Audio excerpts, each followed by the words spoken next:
Order. Questions for oral answer. Mr. Yip Hon Wing.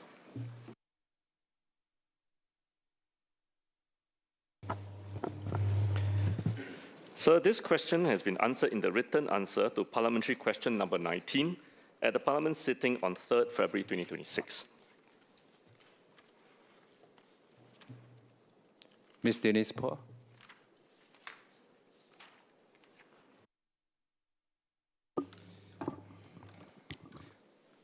Mr. Speaker, under the Mental Capacity Act, court-appointed deputies must submit an annual report to the Office of the Public Guardian, or OPG in short.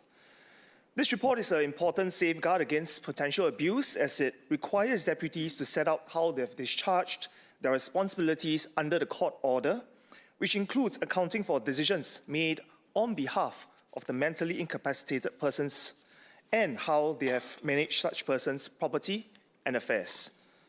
MSF has been working to reduce the burden for deputies, including online submission of reports and a built-in finance tracker. OPG organizes monthly workshops to guide deputies to fulfill responsibilities and requirements for the annual reports. And for deputies who require help with filing, OPG also provides personalized support. Ms. Poor.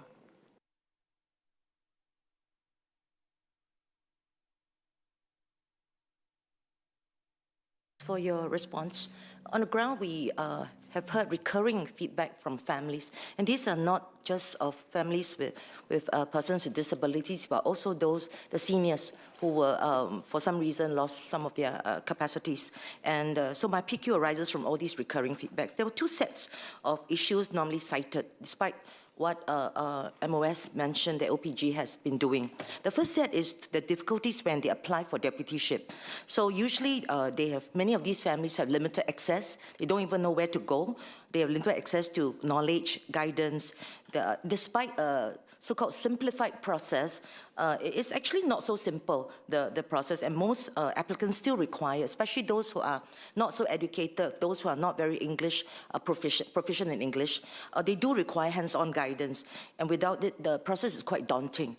And also, usually, there are also for deputyship, unlike LPAs, they are more costly and administratively burdensome as well. And then also difficulties after the deputyship audit is made. Like you mentioned, the annual report, not so easy for people to even fill up. And some of my volunteers, actually, including lawyers who help them, it's not so straightforward for those post-deputyship order burdens. Ms. Poor, you want to ask your SQ? And also there are banking constraints as well. The banks are not very consistent in supporting these families. So I just want to, my SQ would be this: would MSF take a lead in setting up a small, maybe inter-agency work group, even including our volunteers, to look into these problems that are really faced by the family, the deputies who are family members, and try to coordinate the efforts to assist them, and then make these efforts really available, the information available for them. Thank you. MOS go. Mr. Speaker, I thank the member for her supplementary question. I believe the member can appreciate that the scope of responsibility required of a deputy is much broader. The member made comparisons to the LPA process. Indeed, for deputies, actually, they do have to exercise quite a lot more responsibilities, and they can vary quite widely depending on what the court decides upon. But having said so, I acknowledge the comments and the feedback from the member. I think we thank the member for the feedback. We welcome that. We regularly and continuously engage key stakeholders, including deputies and prospective deputies, as well as members of the public. And we will continuously review how we can improve both the application process as well as the reporting process, as well as perhaps overall user experience going through the deputyship journey. Thank you. Mr. Patrick Tay.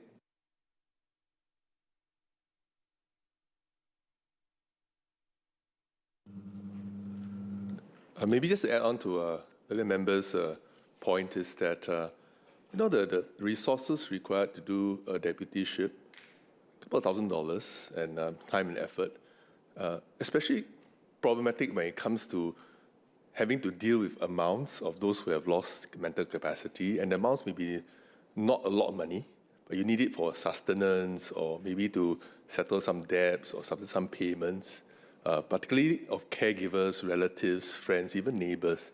Is there a way to set some threshold where we allow maybe a statutory declaration or something else rather than a full deputyship to be able to handle this? Because now increasingly we have cases of dementia. I mean, these people maybe are doing a lot of efforts at lasting power attorney, but there are those who fall outside of it. Can we set some thresholds? I mean, this is a suggestion for MSF to look at with banks and with financial institutions where we're able to withdraw those monies to pay for those simple bills rather than be in debt and then, it rolls on. Thank you. MSF. Mr. Speaker, we note the member's suggestion. We will take a look at it. Ms. Gozerki. Question 3, please.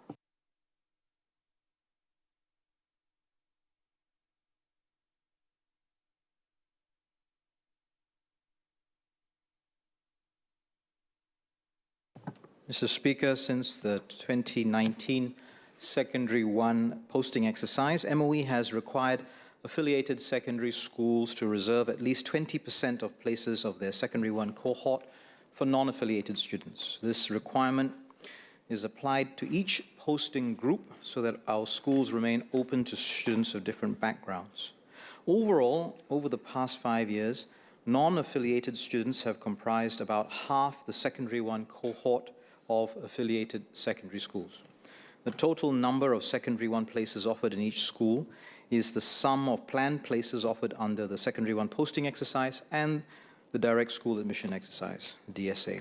While the DSA admissions do not reduce the number of Secondary 1 places available in the school, non-affiliated students admitted via the DSA exercise will be considered as taking up a place, let me say that again, sir. Non-affiliated students admitted via the DSA exercise will be considered as taking up reserved places for non-affiliated students. In the past 5 years, there have been only 2 instances where an affiliated secondary school filled all the reserved places for non-affiliated students in one posting group via DSA, and no non-affiliated students were posted for that posting group during the Secondary 1 posting exercise. However, non-affiliated students in the other 2 posting groups were still admitted via the Secondary 1 posting exercise. Ms. Goh.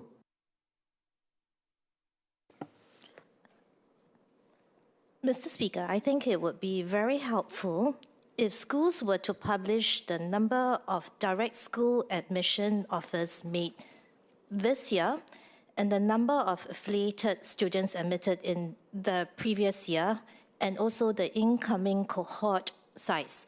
With these 3 matrices, I think it would allow parents and students to make better informed choices when deciding which school the students should apply for the Secondary 1 admission exercise. Will the Ministry of Education consider this suggestion? Thank you. SMS General. Mr. Speaker, I thank Ms. Goh for her suggestion. We will consider it with perhaps an opportunity to then explain that in deciding whether to publish such details, we would have to consider whether the information would help parents make an informed decision. In other words, does the historical data have low variance and help to predict what will happen next, or it has a high variance, in which case it's not so helpful for the family to make the decision this year. But we will certainly study her suggestion. Associate Professor James Lim.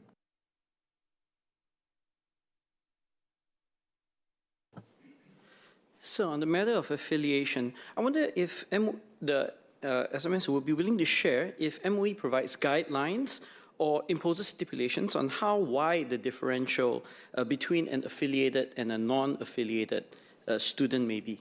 I ask this because I understand the principle behind wanting to encourage affiliated students to attend that given secondary school, but I've seen reports that this difference can be quite wide, as much as 10 points within the given posting group, which seems to undermine this principle of meritocracy. SMS General. So I thank Professor Lim for the question. I don't have the data with me. This PQ that was filed by Ms. Goh was about the direct school admission exercise. I would suggest that he file a PQ on the issue of the affiliation and non-affiliation data. Ms. Nadia Samdin.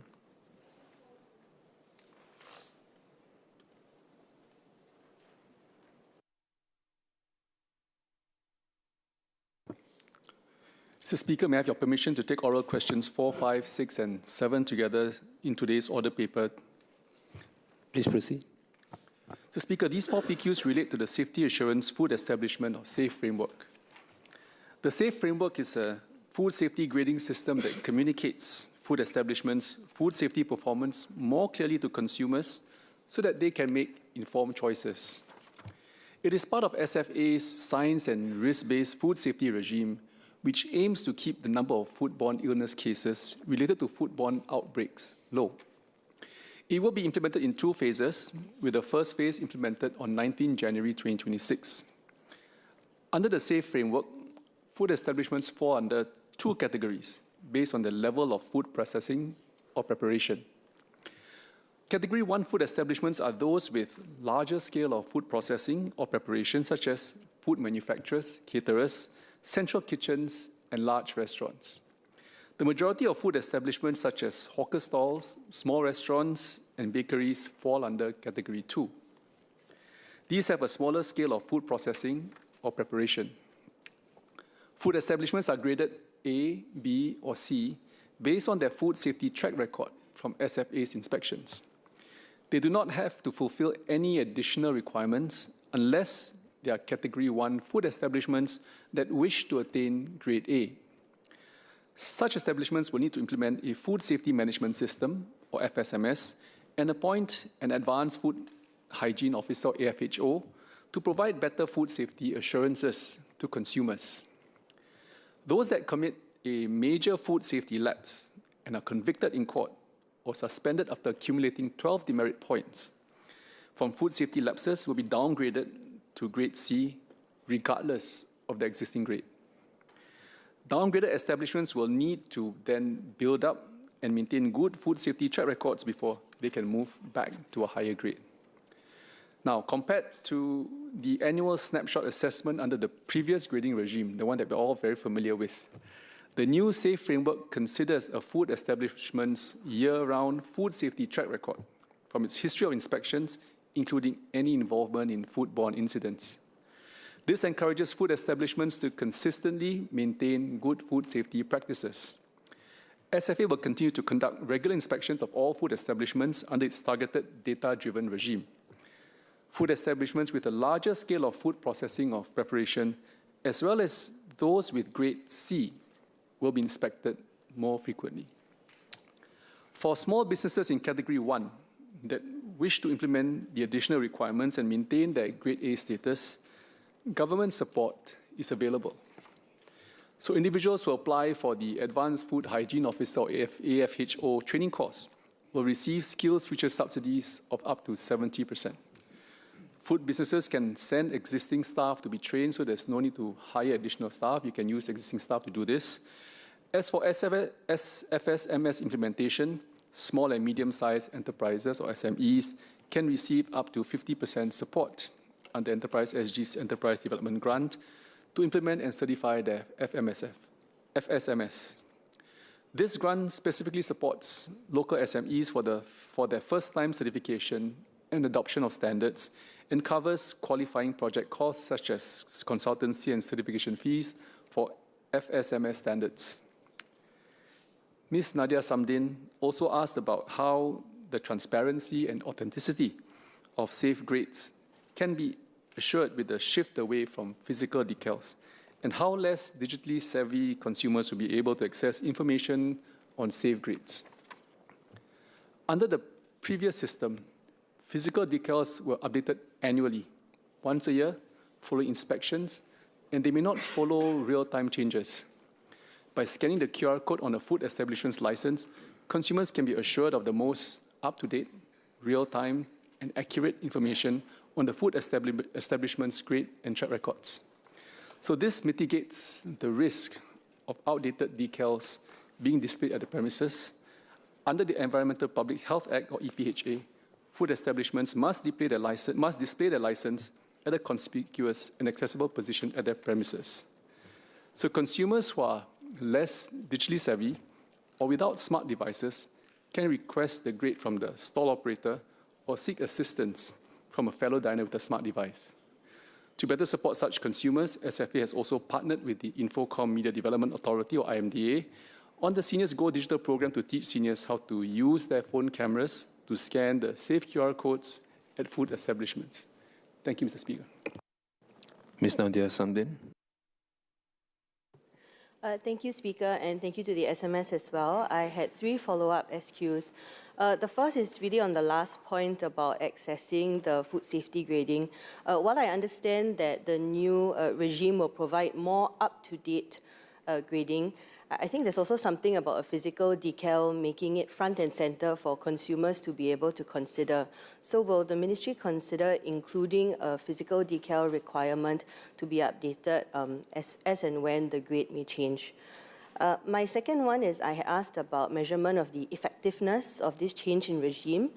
Could the ministry elaborate whether there will be any outcome-based indicators beyond inspection performance? So, for example, outbreak severity or recurrence rates that will be checked alongside these compliance indicators. My third and final one, thank you, Speaker, is while SAFE strengthens assurance at the food establishment level, food safety risks can also originate earlier on in the chain, from import to processing to storage and distribution. I hope to understand how SAFE fits within the broader food safety and public health architecture, if possible. SMS, thank you. SMS Zaki. I thank the member for questions. So instantly, the first one is something that we are, well, for now, I think the critical point is to get the information out real time, and I think the regime has changed significantly. And with the risk-based regime, I think we're able to now do inspections more frequently for outlets that are found to be of higher risk or who perform poorly. And I think the QR code enables us to change the grading as and when one performs poorly or one has improved performance rather than waiting once a year. But having said that, when you scan the QR code, it is part of the license that you have to show or you have to display. So there is a display of the license and the QR code in which a quick show, you can actually see whether it's an A, B, or C grading, right? So it is quite clear to whoever who needs to use it. But having said that, I mean, nothing stops the outlet from also printing it themselves and pasting it up. But we'll not make it compulsory or mandatory for now, but we will see how this goes, and we hope that we can advocate more to use the new format. To your second question on the effectiveness, certainly we will look into this, and this is one way in which we also want to measure effectiveness of the system as well. But as it's just been launched and rolled out, give us a bit of time to assess the performance, how the ratings change, because we don't have enough data now to see how it changes on the new system. So give us a bit of time.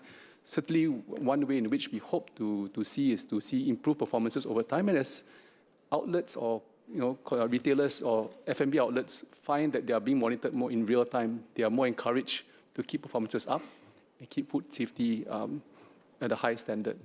The third question on whether we are able to trace back down to the food source, I think we have to take a very risk-based approach. Firstly, it is not possible to. We have about 45,000 licensees under this regime, both Cat 1 and Cat 2, and therefore it's not possible to track every single one.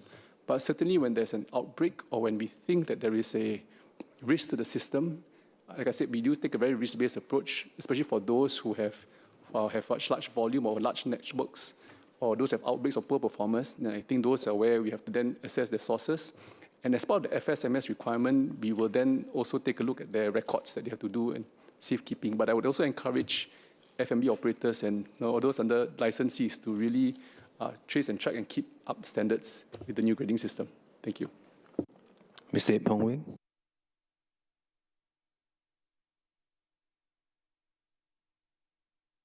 Thank you, Mr. Speaker. I thank the SMS for its reply. The new framework is called SAFE. But for many Singaporeans, the real concern is whether it remains safe in practice or becomes unsafe when lapses go unnoticed. A heavy reliance on past track record makes oversight reactive rather than preventive. Could the SMS explain what early warning indicators the SFA uses to detect deteriorating food safety standards before a serious lapse occurs, and how these safeguards protect consumers upstream rather than after harm has been done? And secondly, in addition, what independent verification or audit measurements are in place to ensure that self-reported compliance accurately reflects on-ground practice? Thank you. SMS Zaki. Well, thank the member for his question. As I shared, our inspection regime adopts a targeted and data-driven approach. So this enables us to also track proactively, which basically means those in the category A, for example, larger kitchens, those with poor track records, I think they'll be inspected more proactively. And of course, those who are doing better off, we can do less. And therefore, total, as the overall, we will not have any less inspections than we have today. I think for certain, what we want to do is to be more proactive, take a risk-based approach, and with your gradings being monitored in real time, I think encourages a lot of operators to monitor and ensure that they keep up their safety standards, because you are monitored in real time and you don't have a chance. No wonder you have downgrades. I think there's impact. Government procurement is one good example in which there is a minimum of grade B in criteria for to be procured under government contracts, as an example. So in some contracts, in some ministries, I also am aware that if the gradings change, they will also review the contracting requirements, the contracting conditions. So these are ways in which government also sets the standard to ensure and keep our food providers and caterers on their toes.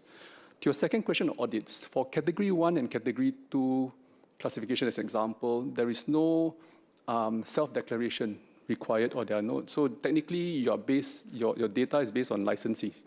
So in terms of audit, I think most of the data is already with us, and we already assure them by licensing. And for gradings, I think that comes as part of the SFA inspections. So when it comes to audits, as an example, as part of inspections, we will inspect various things, whether it's your sources, whether your AFHO certifications are in place, whether you have pest-free environment and so forth. So these are 8 things in which our officers will look for, and certainly go into your grading and certainly your risk profiling. So there is data analytics involved, in short, and we will take a risk-based approach. Thank you. Last SQ, Ms. Polison. Thank you, Speaker and SMS. My SQ pertains to those poor performance establishments. Now, especially now that the decal is not being displayed. So this poor performance establishment would likely expect more frequent inspections, and that means there will be disproportionately more resources on SFA side to keep inspecting these few outlets. And in that case, if they consistently do not perform, will SFA consider safety timeout for these food establishments to especially protect the interests of consumers, especially if the decal is not being displayed and most people would not take the trouble to check? How would they know that these are the frequent ones that do not improve? Thank you. SMS Zaki. Well, I thank the member for a question. It's certainly a valid concern. For SFA, we have a point demerit system. So the moment that triggers, you will face suspension, and therefore this safeguards public safety, the consumer safety. I think food safety and hygiene is top priority and top of mind for us. In the case of court conviction as well, these suspensions will kick in as well. So rest assured that there are measures under our food safety regulations and the FSSA to ensure that we maintain high food standards here in Singapore and for all our consumers. Thank you. Dr. Hamid Raza. Question 8, sir.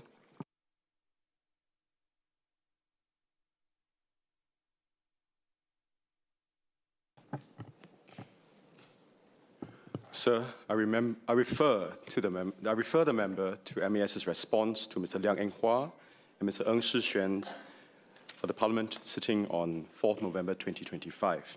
Now, over the same 3-year period of between 2022 to 2024, FIDRAC, the Financial Industry Disputes Resolution Centre, completed an average of 246 annual mediation and adjudication claims related to disputes on insurance claim liability and amounts awarded. Of these, an average of 95 were health insurance claims. Independent assessors ruled in favor of the policyholders in 4% of the health insurance claims. Dr. Raza. Thank you, Mr. Speaker. I thank the MOS for the reply. Given the very low percentage of adjudicated claims being in favor of the policyholders, has MOS assessed why this is the case? For example, is this due to clearer policy terms or perhaps there are structural disadvantages that policyholders face, because there's been ground feedback from healthcare providers that policyholders face delays or rejections even at the pre-authorization stage or even post-treatment due to retrospective interpretations of policy terms.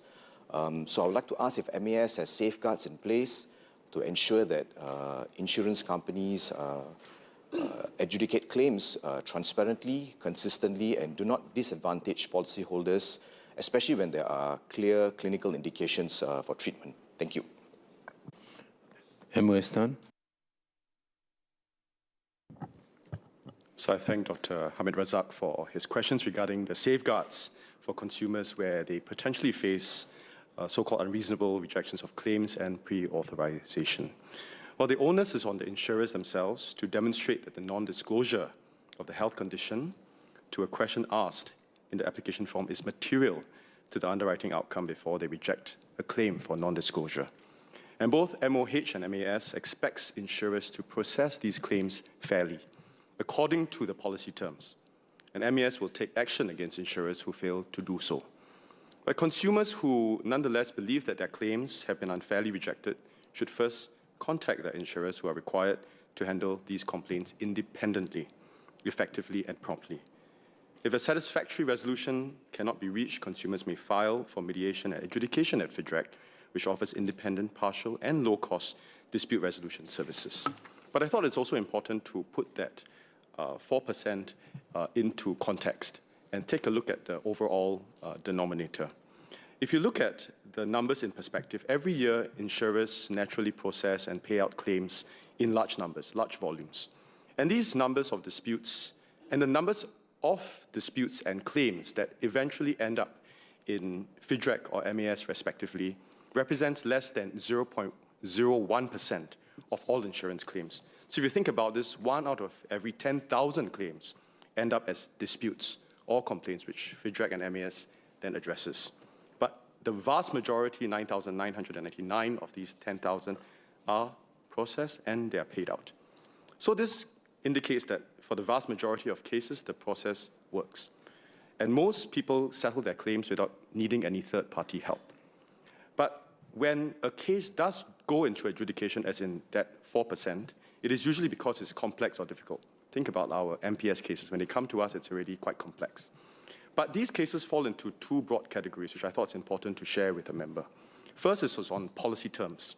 If the adjudicator finds the insurer following the specific, found that the insurer followed the specific terms and exclusions of the policy, that is one case, and even as the policy holder may disagree with the result. Second is when there is an event of a non-disclosure. And this happens when the policyholder leaves out certain medical history that he thought wasn't important at the start, but actually was.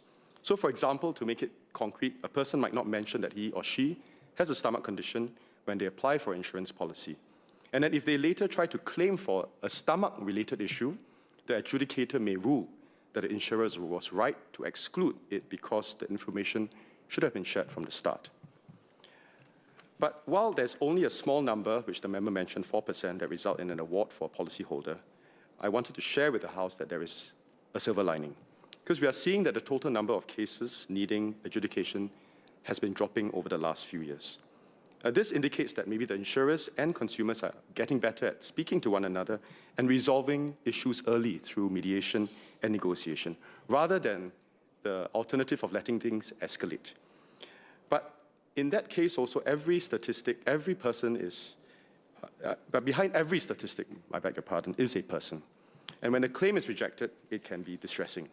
And so we've designed our system to address these issues, to ensure fairness. First, MAS expects insurers to pay legitimate claims promptly.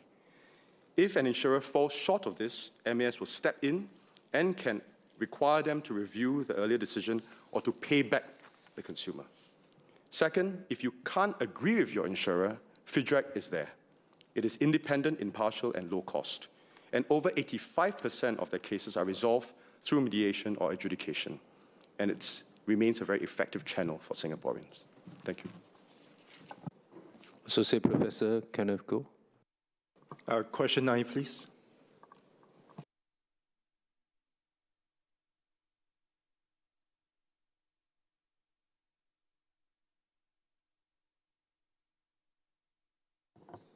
Well, sir, in high-performance sports, every sport, and for that matter, every individual is different, including the ages at which athletes peak their performance, and therefore at what age and how long they must be supported. So that's why, because our aim is to make sure every athlete fulfills their fullest sporting potential, Sports Singapore's High Performance Sports Institute designs our support for athletes based on their current performance, as well as their assessed potential, rather than just solely age. And we do not place a limit on how long athletes can be supported, as long as they meet the performance and potential criteria.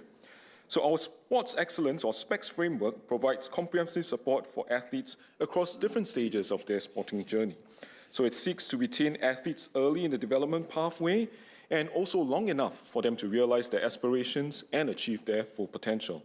The SPECS Potential Program, in particular, provides targeted financial and programmatic support to athletes with the potential to achieve gold medal success at SEA Games. It helps to bridge our athletes' journey towards the SPECS Scholarship Program and sporting success at the Asian and world levels.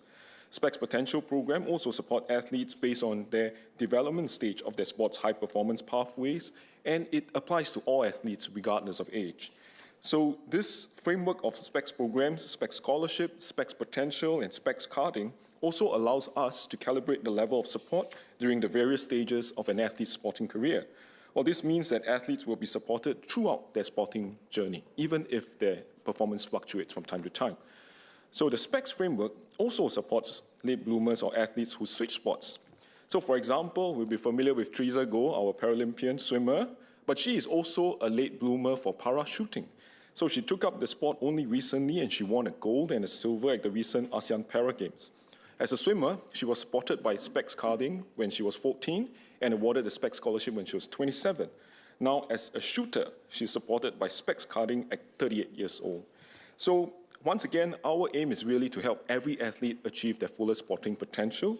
And to do so, we work very closely with our partners, especially NSAs, to develop our athletes. And together, we establish multiple pathways to account for differences in athletes' development pathways and characteristics of each sport, so that we can really support all our athletes. Associate Professor Goh.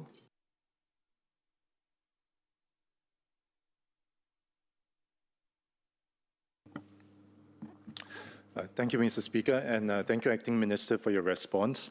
It's reassuring to know that within our sporting framework, that we are an inclusive system, not just in terms of athletes with, who are differently able, but also across different ages as well. Now, I bring up this question because at the recent SEA Games, it was reported that one of the sprinters who won a gold medal was not on the SPECS program, despite him having been a former SEA Games medalist, having also competed in the Asian Games and in the Commonwealth Games. And so my understanding was that these performances, while exemplary and something that we celebrate, fell outside of the window for consideration in awarding the SPECS in awarding the SPECS scholarships and the SPECS grants. So my question to the Acting Minister is whether the Ministry would consider extending the window for consideration of these SPECS grants, especially in relation to older athletes. And one reason for that is because as older athletes, we have different, we have more varied life circumstances. If you're talking about younger athletes, I think their life circumstances are more homogeneous. They go to school and they participate in sport. With older athletes, they work, they take care of family, they have a variety of responsibilities, and that takes them off the high-performance track. And so in considering a broader window for these SPECS grants, I was wondering if that's something the Ministry will consider to better hang on to our athletes and support them throughout their careers. Thank you, Speaker. Acting Minister Neo. Mr. Speaker, I thank the member for the SQ. I believe I know the athlete in question, and actually he was supported by our SPECS carding program as well, and the SPECS Glow program, which actually allowed him to train full-time for a specific period of time. I think to the members, a suggestion, I think for sure, because our focus is really on helping every athlete achieve their fullest potential, and therefore we are definitely open to looking at wider windows, different data points, but it's all with the view of how do we support our athletes better. Mr. Muhammad Abdul Malik. Question 10, please.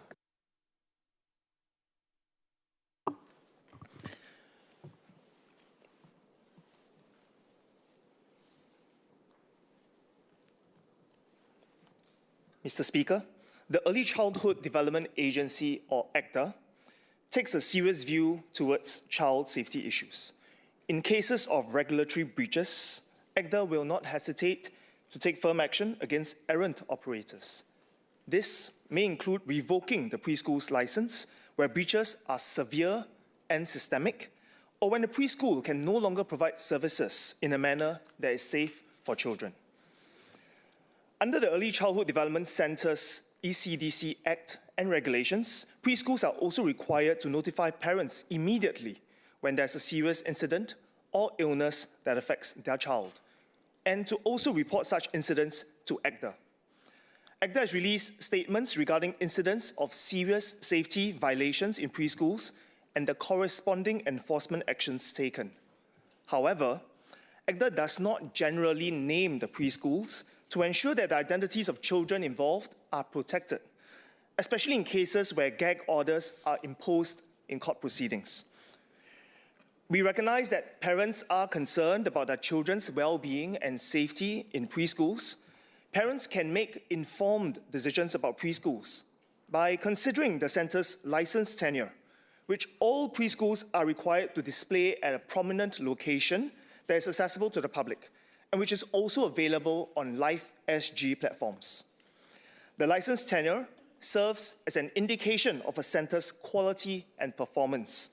For example, a 24-month license indicates that a centre has met all key licensing requirements, while a 6-month license indicates that the centre has several areas for improvement. Mr. Muhammad Abdul Malik. Thank you, Mr. Speaker. With reference to the 2023 molestation case involving the 3 victims aged 1 to 2 years old that are under a gag order imposed by the courts, I have 2 supplementary questions. The first question, were the parents of the other unaffected children informed of the safety violations? Question 2, while ACDA and MSF has restricted new enrollment into the preschool, were parents of these new children informed of the recent safety violations? Thank you. MOS. Mr. Speaker, I thank the member for the question. I think the question that the member has raised is specific to the 2023 incident. I do not have the details of the incident and cannot respond to this case. I think how ACDA responds to every incident will depend on the context and what the court rules and decides on. If it's in the interest of all parents, the interest of the public to know about the incident, we will, and the court has not imposed a gag order, we will make a deliberate decision whether or not to release such information. But in this case, like what the member has suggested, has mentioned, there was a gag order, and therefore we, in such cases, will typically not share information. But I think I want to reiterate the fact that, especially for parents who are concerned about safety, we do note the importance, and all parents want a safe, nurturing, and conducive environment for all our children to grow up in. ACDA's mission is exactly that. We regulate the sector through the ECDC Act. We have a code of practice, which is regularly updated and stipulates the minimum licensing requirements, regulatory requirements, to ensure safety and well-being of our children. We cover aspects from safety to health, to nutrition, hygiene, curriculum, incident management, staff deployment, even administrative processes. Most recent addition was the requirement for CCTVs to be installed in the centres. And I think these are done in consultation with the industry, as well as taking into consideration in the international best practices. So I think these are what we do to ensure that we have a tight regime and control to ensure safety in all our preschools. We regularly also come together as a sector to share best practices and also take feedback from all our operators. Thank you. Ms. Goh Soo Ki. Question 11, please.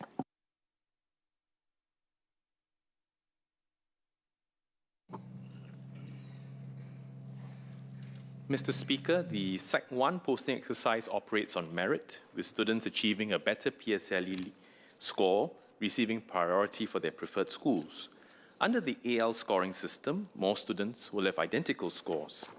When two or more students have identical scores and are competing for the last available vacancy at a school, MOE applies tiebreakers in the following order: the student's citizenship status, then the student's ranking of that school in terms of their choices, and finally computerized balloting if needed.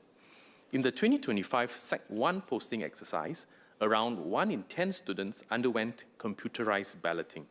This has been stable over the last few years. MOE does not track the number of students who were not successful despite meeting the cutoff point for a school, as this number can vary widely for individual schools each year, depending on students' choice.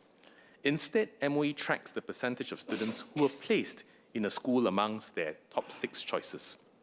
Since 2021, more than 8 in 10 students were posted to a school within one of their top 3 choices, and more than 9 in 10 to a school within their 6 choices. Ms. Goh. Mr. Speaker, I noted SMS's answer to my earlier question number 3. I just wanted to be clear.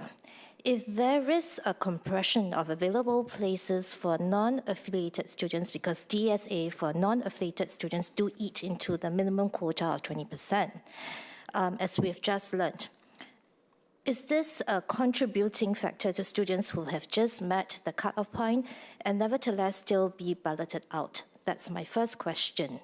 Second question, would MOE consider setting up a hard quota for non-affiliated and non-DSA admissions?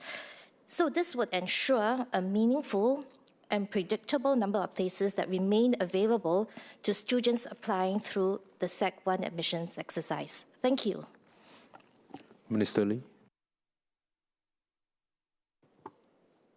Mr. Speaker, for the first question, the cutoff point, there are 2, right? One is the historical cutoff point, which is the cutoff point from the last balloting exercise. And then the cutoff point for the current exercise, which students apply, is historical. It's dependent on the number of students applying and their scores, and then you look at the last available student going in, and then you derive that cutoff point. It varies, could be varied by 1 point, 2 point, depends on each year's exercise. So in a way, each school's balloting rate depends ultimately on school choices and students' decisions. And DSA numbers and the kinds of students and numbers of students they admit each year. Having said that, it's linked to the member's second point, and the ministry will certainly study all of these suggestions and more. Ms. Henny So. Question number 12, please.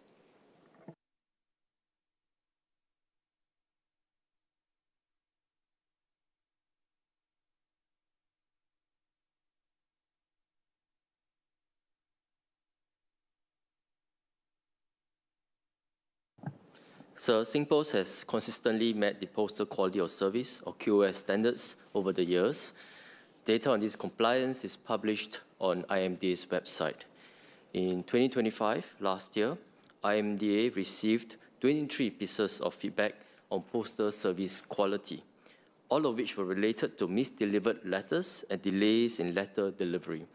Similar trends were observed in 2023 and 2024. Ms. So.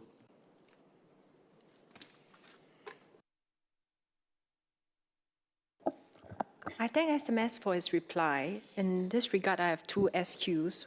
One is pertaining to recent feedbacks that I've received from my Woodgrove residents. In fact, it's about misdelivery or missing letters that they were supposed to actually receive, inviting for their children to attend our Woodgrove's EduSafe ceremony. This is rather an unfortunate incident, and we wonder how does MDDI intend to actually ensure that there's continuous improvements to the SingPost services? Bear in mind, in your earlier reply was mentioned that indeed some of these feedbacks have already been brought to the ministry's attention. The second SQ is whether can MDDI actually share in terms of our SingPost quality of services in comparison to other countries' services standard? Thank you. SMS Tan.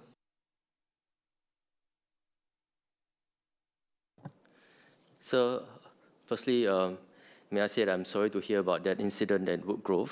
I know EduSafe Awards means a lot to parents and children, and this is something that, hearing this, I will ask my IMD colleagues to take a look at in this particular case.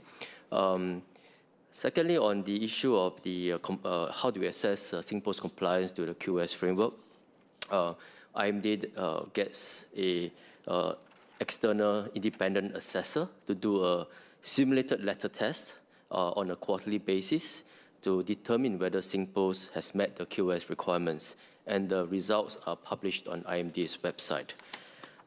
In terms of the comparison of QoS standards with other countries, in fact, Singapore has one of the most stringent quality of service requirements compared to many other countries. For example, in Hong Kong Post, letters are typically delivered within 1 to 3 days. And for many other countries, the letters are generally delivered between 2 to 5 days. Mr. Saktian Desupa.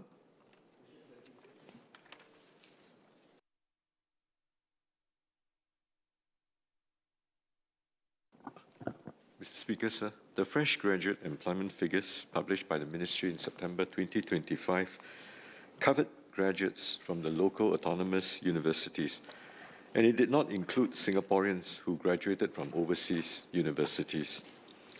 Based on the internationally recognized measure of time-related underemployment, which refers to part-time workers who prefer full-time employment, the underemployment rate among residents aged 25 to 29 who graduated from overseas universities was 0.8% in 2025.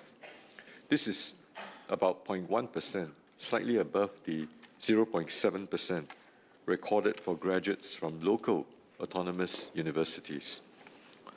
Overall, the employment outcomes for graduates aged 25 to 29 remain generally strong for both local autonomous university and overseas university graduates, with around 9 in 10 employed.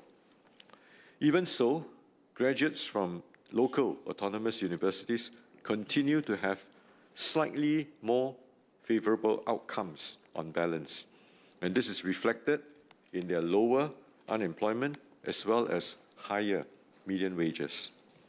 We will continue to support all of our fresh graduates' entry into the workforce.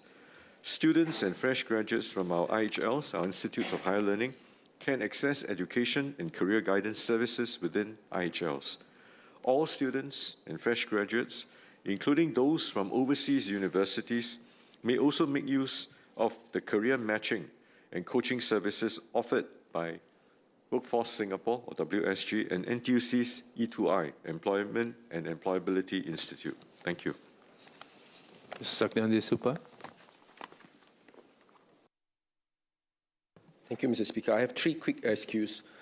Thank the Minister for the answers. First SQ is whether MOM intends to publish overseas graduate employment outcomes separately on a regular basis, and how the Ministry ensures that these graduates are not systematically underrepresented in headline fresh graduate statistics. Second SQ is whether existing graduate employment support schemes, I think Minister has shared some of the schemes nationally, whether they are adequately calibrated for overseas educated Singaporeans, and whether MOM has observed different placement or wage outcomes compared to locally educated graduates. The third one is mainly from a sectoral perspective, whether there's weaker hiring conditions in certain sectors have disproportionately affected overseas educated graduates who typically return to Singapore later in the hiring cycle, or maybe earlier and separate from the autonomous ones. Thank you, Mr. Speaker. Minister Tan. I thank the member for his supplementary questions. For his first point on publishing more data related to fresh graduates from overseas universities, MOM tracks as well as monitors the employment outcomes of graduates across various types of institutions.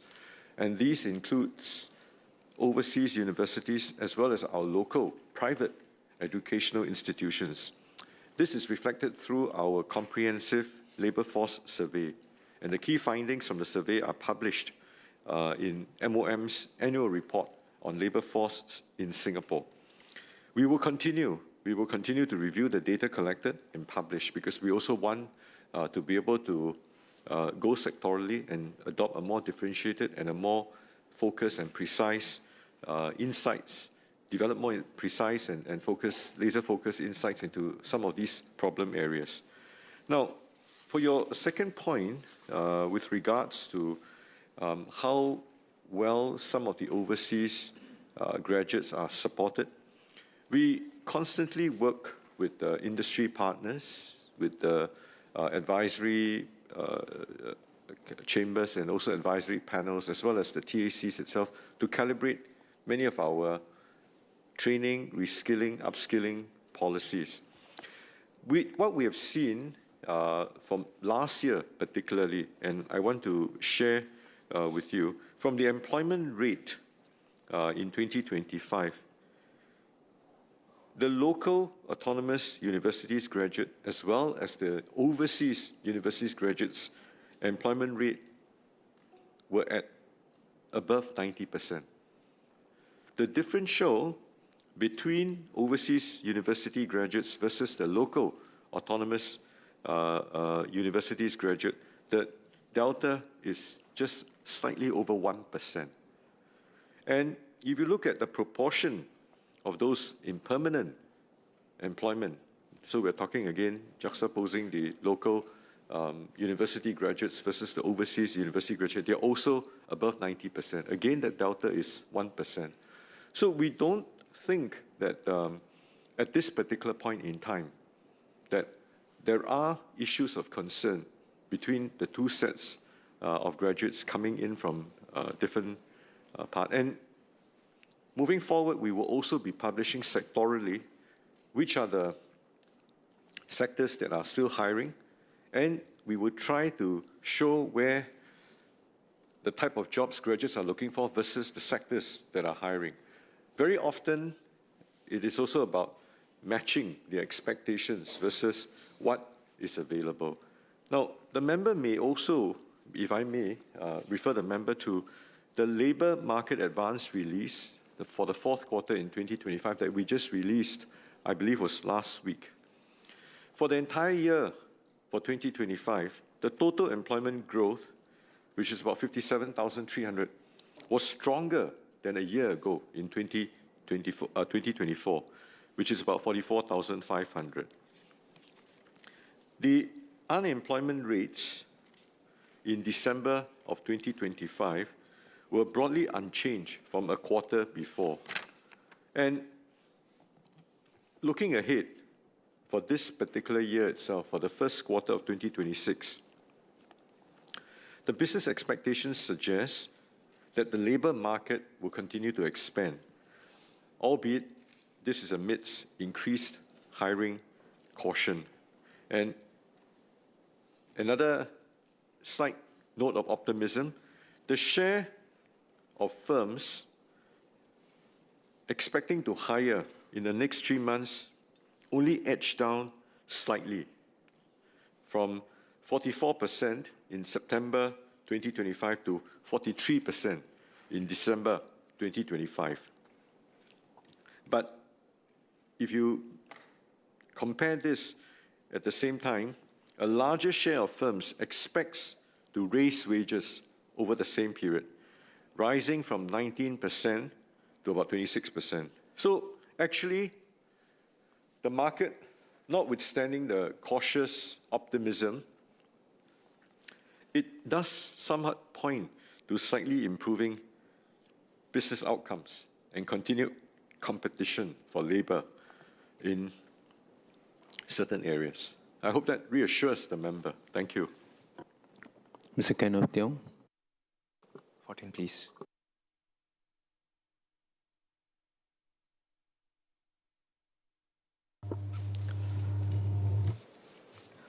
Mr. Speaker, sir, ComCare short to medium-term assistance helps clients with their basic living expenses as they work on improving their financial situation. Our Social Service Office, SSO officers, work closely with clients to develop suitable action plans to achieve this. Clients are informed from the very outset that they must adhere to these action plans. However, should they face genuine difficulties meeting them, or if they need more time, the action plans can be reviewed. Based on the household's adherence to action plans and progress towards self-reliance, the amount and duration of the SMTA may be adjusted while ensuring dependents' basic needs are being met. MSF family coaches who are also working with the families will also get them help from the community, for example, with the provision of milk and diapers if necessary. We do not track the number of applicants who are not given ComCare because they did not comply with their action plans. Mr. Teo. Thank you, Speaker. One SQ. It has been represented to me, and these are the facts as I understand them, that a young married constituent with young children, unemployed and living in a rental flat was denied ComCare because he didn't follow up with E2I. But he has WhatsApp records that E2I messaged him on 15 December asking him if he was still looking for work, and he replied yes the same day. He followed up on 24th December asking about jobs with hours compatible with sending his children to school. And as far as I can tell, E2I didn't respond to either message. So the SSO rejection letter arrived before anyone asked him for evidence of his engagement. So without prejudging things, my question is, does SSO take E2I's word or other employment partner agencies' word unconditionally before rejecting an applicant for non-engagement? Is the applicant given a chance to present their side? M.S. Zukanan. Mr. Speaker, sir, I thank the member for the SQ. And I say this, that for each family and each applicant, they face various unique circumstances and challenges. For this particular case, SSO is aware and is currently considering the appeal. And actually, for this particular family, it is a known family, and the family coach has helped the family in other ways as well, including provision of food rations, infant milk powder, and diapers. Having said that, this cessation of financial assistance or tapering of it is not something that SSO takes very lightly, and SSO reviews it with the help of the Social Assistance Officer, the SAO, who has embarked and partnered with the applicant family on the action plan, which would help them to improve their financial situation. And so the SAO will actually contact the applicants for an interview, and at the stage of assessment of the SMTA, the SAO will also get information from the family coach, from other sources of information as well, to ensure that they look at the entire assistance that is required by the family. And rest assured for the member that every applicant for short-term medium assistance will be able to get financial assistance by SSO and we will look at how to help them meet their basic living needs and also embark them, journey with them on this journey for self-reliance so that they can improve their financial situation. And that is the purpose of the action plan. And I ask all members in this House, if they know of any residents or they know of any applicants, partner with SSO so that we can embark on this action plan with them together on the path towards self-reliance, not just financial assistance. Thank you, sir. Mr. Pritam Singh.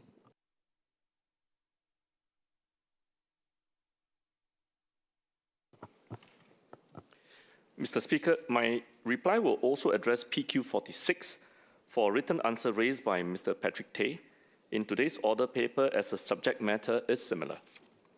Based on mandatory retrenchment notification MRN data submitted by companies with 10 or more employees, around 9 in 10 eligible employees received retrenchment benefits from 2020 to 2025. Among them, around 8 in 10 received retrenchment benefits of at least 2 weeks' salary per year of service, in line with the norms stated in the Tripartite Advisory on Managing Excess Manpower and Responsible Retrenchment, or TAMEM. Mr. Singh. Thank you, Mr. Speaker. So the second half of 2025 saw a raft of reports on retrenchments in Singapore ranging from foreign and local companies affecting both PMATs and rank-and-file workers. In one case, a unionized company did not inform the ministry of its intentions, leaving workers in a lurch, while there are reports of another company, including a clause in its severance agreement, to disentitle workers from retrenchment benefits if they report the retrenchment to the authorities. My first SQ is this. Will the government mandate that all retrenchments by companies, regardless of size, be it more or less than 25 workers, would have to be reported before an exercise is carried out? And second, that a company that includes punitive and unreasonable clauses with respect to retrenchment, like the one I referred to earlier, can at minimum expect to have its work pass privileges revoked in addition to other penalties. My second PQ, I note Minister's reply, and the differentiating factor was companies with 10 or more employees, and the PQ covered companies with 25 or more employees. I use the number 25 because the recent Workplace Fairness Act created a differentiated regime based on this number of employees. Those with more workers, companies with more workers, were deemed to have more resources to comply, while those with less were exempt, even though they still have to comply with the spirit of the law through the tripartite guidelines for fair employment practices. In view of the reply given by Minister, would the government similarly consider a differentiated guideline on retrenchment benefits, requiring an increase in benefits for companies with more than 25 workers above the government's prevailing retrenchment guidelines, rather than having a one-size-fits-all guidelines that extend the same recommended retrenchment benefits to companies both big and small, so that our workers receive equitable retrenchment benefits? SMS Co. Thank you, sir. I thank the member for his three supplementary questions. His first question pertains to whether we can mandate companies of all sizes to notify MOM of retrenchments.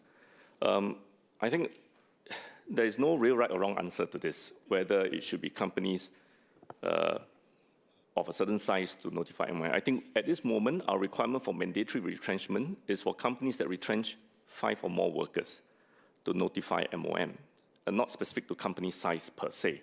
The reason for this is that we want to understand if a company has a sizable retrenchment of more than 5 workers, MOM will want to know, and we want to extend early support to these workers who may be losing their job. So notification is not necessarily related to company sizes per se. But to require every single company to notify MOM of just one worker being retrenched, I think that will impose a lot of extra burdens. So we want to just size it where we can make a meaningful contribution to helping workers who may be in need without imposing excessive legislative demands on companies. On the punitive issue of punitive clauses, I believe there was a PQ that was asked about that specific company, and I've addressed it in a previous parliamentary reply, so I will not go into further details on this particular instance on the punitive clauses. The member can check the answer for that previous parliamentary reply. His third clarification, third question, on whether companies of different sizes, especially those who are bigger than 25, have more than 25 workers, can be mandated to give more retrenchment benefits rather than what he calls a one-size-fits-all requirement. I think when it comes to retrenchment, we must understand that companies retrench workers for various reasons. And the tripartite partners have actually deliberated extensively on whether to make retrenchment benefit mandatory at all, regardless of company sizes. Just the idea of a retrenchment benefit being made mandatory, and in fact, to also think about whether we should specify the minimum quantum in legislation. So this question of minimum quantum and mandatory retrenchment benefit has been deliberated extensively by the tripartite partners, and we concluded that a balanced approach to protect workers while at the same time providing business flexibility would achieve better outcomes for both workers and businesses. Because there are many reasons why the retrenchment exercise takes place. Imposing strict conditions such as legally mandating retrenchment benefit may affect the viability of companies who are already in financial difficulties and put existing employees, other employees who may still be in employment with the company at risk of also being retrenched if the company then gets into further financial difficulties by the fact that we mandate a certain requirement for monetary compensation that actually makes it difficult for them to actually even continue.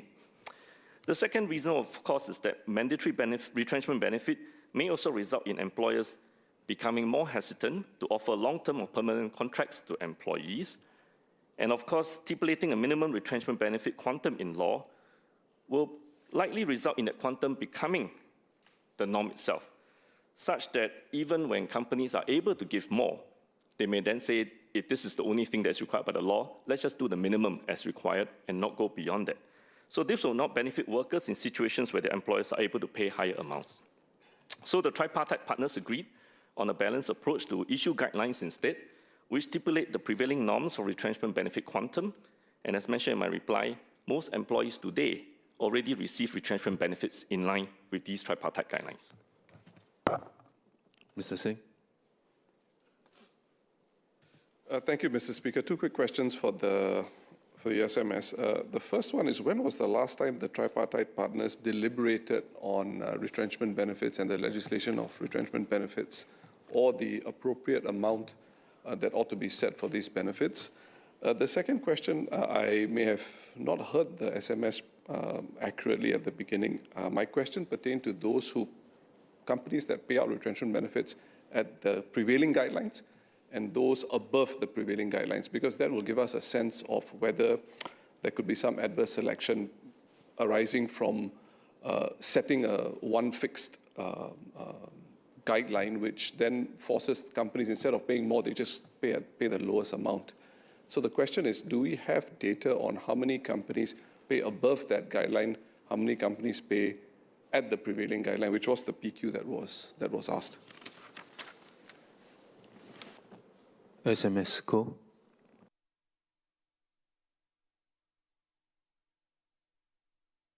So I refer to my main reply, which said that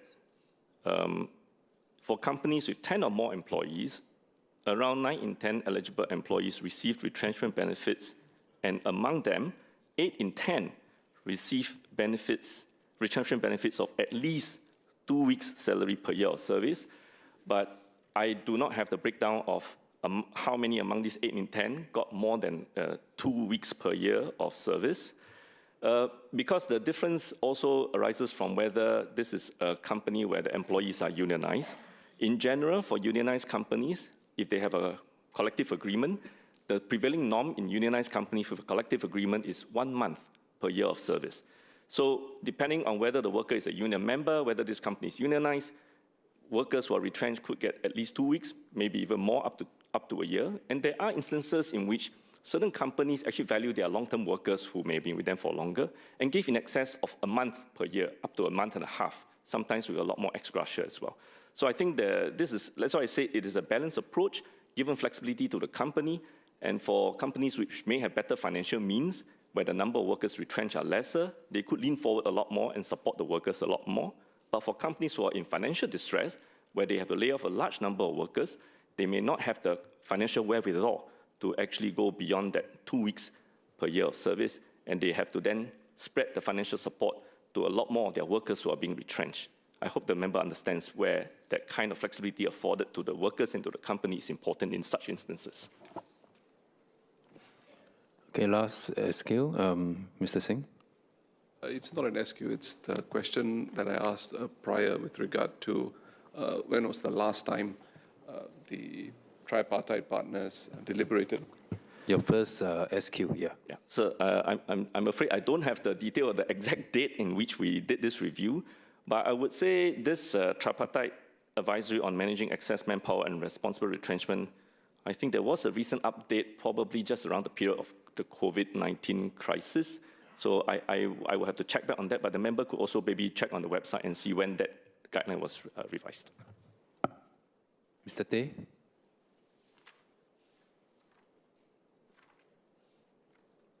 SMS is one SQ on retrenchment benefits payout. I've noticed anecdotally some multinational companies set retrenchment benefit caps. They are lower than the prescribed benchmarks set in the tripartite advisory on managing assessment power and responsible retrenchment. In that, we have 25 years, but some may have set lower, for example, 12 to 15, especially for the professionals, managers, executives that are affected. Is MOM doing anything about this? Thank you. SMS Co. So I think this is something that we will have to continue to engage with companies because some of these multinational companies may follow certain norms that they bring over from their operations in other jurisdictions or their home country as well. But in general, we do encourage our unions to continue to engage with multinationals, and many of them do engage with these multinationals as well. And through a more interactive understanding between the unions and the companies, we hope to socialize them to the norms that are here.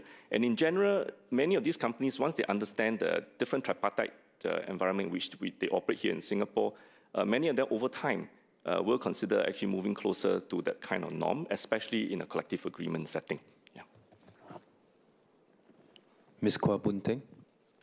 Number 16.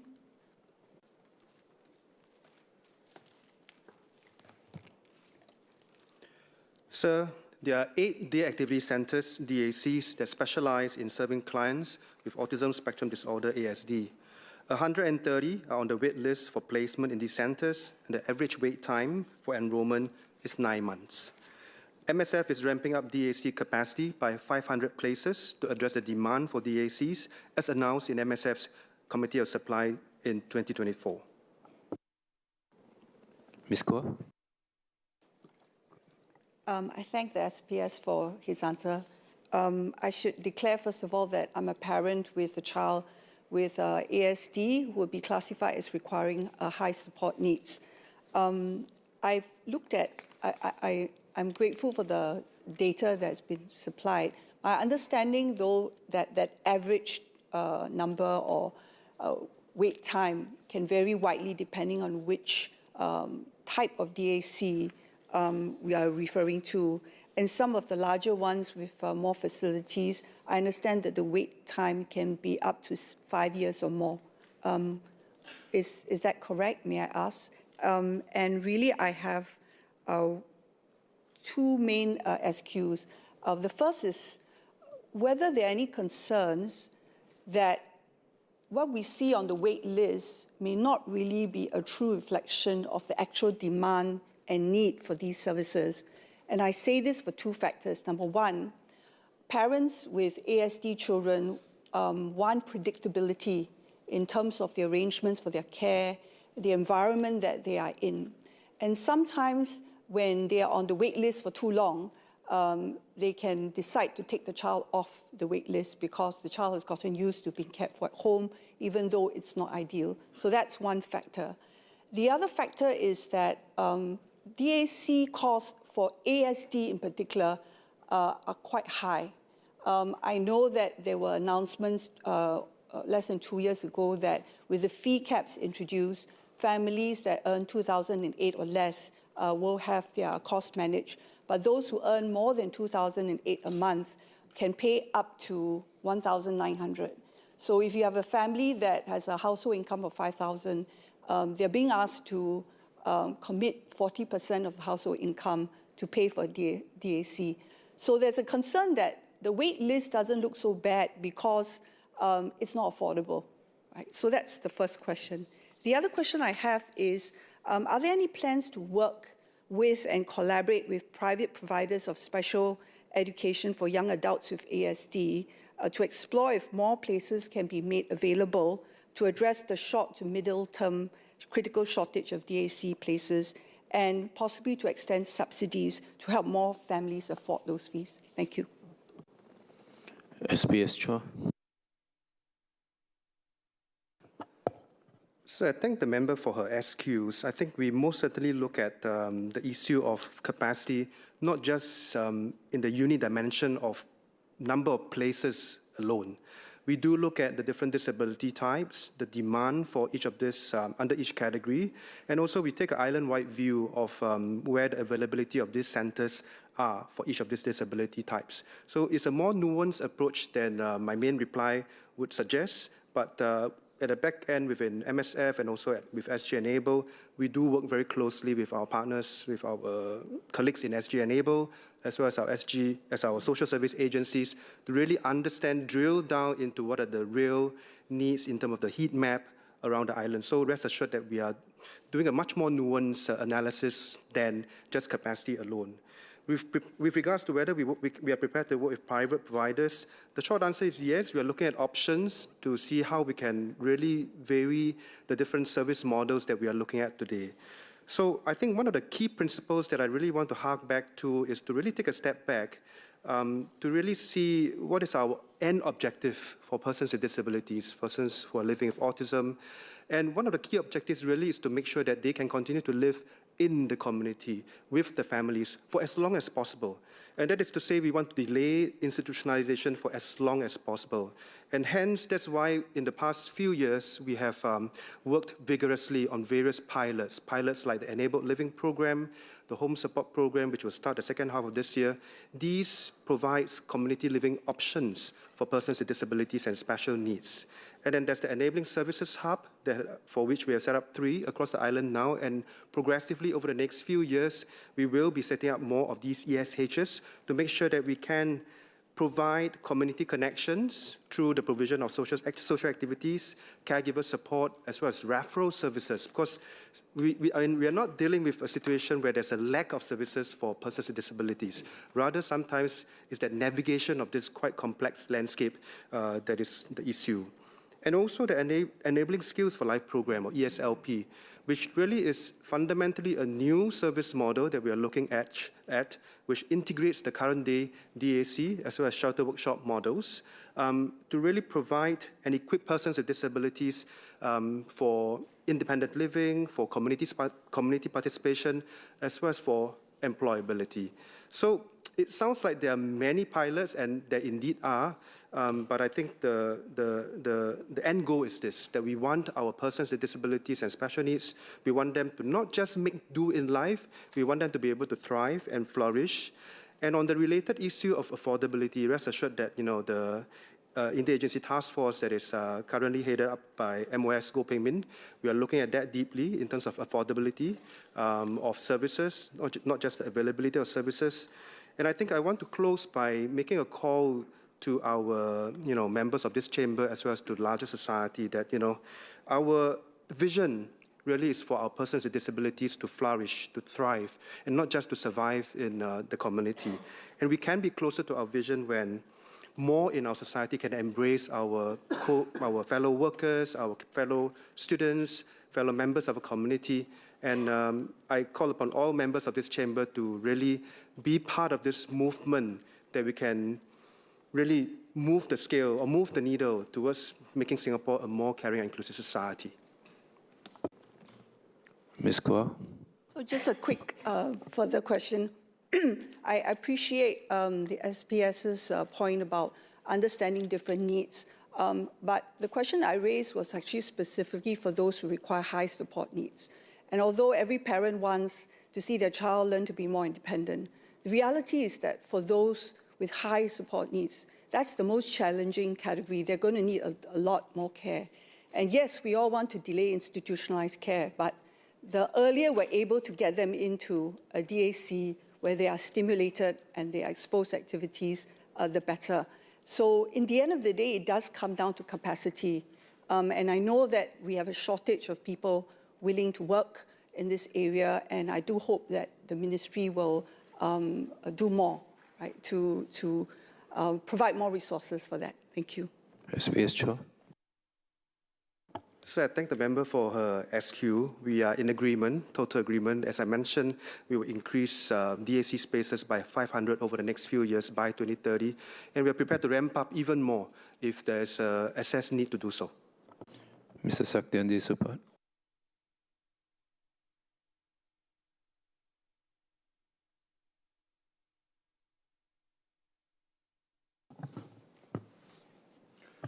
Mr. Speaker, the Accounting and Corporate Regulatory Authority, ACRA, tracks and publishes information on the formation and cessation of all business entities. The government does not track the breakdown of cessations between standalone outlets, local chains, and foreign chains.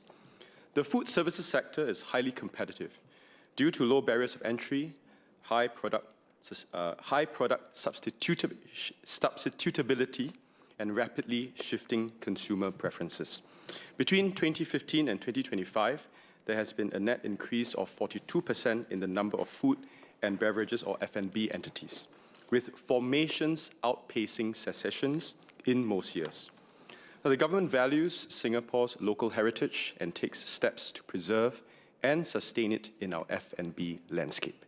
Senior Parliamentary Secretary Dr. Syed Harun shared yesterday about our efforts to support heritage businesses under the Interagency Task Force for Heritage Businesses, Traditional Activities and Cultural Life. Enterprise Singapore also supports initiatives that protect and enhance local heritage through curated F&B and retail experiences. An example is, of course, New Baru, a creative cluster that blends heritage conservation with a curated mix of contemporary local F&B and lifestyle businesses. Mr. Saktiandi Supat. Thank you, Mr. Speaker. I'd like to thank MOS for his answers. I have two or three SQs. One is whether the granular data that MOS mentioned that the government doesn't collect, whether there's a possibility going forward that there'll be possibility of collecting granular data, in particular in mature heartland estates, so that we can have a feel of the shifts. Second is whether the ministry observed whether the closures disproportionately affect independent operators compared with chain outlets, and how this may shape the character of neighborhood centers over time. The last SQ is, in relation to these independent operators, if they face difficulty, is it possible for SME centers and maybe the consultants within these SME centers can actually be more proactive to help these independent operators before they actually fall, or especially some of those who are heritage independent operators? Thank you. MOS Tan. So I thank Mr. Saktiandi Supat for his SQs. We don't track those data, so we take his suggestion into consideration. With regards to the support for many of these independent operators or SMEs or even heartland shops, I'd like to assure the member that, in fact, in addition to the SME centres, Enterprise Singapore works very closely with heartland shops as well as SMEs on a variety of programs. I mean, we've every year in budget, 2023, 2024, and 2025, we have announced new measures to help SMEs. We have also new programs that help them. Recently, we have the Food Services Productivity Report, which allows for SMEs to benchmark themselves with their peers to see what are the best practices, for example. Then we have the Food X program, for example, that enables them to maybe outsource some of the more operationally difficult or expensive parts of their operations. And then we also have a process optimization program, which helps them to adopt new technology to help to streamline their businesses. At the same time, we work very closely with the trade associations and commerce, for example, the Restaurant Association of Singapore and the Singapore Retailers Association. In fact, I just met them earlier this week to speak about these issues and as well as other issues to help to raise the competitiveness of our SMEs and our heartland merchants. Thank you. Mr. Hu Zhesiang. Question 18, please.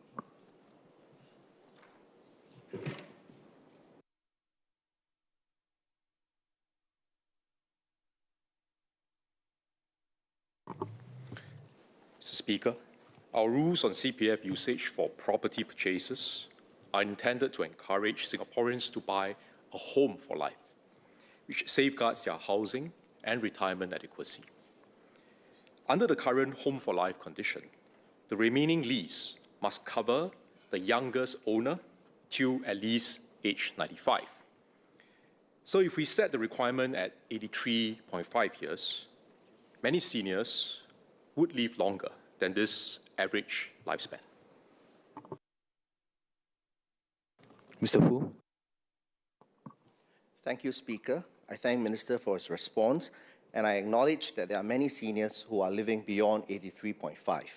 At the same time, there are also many others that do not live till 83.5. And in my interactions with several of my residents, I've met a couple of categories who are unable to get onto the home ownership journey, but who have extenuating circumstances that I think may merit a deeper look into this requirement. The two groups of residents are: one, they are renting on the open market, typically mid-career, hit by some midlife crisis, perhaps career, perhaps marriage. Their incomes are too high to rent HDB flats, but at the same time, they cannot own on the private sector. So therefore, rising rental costs on the private market is a big concern for them. The second category are those who have been renting HDB flats for a long time, and they have been making good income, working hard, trying to get out of the rental spiral.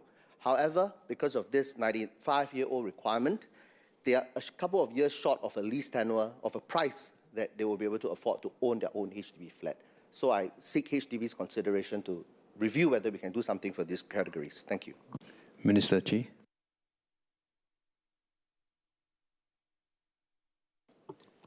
Mr. Speaker, I understand where Mr. Fu is coming from, and the two groups of residents that he spoke about, I think many of us would have encountered them in our constituencies too. So certainly I think the MND and HDB will take a look and see what are some of the appropriate ways that we can help these individuals. But I would say that in helping them, we got to be also mindful that we are helping them not just to find a house for the immediate period, but also for a home that can last them for life. And that is why I think this safeguard of ensuring that the remaining lease can last them to at least age 95 is an important one. If there are other ways in which we can help them, I think we are open to reviewing and looking at different possibilities. Mr. Andre Loh. Question 19, please.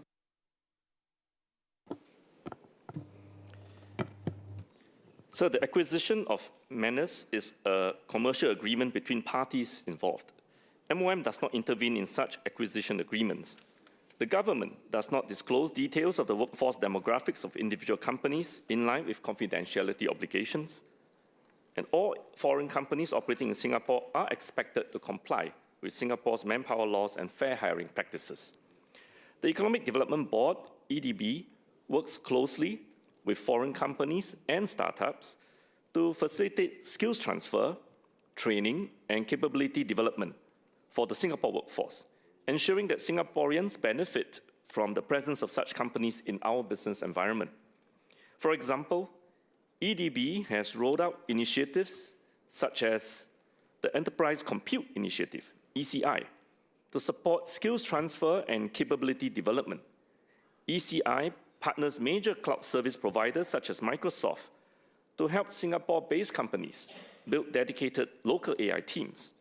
These companies can also tap on reskilling and upskilling support from Workforce Singapore and SkillsFuture Singapore to equip our Singaporeans with the capabilities needed to take on new growth job roles. Mr. Loh. Thank you, Speaker. I have 3 SQs for SMS. Just to set the context, Manus AI is an example of a company that was redomiciled to Singapore from another jurisdiction. So the timeline was they were launched in March of last year, moved to Singapore in around the middle of the year, and the acquisition was announced in December. So one cannot help but feel that Singapore's business environment was taken advantage of opportunistically to achieve certain aims and then now being cast aside. So my 3 SQs are regarding redomiciled companies, are they subject to any targets on hiring Singaporeans? Second follow-up SQ, if they are, what timelines are they expected to comply with in order to meet these targets after redomiciling? And finally, is the Ministry of Manpower taking has any considerations to discourage companies from using Singapore as a flag of convenience without accruing any benefits to the Singapore labour force. SMS Koo. So thank you, sir. I'm mindful that time is running out, so I'll keep my reply short. In general, we do not treat new companies or re-domiciled companies or existing companies any differently in terms of hiring practices. So all companies operating in Singapore ought to comply with the Singapore labour laws. And any arrangements that occurs as a result of acquisition, restructuring, I think is something that is a commercial arrangement between companies, and government will not intervene in it. But we'll make sure that when it comes to hiring or retrenchment, as we had discussed in the earlier PQ, the laws will protect the rights of our workers and to make sure that they are treated fairly and equitably. SMS Koo, I believe you wanted to make a clarification. Yes, sir. Thank you for your indulgence. Just a quick clarification to the reply given to Mr. Pritam Singh earlier. I mentioned that only 5 workers or more being retrenched will be notified, but that is wrong. Actually, it's companies that have more than 10 workers will be required to notify MOM of any retrenchment within 5 working days. So it's not 5 workers, but within 5 working days. And as long as their company has more than 10 workers, even if 1 worker gets retrenched, they need to notify MOM. Thank you, sir. Order. End of question time. The clerk will now proceed to read the order of the day and notice of motion.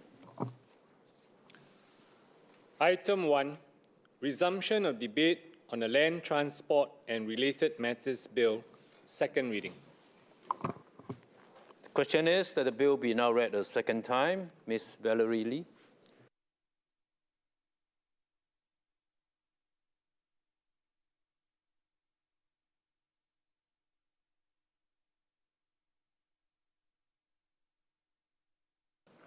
Mr. Speaker, I rise as the first speaker today to continue this debate on the Land Transport and Related Matters Bill.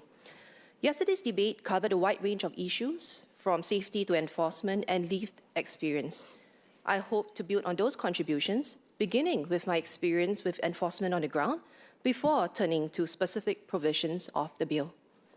Just a couple of weeks ago, I witnessed a joint enforcement operation conducted by the Traffic Police, the National Environment Agency, and the Land Transport Authority in the northeastern part of Singapore, in Tampines East and Changi. The operation took place between 2 to 5 a.m. While most Singaporeans were asleep, officers were out on the road, conducting checks, managing risk, and keeping our communities safe. I, and I'm sure Honourable Member Dr. Charlene Chen, would like to place on record our appreciation for these officers who work late nights, often unseen, so that our roads are safe. After I shared a short post about the experience intended mainly for my residents, I was struck by the response from across Singapore, with many asking for more of such enforcements in their own neighbourhoods. That reaction is telling. Singaporeans care deeply about road safety, public order, and fair enforcement, and they expect these to be applied consistently. It is in this context that the Land Transport and Related Matters Bill is timely. The bill strengthens enforcement, clarifies powers, and responds to realities on the ground. I support its intent and direction. I will touch on 4 areas: illegal vehicle modifications, ERP reforms, active mobility, and speed limiters for lorries. Across all 4, the common thread is simple. Rules must be clear, enforceable, credible, and implementation is fair. I begin with illegal vehicle modifications. Clause 52 strengthens penalties for unauthorized modifications, and this is necessary. Excessively loud exhaust and unsafe aftermarket parts are not minor lifestyle choices. They create safety risks, public nuisance, and enforcement challenges. And in Changi, residents regularly tell me how late-night noise from illegally modified vehicles disrupts sleep, affecting the elderly, the young children, and working adults. By raising penalties to fines of up to $20,000 and/or imprisonment, the bill sends a clear message. Personal preference cannot come at the expense of public safety and community well-being. This need to align policy with reality also applies to ERP 2.0. I welcome the move to decriminalize missed ERP charges and treat them as administrative matters. In an automated system, this avoids unnecessary criminalization for what are often genuine technical lapses. At the same time, accountability should be fair. Holding vehicle owners liable in all cases may not reflect actual usage, particularly in legitimate shared use contexts such as large families. A more nuanced approach could better align responsibility with behavior. Trust also depends on reliability. A motorcyclist in my constituency experienced a faulty OBU that was initially eligible for replacement. However, after a minor hairline crack was detected, he was required to bear the full replacement cost, despite no major accident or misuse. This raised questions about durability standards, especially in Singapore's climate. Beyond enforcement, OBUs can also enhance safety. Existing alerts on bus lanes and speed limits are useful. The ministry could also explore further features such as alerts for flood-prone roads during heavy rain to support drivers. Mr. Speaker, nowhere is the gap between rules and lived experience more visible than on our shared paths. Last December, a 71-year-old resident, Madam Mala Singham, was knocked down by a power-assisted bicycle near Pasir Ris Mall. She suffered serious injuries, required jaw reconstruction surgery, and continues to undergo follow-up care with the dentist and speech therapist. She is still unable to consume solids. I want to be clear, this incident involved a PAB, even though this bill focuses on PMAs. I raise it not to conflate device types, but to highlight a fundamental reality on shared paths, and that pedestrians bear the greatest risk when this risk is mismanaged. Following the incident, Mr. Frank Singham, Mala's husband, conducted a ground-up public survey which attracted over 600 responses. The aim was not to center it on one case, but to see if it reflected a broader pattern. The findings are clear. More than half feel unsafe walking. Over 3/4 have experienced or witnessed unsafe incidents, and there's strong rejection of fast-moving devices on pavements and an overwhelming view that pedestrian safety must come first. What is striking is that respondents are not calling for extreme measures. They're just asking for three things: clear prioritization of pedestrians, proper enforcement of existing rules, and alignment between policy intent and daily experience.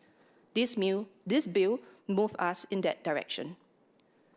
Clause 16 introduces a certificate of medical need for PMA users, which is an important safeguard. To work well, the process must be clear, accessible, and affordable. Excessive or opaque cost or administrative burden risk penalizing genuine users. A transparent appeal mechanism is also important, especially for temporary or borderline conditions. Safeguards should protect the vulnerable and not overwhelm them. Speed limits on shared paths matter only if they are enforced.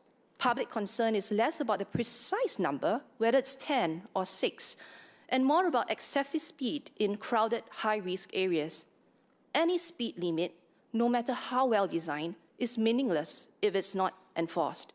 Several honourable members yesterday suggested permanent enforcement measures, such as fixed cameras near schools, bus stops, and high-traffic pedestrian areas. These are all sensible suggestions. Visible, location-focused enforcement, supported by design-based speed calming, is how speed limits move from policy intent to real safety. Without enforcement, speed limits are just suggestions.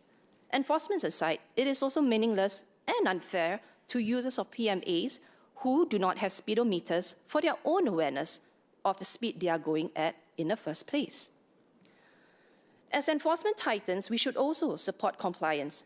This bill makes it an offense to keep non-compliant devices. I hope we can consider transitional measures such as buyback or trade-in schemes that could help users shift to compliant devices, particularly where early purchases were made in good faith. Fire safety related to PMD and PMA charging remains a serious concern. Designated charging and parking areas under residential blocks, also suggested by many honourable members yesterday, could reduce unsafe home charging while improving orderliness in shared spaces. Finally, Mr. Speaker, on speed limiters for lorries, I had raised this issue through a PQ in November 2025, and I thank the Minister for Home Affairs for his response. I support the safety intent behind this requirement, but at the same time, I wish to share feedback from a resident of mine who is also an SME operator. She highlighted that further differentiation of speed limits by vehicle class could allow some more operational flexibility, especially for lower weight lorries, specifically for those between 3,500 to 5,000 kg maximum laden weight, whose drivers often face punishing work schedules or reactive work orders. Uptake also remains a concern, so a more targeted outreach and hands-on installation support could help smaller operators comply. On subsidies for encouraging installations, I would also like to point out that the Productivity Solutions Grant should be meant for genuine productivity uplift and not regulatory compliance like this one. Using productivity grants for monitoring requirements risk diluting their purpose. Mr. Speaker, notwithstanding the above suggestions and clarifications, I support this bill because it strengthens safety while reflecting realities on the ground. At its heart, it challenges all of us to improve safety without making daily life harder for those already trying to comply and do the right thing. I look forward to the Ministry's response, and to Mrs. Malasingham, I wish you a smooth path to full recovery. Mr. David Ho.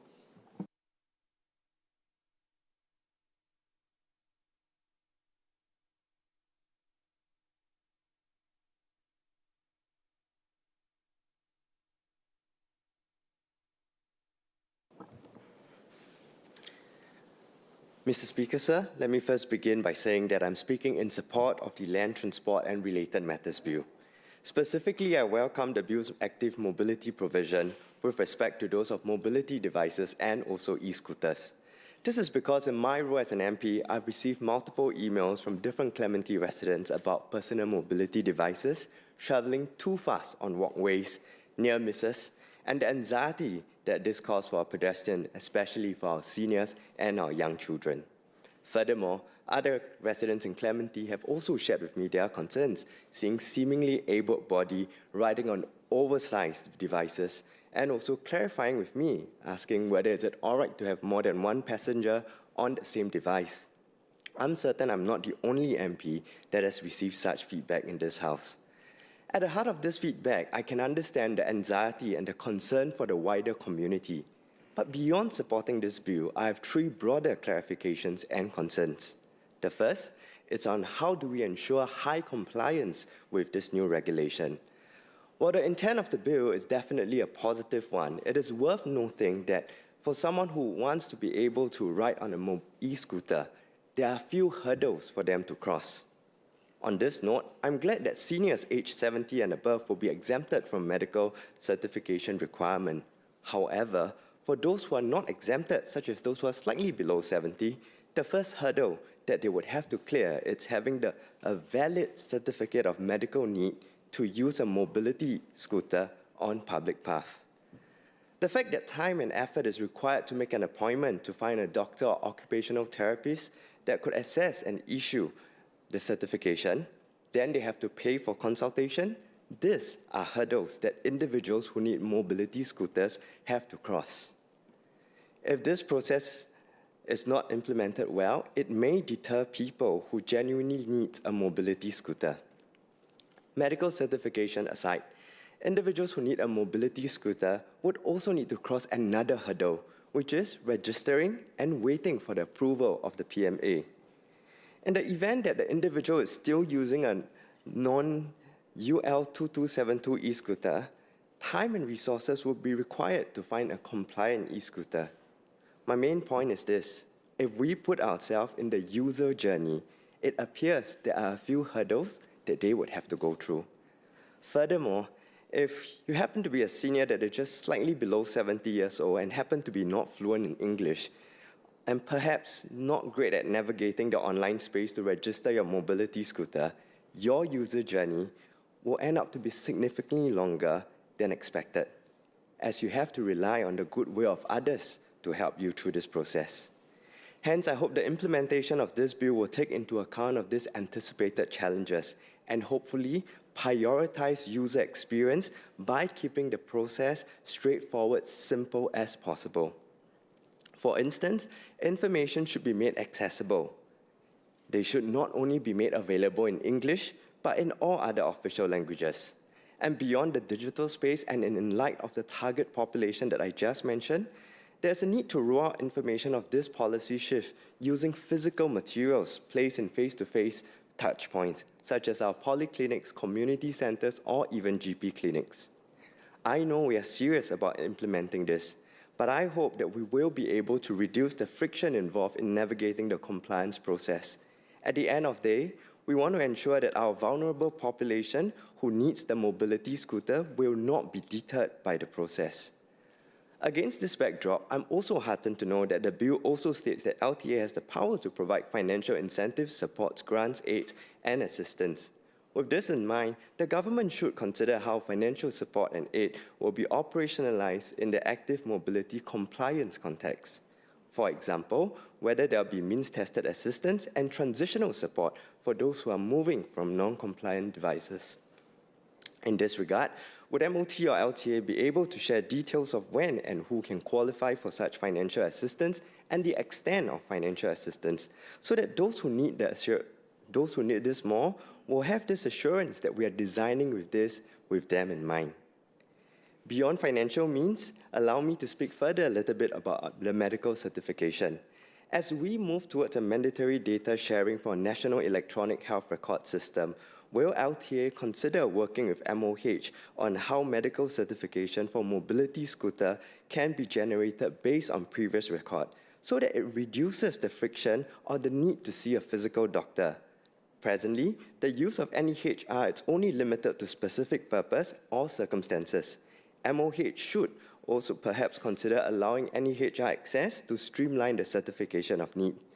And what this means is that for our seniors, they can just go to the Active Aging Center, find a staff who can help them to navigate through the process, generate the medical certification that they need if they have already met the criteria.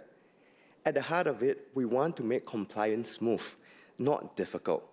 If the perceived expected cost incurred in terms of time and effort is too significant, compliance will be challenging. Second, allow me to speak on matters pertaining to enforcement. In order to ensure that compliance within speed limit and good behavior with mobility vehicles on footpath, the certainty of enforcement plays an important role. If not to the mobility vehicle user, this new speed limit, it's really nothing more than just a head knowledge and may not be taken into heart. Against this backdrop, I wonder how can we ensure enforcement will be more effective?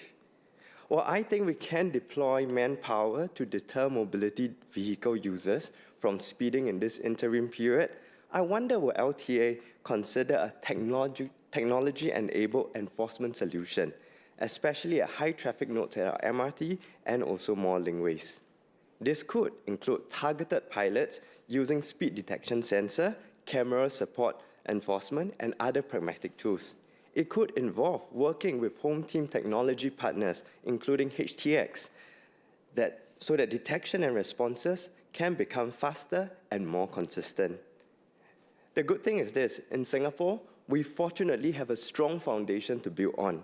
For instance, given our extensive police camera or POLCAM network deployed across neighborhoods and transport nodes, this raises a practical question of whether we can leverage on the camera infrastructure and analytics to identify wrong behavior more quickly, such as speeding of mobility vehicles or even pillion riders on mobility scooters, so that we can ensure enforcement can be carried out more swiftly. Beyond enforcement, our behavior is also shaped by our infrastructure. Just as vehicles drive on road, we often have speed limits to remind us, drivers, of what are the permissible speed. Could we also do something similar for our mobility vehicle users? The broader question is really how do we ensure that the education of this new speed limit is not just one-off, but repeated periodically and ingrained into our behavior. Finally, I also need to put up this point that we need to assure and secure the trust of acceptance of users who depend on these mobility devices. Because for many of these residents, mobility vehicles are not a lifestyle choice. This is a lifeline. If the new regulatory regime is perceived as one that's making daily living more difficult, more stigmatizing, more uncertain, then compliance would be a lot harder. The policy intent may not be fully achieved. In one of my recent house visits, 2 of my residents were wheelchair-bound and they use mobility vehicles to get around. They raise a valid concern, and I hope the ministry can give some assurance to this.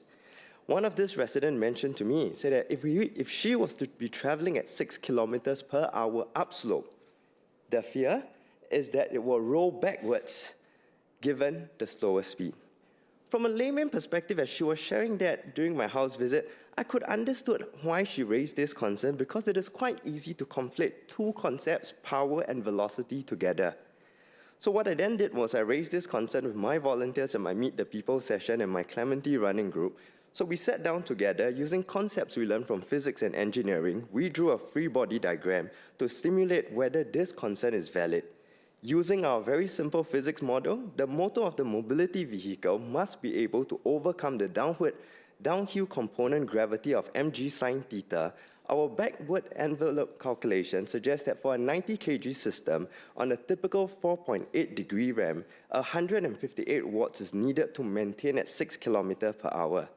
Now let me just say this, I fully acknowledge that this is a simplified model. The point is not about academic precision.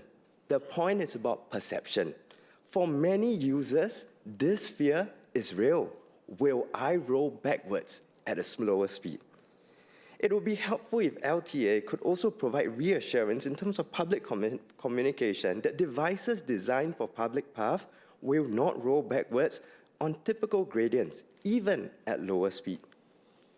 Another concern is the issue of being unfairly judged or confronted. Some have shared that the fear of being stopped or being challenged in public not because they have done anything wrong, but because they don't look disabled. This has been highlighted by disability advocates, and rightly so, because disability comes in many forms. For instance, some users can still walk a short distance, but rely on mobility aid intermittently. If the new regime unintentionally results in more public suspicion or harassment of legitimate users, it will undermine social trust. I therefore hope LTA's communication will be clear that the intent is to prevent unsafe misuse, not to encourage policing by all of us and by public. And the enforcement will be guided by training and clear protocol. Mr. Speaker, all these concerns that I've raised today really do sound operational, but they go at the heart of public acceptance. Ultimately, this bill is more than just enforcement. It is about how we live together in a dense, compact city with shared spaces. A we-first transport culture must mean that pedestrians must feel safe. It also means that legitimate mobility users also feel respected and supported. Our safety rules not only stated, but enforced consistently, supported with the right resources and technology, applied with fairness so that vulnerable users are not priced out of mobility. Mr. Speaker, in closing, this bill advances a simple we-first principle in my opinion. Those who operate power devices and vehicles hold greater capacity to cause harm. And with the capacity comes greater responsibility. Thank you, Mr. Speaker. Mr. Ho, we have some students from St. Hilda Secondary School. From their looks, I think your calculations are correct. Ms. Lee Hui Ying.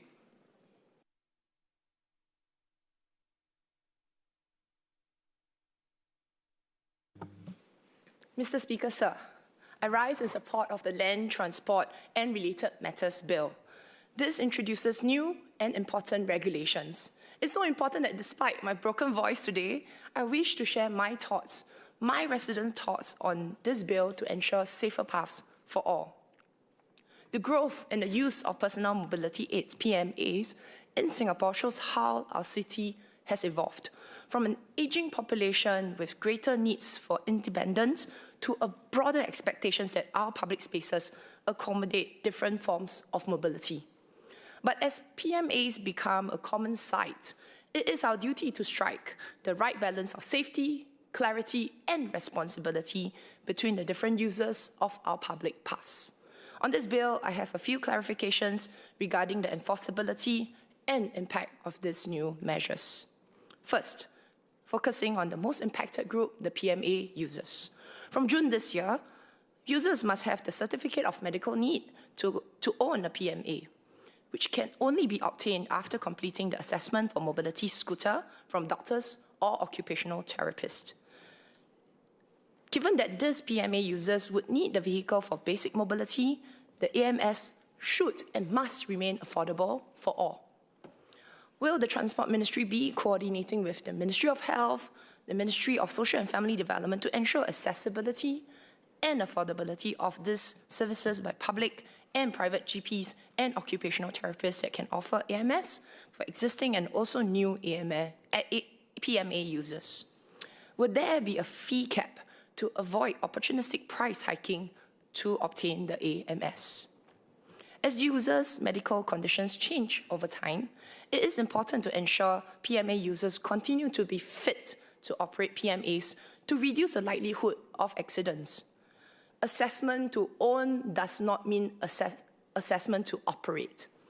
I have seen some PMA users, while medically allowed to own a PMA, but may not have the ability to safely operate their devices, and this jeopardizes other PATH users. PMA users should meet baseline requirements of eyesight, dexterity, and mental state to safely operate their devices. I'd like to ask if the AMS will include an assessment test to determine if the patient is able to safely operate a PMA. This may also change with time if health conditions worsen or simply from aging. Would there be a validity of each AMS to ensure continued assessment on safe riding of PMAs? For example, a reassessment once every 3 years for those with severe chronic conditions. Second, effectiveness of the regulations in making our footpaths and roads safer for everyone. From 2023 to Q3 2025, MOT said there were around 710 reported accidents involving PMA, PMDs, or PABs that resulted in injuries, and approximately 590 were on the roads and 120 were off-road, inclusive of public paths. But there may have been much, much more accidents that went unreported. The new regulations aim to reduce accidents involving pedestrians due to reckless speeding on footpaths and shared paths. However, the prevalence of motorized PMA users might make it difficult to enforce penalties against many cases, with some riders who decide to hit and run after the collision to avoid punishment. So enforcement is extremely key here. Most will comply, but they may still be recalcitrant users who disregard the rules. Can the ministry consider establishing a demerit system for PMA users to deter repeat offenders who fail to consider the safety of others? Would there be physical features installed similar to red light cameras on the roads, on shared paths to track speed limits? There are still some confusion or regulations surrounding active mobility vehicles, such as the speed limit and which paths or roads each vehicle is allowed to ride on. Just as we are getting used to the terms of PMA, PMD, and PAB, we're now hearing new terms from the ministry: motorized vehicles, motorized wheelchairs, motorized scooters. So will the ministry consider increasing better and fuller public communications efforts, such as placing visible signages on speed limits and designating which vehicles are allowed on footpaths, shared paths, and roads? This will reduce the number of accidents due to some riders and pedestrians who unintentionally use the wrong paths. Additionally, which I think has been highlighted in this chamber by some of the members, there are other factors other than speed that pose safety risk and public disturbance. Sometimes you hear them before you see them. Some active mobility users play loud music on their devices, almost like a mobile disco, blasting through the HDB blocks and footpaths, and sometimes during wee hours of the night. Will the ministry look into restricting the playing of loud music on such devices to minimize disturbance and to show consideration for the community? Third, some delivery riders switched to PMAs after PMDs were banned from footpaths in 2019. The new regulations for speed limit and vehicle registration are likely to result in loss of income for many delivery riders who depend on the device for their livelihood. So the transition support is crucial. As the ministry consulted with major food delivery platforms on changes in compensation structures or job allocations due to the new regulations. This could include allocating shorter distance deliveries to more PMA delivery riders to mitigate potential fall in earnings? Or will there be career transition assistance for those who wish to switch out of their delivery jobs? Additionally, delivery riders who switch to PABs or PMDs will not be able to legally ride on pedestrian paths, making it challenging for them to complete their deliveries in HDB estate. So those who do so illegally might pose an even greater risk to pedestrians due to the higher speed limit. Therefore, could the Minister and the Ministry share on plans to improve last-mile connectivity by increasing the accessibility of shared paths network within the HDB estates? Sir, in Mandarin, please. 议长先生，行动辅助工具 PMA 的使用已经越来越普遍。我们有责任平衡各类的使用者在公共步道上的安全、问责和界限。我希望交通部能进一步说明法案对 PMA 使用者、道路使用者和送餐员的影响，以及新措施将如何执行。首先，从今年6月开始，行动辅助踏板使用者呢，得在医生或者职能医疗室完成相关评估后，获得医疗证明，才能拥有行动辅助踏板车。这些使用者的基本出行往往需要靠这些辅助工具，因此这项评估必须是他们所能负担得起的。请问交通部是否会与卫生部以及社会及家庭发展部协调，确保现有和新的使用者能在他们所负担的价格下，便利地获得医生和职能治疗师所提供的评估服务？当局是否为这项服务设下收费顶线，避免趁机漫天开价的情况？此外 ，PMA 使用者的身体情况会随着时间改变，他们必须有足够的能力操作这项行动辅助工具，才能减少意外发生的可能。即使被评估能拥有辅助工具，并不代表他们有能力操作。因此，使用者必须满足基本的视力、灵活度和心智能力，来安全和操作这类的辅助工具。请问，根据这样的评估，是否会包括评估病患能否安全操作这类的辅助工具呢？考虑到他们的健康情况的改变和老化的影响，评估是否会设下期限，以测安全？例如，有严重慢性疾病的病患，或许必须在每3年进行重新一次的评估。第二，关于条例的有效执行，我相信大多数使用者都会遵守条例，但是呢，有一些害群之马或许会屡劝不改。交通部是否考虑会推出可能减分模式来作为阻吓，以确保他人的安全？当局也是否会效仿加强马路上的限速器和交通摄像机等，在步道也安装能测量时速的仪器呢？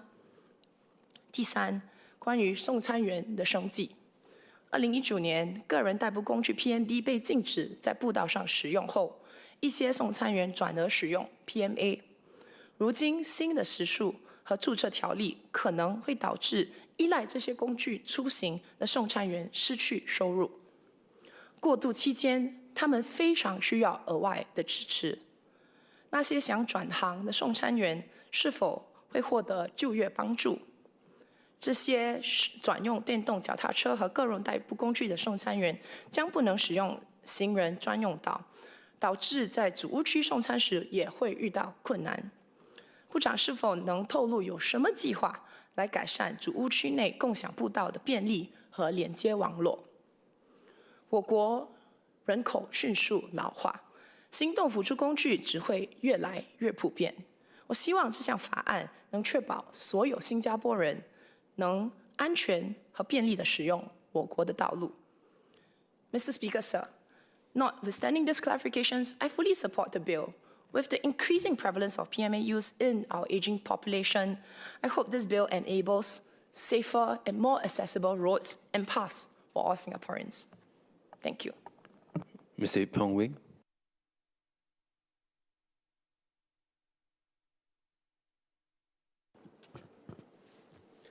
Mr. Speaker, sir, I'm speaking on this bill on behalf of Yio Chu Kang, a constituency with a significant and growing senior population. Many of my residents rely on personal mobility aids or PMAs to move around the estate safely and independently. For them, these devices are not a convenience, but an essential part of their lives. My residents want safer paths and fewer fires in our HDB blocks, but they also want a transport environment that is safe and inclusive. I support the Ministry's intent to tighten regulations, but legislation is only as effective as its implementation. When we move from policy papers to the pavements in our estates, the how becomes just as important as the what. With that in mind, I would like to raise 4 clarifications on the bill. Mr. Speaker, sir, my first point concerns the new requirement for a certificate of medical need. We all agree with the intent. We have witnessed seemingly young and able-bodied individuals speeding on mobility scooters, treating them as casual transport. This endangers pedestrians and undermines confidence in genuine PMA use. However, for many of my senior residents, a mobility scooter is a lifeline. It is the difference between being confined at home and being able to buy groceries or meet friends. While I note the exemptions for seniors aged 70 and above and for subsidy recipients, I'm concerned about what I term as the sandwich class of disability. These are residents in their 50s or 60s who may not meet a strict clinical definition of being unable to walk, but who suffer from chronic pain, arthritis, or joint degeneration. They may manage short distances within their flats, but cannot walk several hundred meters to essential amenities. At the same time, mobility needs are not always permanent. Some residents may require PMAs immediately after surgery or injury, but later recover sufficiently. This raises important questions about how temporary medical need is defined and managed in a way that is fair, clear, and not open to abuse. I seek 3 clarifications. First, will there be a fast-track or temporary certification process for residents who need a PMA after surgery or injury, ensuring rehabilitation does not become a compliance case? Related to this, how will the system manage the point at which a temporary medical need ends? Will they be assigned a deadline where they are expected to stop using the PMA? Must they undergo reassessment if their mobility issues persist beyond the expected recovery period in order to continue using it? Second, with the rollout starting in mid-2026, I worry about bottlenecks at polyclinics. Can the Minister assure us that residents will not be left housebound while waiting for certification? During the initial rollout, will enforcement officers prioritize helping residents comply rather than penalizing them? Third, regarding digital inclusion, how does a non-tech-savvy senior who falls just below the age exemption prove their status? If verification relies on digital platforms, we risk creating anxiety. Simple physical proof options still remain essential.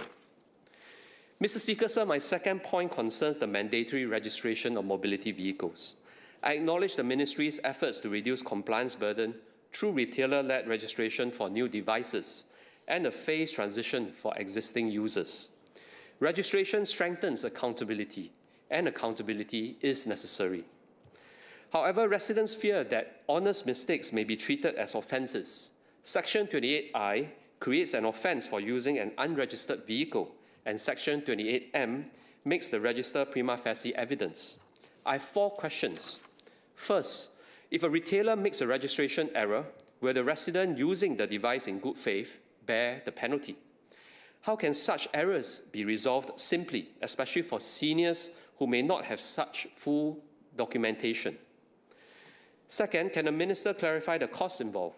For low-income seniors, even modest fees can be a barrier. Will subsidies or waivers be considered? Third, are there implications for public rental tenants regarding insurance or tenancy rules?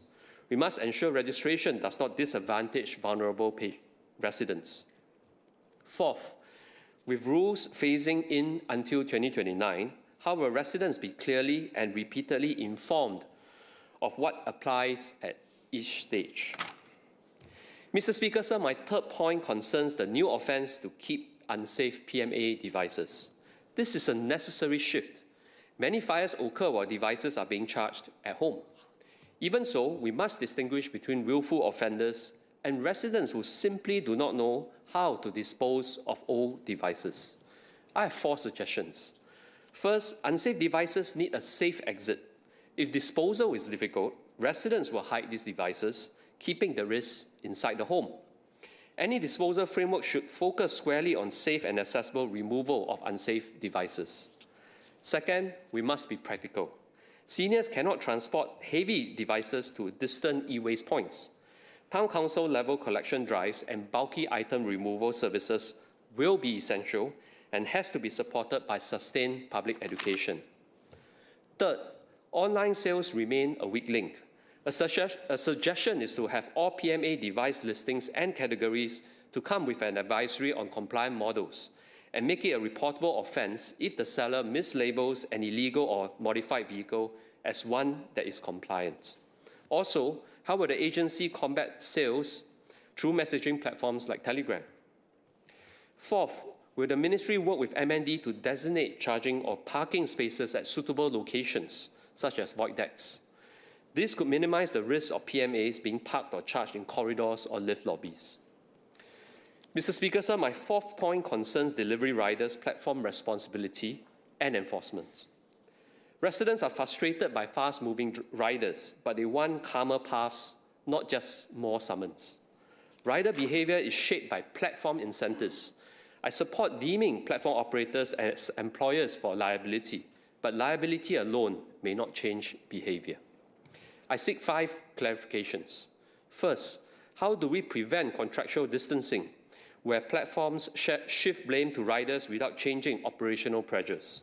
Second, why does the bill not explicitly require training or delivery time management, including algorithmic changes that do not reward speed at expense of safety?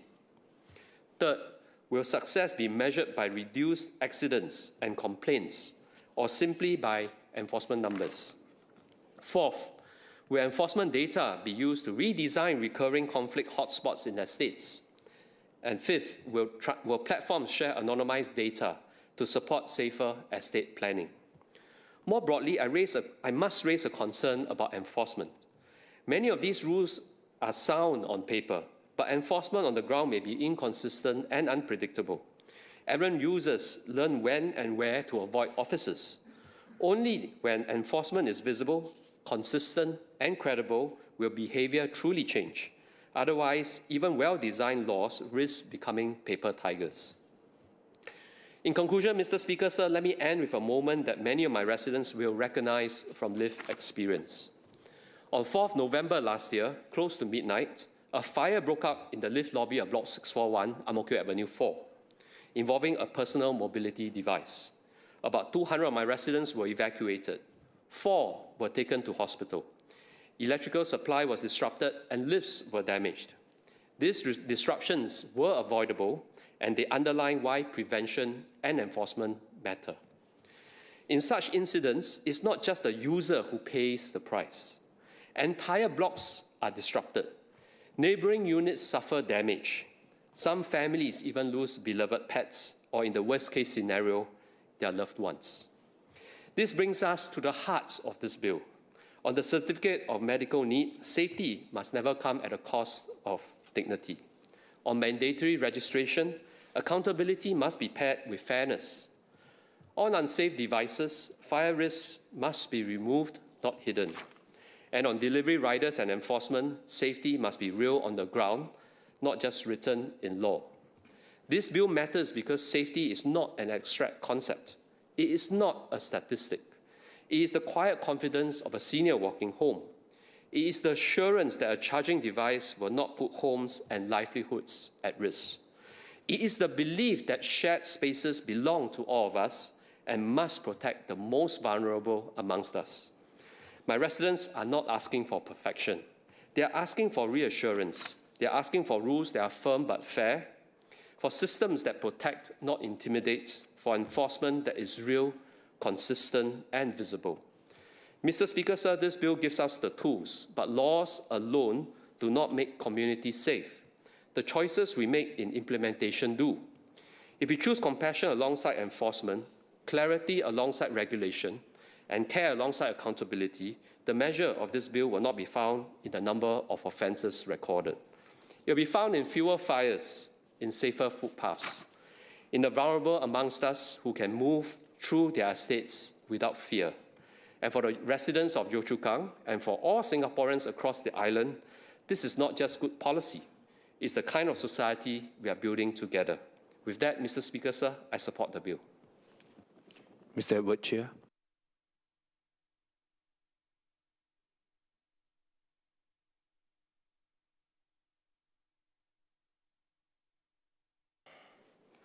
Mr. Speaker, I rise in support of the Land Transport and Related Matters Bill.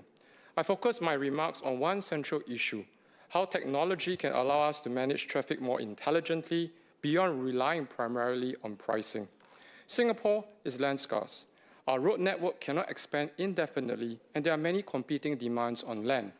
We need more housing, more parks, more cycling paths, etc.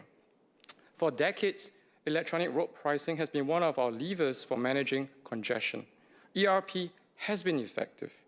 But as technology advances, the question is no longer how much we price road usage, but how intelligently we manage traffic as an integrated system.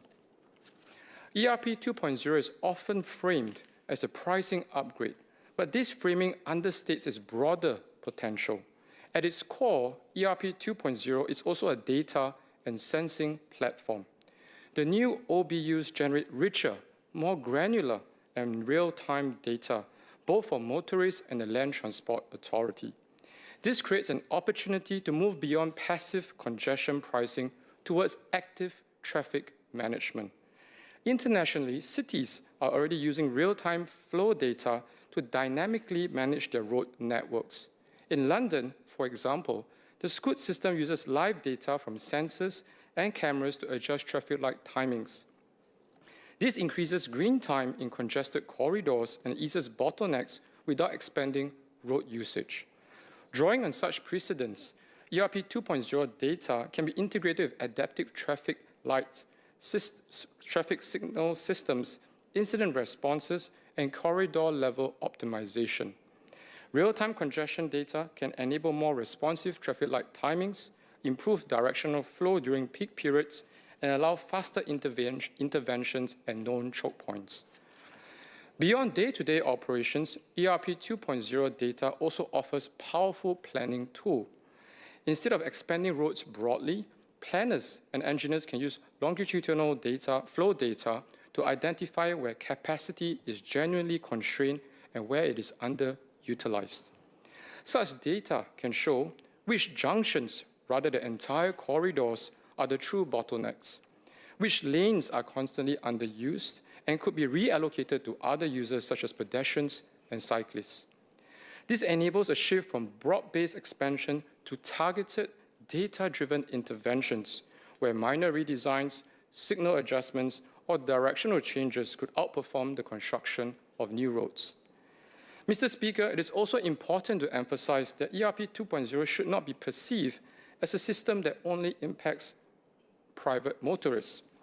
The same flow data can also be used to improve outcomes for public transport users, particularly bus commuters. ERP 2.0 data can support bus lane prioritization by identifying corridors where buses experience the most delays, better route designs based on actual congestion and demand patterns, transfer optimizations improving coordination between bus services and MRT nodes, last-mile connectivity planning by highlighting short but congested links that disproportionately affect bus reliability. By embedding these insights into planning and operations, ERP 2.0 can directly enhance bus punctuality, reliability, and journey times, strengthening public transport as an attractive and dependable choice. Mr. Speaker, may I ask the Minister what ERP 2.0 data is already integrated today and how it will be used in the medium and long term to support smarter traffic management, such as adaptive signals, incident response, and bus operations beyond pricing alone. Turning to virtual gantries and network effects, The shift to virtual gantries under ERP 2.0 offers flexibility and reduces physical clutter. However, international experience suggests that flexibility must be accompanied by clear principles and guardrails. Mr. Speaker, as we move towards virtual gantries, some of my Zhenghua residents are concerned that it may become easier to introduce more pricing points across the island. It is therefore important to consider the overall impact of more granular road pricing and to ensure that flexibility does not create uncertainty for motorists or lead to higher costs without real congestion benefits. So may I ask the Minister whether there will be clear limits and transparent criteria for adjusting ERP 2.0 pricing zones and regular public updates on congestion and travel times to ensure that flexibility delivers real improvements on the ground. Turning to user experience of OBUs. Early feedback on OBUs has raised concerns around aesthetics, usability, and power consumption. Specific vehicle types or older car models face technical difficulties powering the OBU, given that it requires more energy than the previous in-vehicle unit. Mr. Speaker, may I ask the Minister whether there will be carve-outs for vehicle types that face technical installation challenges, and if so, how would such users be made to pay ERP 2.0? Regards to user experience issues, other cities have addressed similar challenges through iterative design improvements and structured feedback loops. In Seoul, for instance, smart mobility systems were rolled out alongside continuous refinements with user satisfaction explicitly tracked as a performance indicator. To that end, may I ask the Minister, how is LTA incorporating user feedback to refine the OBU experience? And beyond familiarity over time, what new features are planned to ensure ERP 2.0 becomes generally more intuitive and useful for motorists? Turning to active mobility, the bill strengthens penalties and enforcement powers, particularly for personal mobility aids. This is important for safety, but enforcement capacity must be sustainable. Cities such as Paris and Amsterdam increasingly rely on camera-based and automated enforcements to ensure consistent compliance without excessive manpower demands. Camera-based enforcement enables round-the-clock monitoring, unlike manpower-based enforcement, which relies on occasional checks and predictable hotspots due to inherent resource constraints. Leveraging technology in this way allows enforcement to scale with usage while maintaining fairness and predictability. Mr. Speaker, may I ask the Minister what cameras are currently used for active mobility enforcement, how much manpower is presently deployed for such purpose, and the associated man-hour labor costs of such enforcements. Further, with the expansion of rules and enforcements introduced by this bill, what are the projected manpower requirements and costs going forward, and what immediate plans are in place to scale up automated enforcements to manage these constraints? On the requirement for medical certifications for PMA users, this is welcome. From time to time, I have residents in Zhenghua asking me whether certain type of PMAs users should, in fact, be using PMAs, as some appear young and healthy. A certifiable medical requirement helps remove such suspicions and ambiguity. This is essential to foster trust and social acceptance within our community. At the same time, I wish to raise an issue of equity and access. Some PMA users come from lower income households, and even small administrative costs can become a barrier. To ensure this does not unintentionally exclude those who need mobility support the most, can the Ministry regularly publish a clear list of clinics offering certification and update it together with indicative fees to enhance transparency and keep the process affordable and fair? Mr. Speaker, this bill offers us an opportunity to move beyond a narrow conception of ERP as simply a pricing mechanism towards a smarter, integrated mobility system, one that uses data to optimize traffic flow, guide infrastructure planning, improve public transport reliability, and enhance user experience. Cities around the world show that pricing works best when paired with real-time traffic management, adaptive control, and thoughtful use of data. I hope Singapore will continue to lead in this space, not just by pricing roads efficiently, but by managing them intelligently.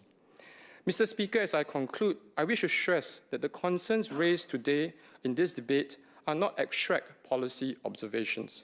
They are the lived realities and anxieties of residents, workers, caregivers, and persons with mobility challenges whom we meet on the ground every day.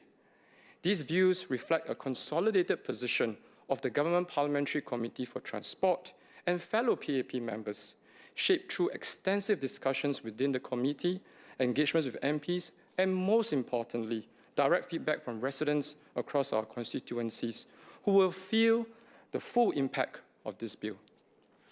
Taken together, the GPC's views rest on three clear and urgent concerns. First, members strongly support safety as a central objective of this bill. Safer paths, safer roads, safer homes are not optional. They are essential. Residents want assurance that injuries, misuse, fires, and unsafe modifications linked to increasingly powerful devices will be decisively addressed. At the same time, they expect safety measures such as speed limiters, tougher penalties for dangerous alterations, and smarter traffic management systems to deliver real, visible improvements on the ground, not just rules on paper. Second, while members support the introduction of a certificate of medical need to curb abuse, we must be clear-eyed about who we may be left behind. For many genuine users, those with temporary injuries, functional mobility challenges, caregiving duties, or delivery riders rely on mobility aids for their livelihoods, the bill is not theoretical. It affects whether they can move, work, or live with dignity. The GPC therefore urges the implementation to be flexible, affordable, and clearly communicated so that administrative complexities, costs, or narrow definitions do not unintentionally exclude or penalize those who depend on these devices the most. Third, members emphasize the success of this bill will ultimately be judged on enforcement. Residents are asking for enforcement that is consistent, credible, and fair, not sporadic crackdowns or uneven treatment. This means sustained enforcements on the ground, better use of technology, and clear accountability for platforms and marketplaces that profit from the usage and sales of these devices. At the same time, the GPC calls for a sensible transition period, one that prioritizes education and understanding and exercises discretion where users are acting in good faith and adjusting to new rules. Mr. Speaker, these are calls to make it work for people it most directly affects. The GPC supports the intent of the bill.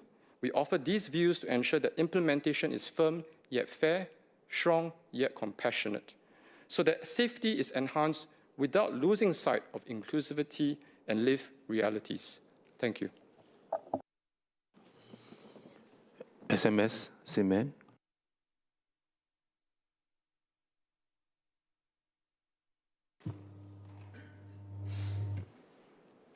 Mr. Speaker, I thank the members for their interest and support for the bill. Please allow me to address their comments on the MHA-related amendments. Ms. Joan Pereira and Ms. Yeo Wan Ling asked about the regulatory and enforcement approach for foreign-registered heavy vehicles vis-à-vis Singapore-registered heavy vehicles. Speed limiters are employed upstream to reduce the speeding risk before the offence occurs. In 2024, the speed limiter regime was expanded to include lorries with a maximum laden weight of between 3,501 kilograms and 12,000 kilograms. Singapore-registered heavy vehicles account for the bulk of heavy vehicle traffic on our roads. Installing speed limiters for these vehicles would therefore reduce the road safety risks associated with heavy vehicles very significantly. We also recognize the need to address the safety risks associated with foreign-registered heavy vehicles. We require them to comply with our road traffic laws and regulations, and we conduct on-road enforcement on them. Foreign vehicles that commit speeding offences will be dealt with in accordance with the law. We do not require them to install speed limiters because they also apply in other jurisdictions with different speed limits from Singapore. It is worth noting that since Singapore-registered lorries are already required to install speed limiters and therefore will be unable to speed, this allows traffic police to focus speeding enforcement on all other vehicles on our roads, including foreign-registered heavy vehicles. To Ms. Joan Pereira's question on installing speed limiters for higher-risk passenger cars, speed limiters are currently required for heavy vehicles as part of a targeted, risk-based approach. These vehicles pose higher risks due to their size, weight, and operating characteristics. But the risks associated with passenger cars, on the other hand, arise primarily from driver behavior rather than vehicle attributes. These behaviors are more appropriately addressed through public education efforts and deterrent penalties rather than through speed limiters. Members also asked about speed limits for heavy vehicles. Ms. Yeo Wan Ling asked whether the speed differential between passenger vehicles and heavy vehicles gives rise to unsafe driving conditions. Ms. Valerie Lee suggested that lighter vehicles with a maximum laden weight of 3,501 to 5,000 kilograms should be subject to a higher speed limit of 70 kilometers per hour instead of the current 60. Let me clarify. On expressways, passenger vehicles may travel at speeds of up to 90 kilometers per hour, while heavy vehicles are subject to a vehicular speed limit of 60 kilometers per hour enforced through speed limiters. But these differing limits should not be seen in isolation. They are paired with lane discipline requirements, where slower vehicles are required to keep to the left lane, except when overtaking.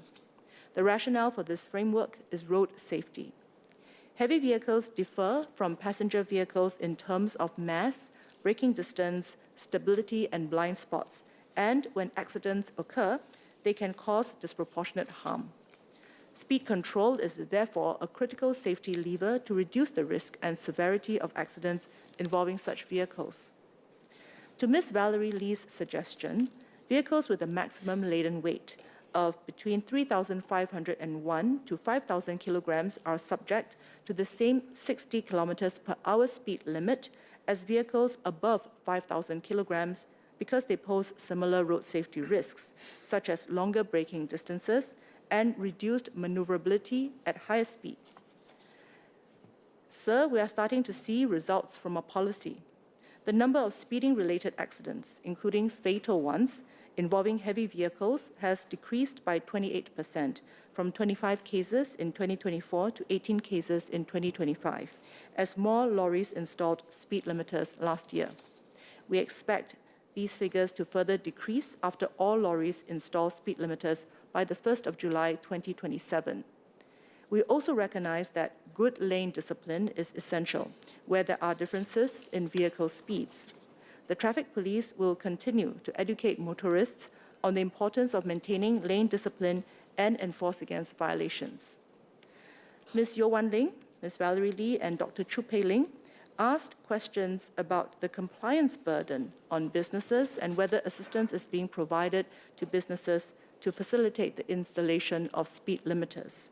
To Ms. Yeo's query, the speed limiter requirement applies to lorries that continue to operate on Singapore roads. Where a vehicle is earmarked to be scrapped after its statutory installation deadline, the vehicle must be installed with a speed limiter in order to operate on the roads after the deadline.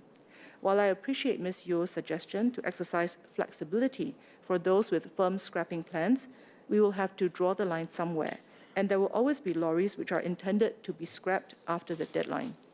We have thus decided to maintain a consistent approach by not extending the deadline for any group.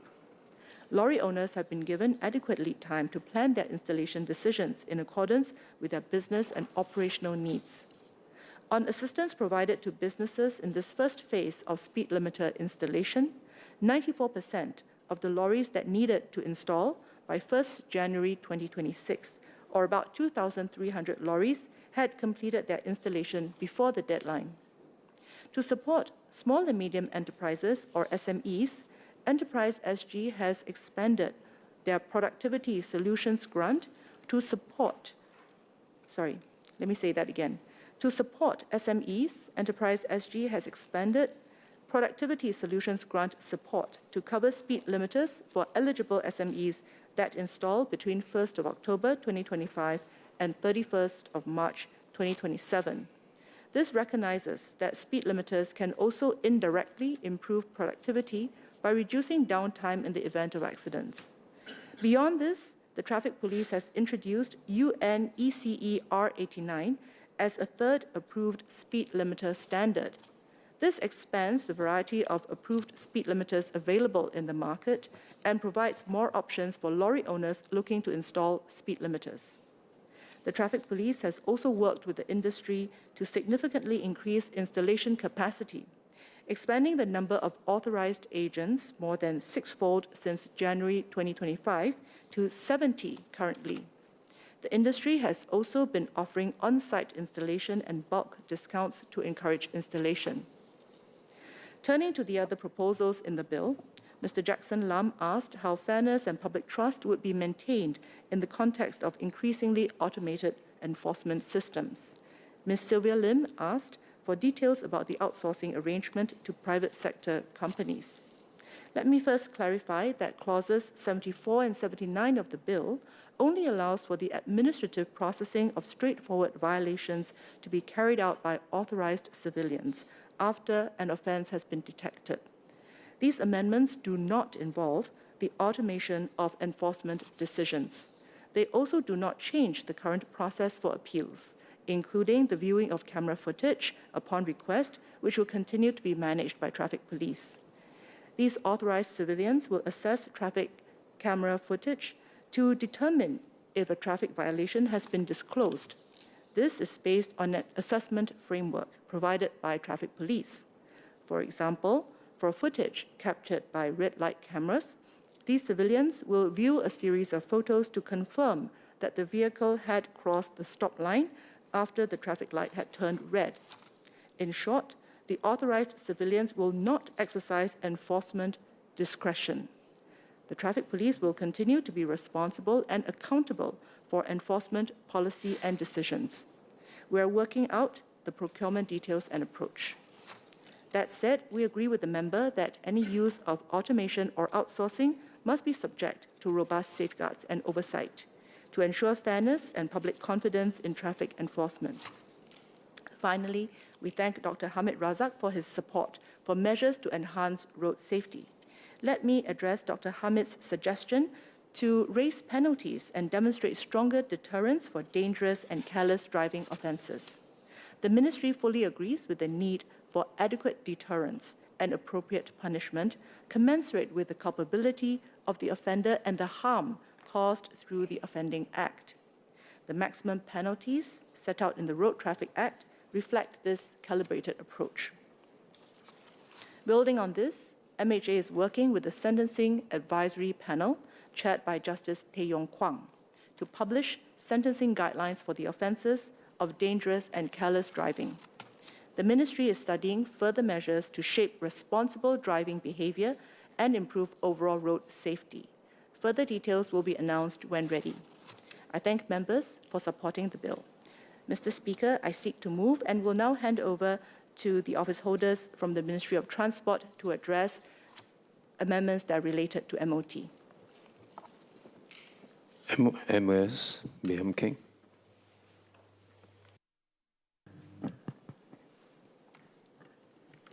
Mr. Speaker, I thank the members for their support of the bill and their thoughtful questions.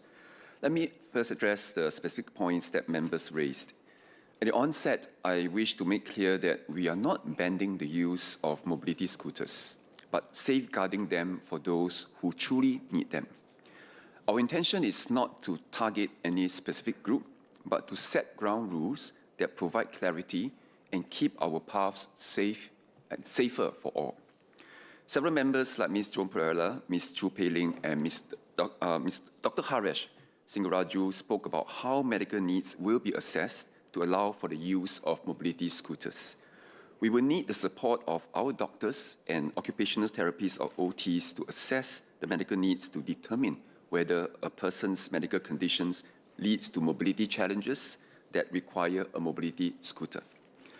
MOH has issued guidelines for healthcare professionals to conduct the assessment, including a non-exhaustive list of possible conditions. Some examples include cardiovascular diseases such as severe heart failure and musculoskeletal disorders such as muscular dystrophies and rheumatoid arthritis. Members including Mr. David Ho, Mr. Ng Si Xuan, and Dr. Hamid Razak asked about the process to obtain a certificate of medical need, validity periods, and timelines. For the convenience of users and assessors, both digital and hard copy certificates will be possible. The doctor or OT may fill in a standard online form to submit the data to LTA or issue a hard copy of the standard form. Once the assessor completes the form, the certificate is granted. For the hard copy, the user is encouraged to take a photo and submit it to LTA so that it is stored in LTA's digital registry. As part of the certification, the doctor or OT will assess and indicate if the user's need for mobility scooter is long-term or temporary. For the latter, the period that the certificate is valid will be specified. The government will maintain a registry of those with valid certificates of medical need and those exempted from the requirement. Seniors exempted on the basis of age will not be in the registry. I know some seniors may look younger than their age, so if enforcement officers were to ask, the NRIC year of birth just needs to show that they are 70 years old and above. As an example, for this year, everyone born in and before 1956 are automatically exempted. Enforcement officers will request for the user's particulars to perform a back-end check on the spot. If the certificate has not been submitted online, the user just needs to produce a hard copy form for inspection.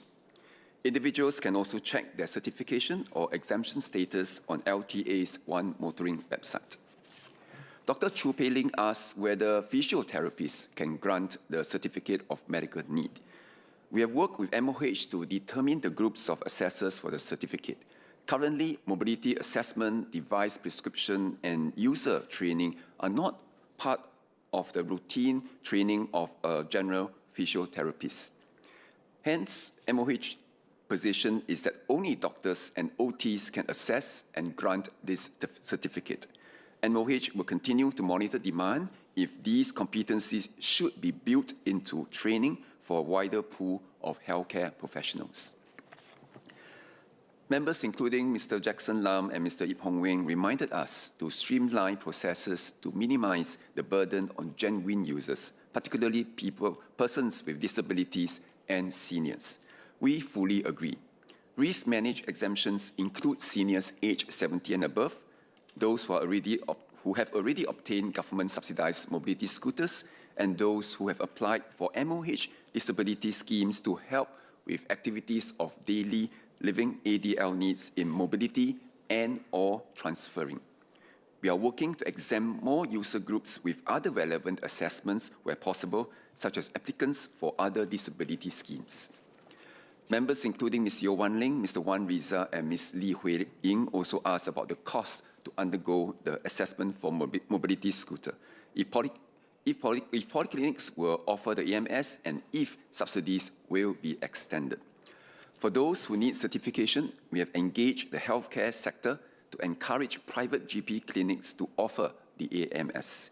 We want it to be widely available and accessible so that users can have affordable choices.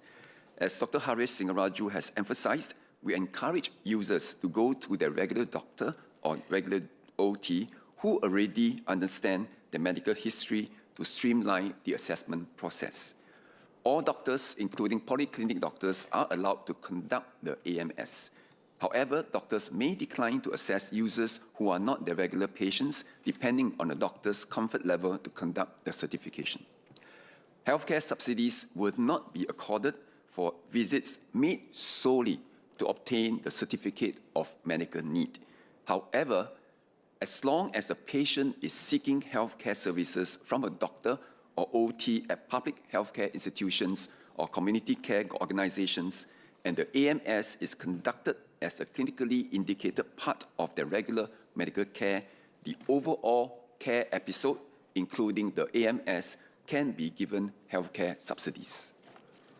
Members, including Mr. Chai Ying-zhou, Mr. Dennis Tan, and Mr. David Ho, asked about specific plans to engage existing PMA users on the new rules, especially seniors and persons with disabilities. LTA will continue to work with the Agency for Integrated Care and SG Enable, as well as relevant social service agencies such as SPD, to reach out to seniors and persons with disabilities. LTA's public communications campaign on the new rules will also be rolled out in various languages. On the ground, enforcement officers will engage and educate PMA users on the upcoming rules. We will also reach out through grassroots channels, and I seek members' support to raise awareness among your residents. Members, including Ms. Yeo Wan Ling and Ms. Joan Perella, raised concerns on how the new PMA rules may affect platform delivery workers. We understand the concern on how the new rules could potentially affect the number of deliveries and thus the earnings of delivery workers. Only workers with mobility needs should use PMAs for their work. Such workers have to abide by the reduced speed limit and dimension limits for everyone's safety. This protects not just other path users, but the PMA riders themselves. By going at a slower speed and using devices that are not oversized, they can navigate crowded paths and complete their deliveries safely. They reduce the risk of serious accidents which will affect their earning stability. I thank Ms. Yeo Wan Ling for sharing that the National Delivery Champions Association will provide financial assistance to help riders comply with the new rules. For delivery riders without mobility challenges, PMAs are not the right mode of transport for them. They should not misuse PMAs. They can continue their trade by switching to other devices or vehicles before 1st June 2026. We had engaged the Digital Platforms Industry Association and the National Delivery Champions Association last year. They expressed support for the new PMA rules, including the 6 km/h speed limit, in a joint statement. The platforms have committed to be inclusive in allocating jobs and providing earning opportunities for individuals from diverse backgrounds, including those with mobility challenges who rely on PMA for their delivery work. Ms. Goh Zeki and Mr. Ip Hong Weng also asked about platforms incentivizing faster deliveries that may lead to speeding. Platform companies are responsible for ensuring the safety and well-being of their delivery riders.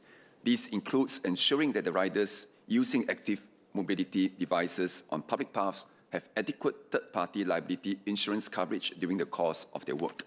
We will continue to encourage food delivery platforms, rider associations, and industry partners to promote safe riding practices and explore what more can be done to deter errant riding behavior.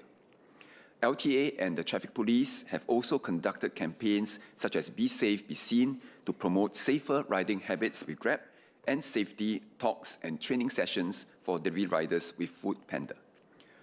Mr. David Ho raised a concern that the reduced speed limit could affect riders' ability to travel upslope. Indeed, this was a concern that we had when developing the proposal, so we spent some time studying the issue. So our studies support the calculations done by Mr. Ho's volunteers that motorized PMAs will be able to travel upslope along public paths safely with a speed limit of 6 km/h. It is the motor power and not the speed that pushes the wheels upslope. So nonetheless, we understand the worries, and LTA will improve awareness to reassure PMA users that 6 km/h is safe. Ms. He Ting Ru asked whether scientific literature was considered for AMAP's, or the Active Mobility Advisory Panel's, recommendation of the speed limit reduction. Ms. Yeo Wan Ling, Mr. Dennis Tan, Ms. Fadil Haswizi, and Mr. Chai Ying-zhou raised concerns that the lower speed limit will increase journey times and affect delivery riders' earnings. In accepting the recommendation to lower the speed limit to 6 km/h, our primary consideration was to peg the speed to brisk walking speed, since PMAs are a replacement for walking. We acknowledge that the trade-off is that users travel more slowly. This is necessary to protect themselves and other path users. So I thank Mr. Fu Zesiang for citing the many jurisdictions internationally that use 6 km an hour as a speed limit for PMAs based on brisk walking speed. On Ms. He Ting-Ru's suggestion, the AMAP already comprises stakeholders across various interests and professional groups, as well as academics. Ms. He Ting-Ru and Mr. Tsai Ing-tzou asked if users would have sufficient time to comply with the new rules that will come into effect on 1st June 2026. But Mr. Speaker, it will almost be 2 years since the proposals were announced in March 2024, and we have received strong calls to implement the rules swiftly to improve path safety. Affected stakeholders, including retailers and users, have had time to change to compliant devices before the PMA rules commence on 1st June 2026. But we will provide more time until 1st January 2029 for existing mobility scooter users to register their devices and change to devices that comply with the new maximum device speed of 6 km per hour. Mr. Fu Zesiang and Mr. Ip Hong Wing asked about the cost of registration and how mobility scooters can be transferred or sold. Retailers need to register the devices to their business before sale or ensure that the device is registered. Ahead of 1st June 2026, LTA will work with retailers to register the existing stock of compliant mobility scooters. Before the sale of the mobility scooter, retailers will check via One Motoring website to ensure that the prospective owner is either granted a certificate of medical need or exempted from the requirement. The sale should only be completed upon the successful transfer of ownership. We will be mindful that the cost of registration should be kept affordable so as not to place an undue burden on genuine users. As a comparison, the current cost of registering power-assisted bicycles is $50. Dr. Hamid Razak suggested for markers to visibly identify those with medical need for mobility scooters for ease of enforcement. On the other hand, Mr. Fu Zesiang asked if registration and identification marks raise privacy concerns. We appreciate these concerns and we assure members that the registration and enforcement processes be handled sensitively. The registration system addresses both concerns. Registration and identification marks will display the device's unique identification number rather than personal details of the owner, similar to e-scooters where it is a sticker. In addition, as a general rule, only individuals granted a certificate of medical need or exempted from the requirement can register mobility scooters. The registration framework will allow families to share a single mobility scooter. Registration is for the mobility scooter to ensure device compliance. It is not an offense to ride a mobility scooter that is registered to another person as long as the user is granted a certificate of medical need or exempted. This is no different from how vehicles can be driven by multiple drivers as long as each driver has a valid driving license and the vehicle is insured accordingly. Several members, including Ms. Ting Pei Ling, Ms. Joan Pereira, Mr. Dennis Tan, and Mr. David Ho, raised suggestions to strengthen enforcement of the new PMA rules, including expanding the use of cameras, increasing plainclothes operations, and action against non-compliant devices. Say again, and action against non-compliant retailers. To enforce the PMA rules, LTA has a comprehensive strategy. Active mobility enforcement officers will patrol public paths and conduct checks on user and device compliance. They will be supported by volunteer active mobility community ambassadors to enhance engagement efforts. Ms. He Ting-Ru also expressed concern that enforcement officers will rely on casual visual perception of able-bodiedness. Enforcement officers will be trained to be sensitive in checking for the certificate of medical need.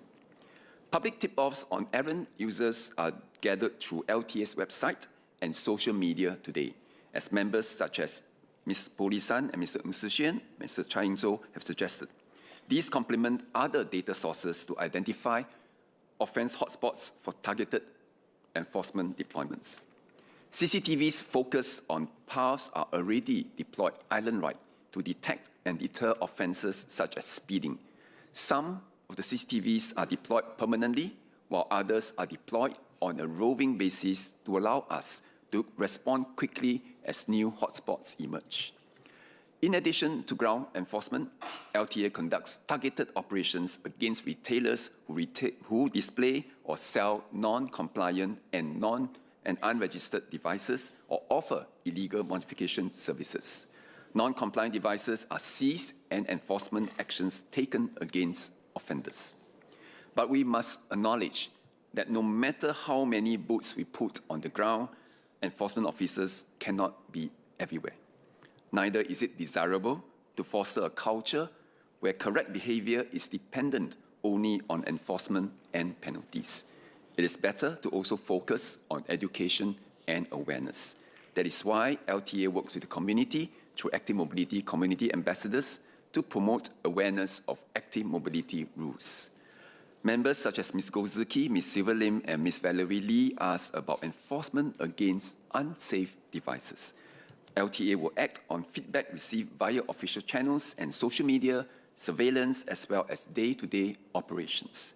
Targeted enforcement checks will also be conducted where e-scooters are commonly used, including areas where such devices may be parked or kept. PMDs verified by LTA as non-UL 2272 certified will be seized. LTA has the responsibility to enforce against such devices.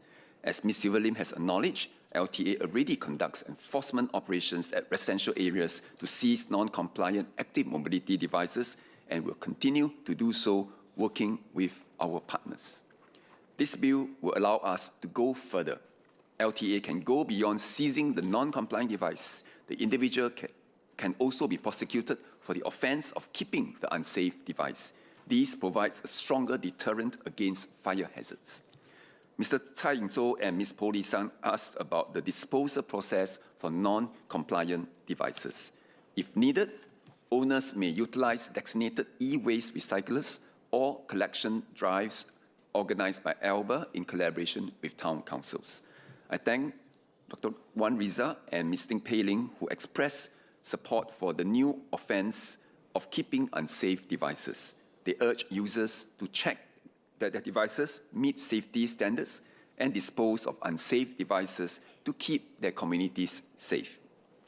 For PMAs, we may not expect to see a large-scale wave of disposals.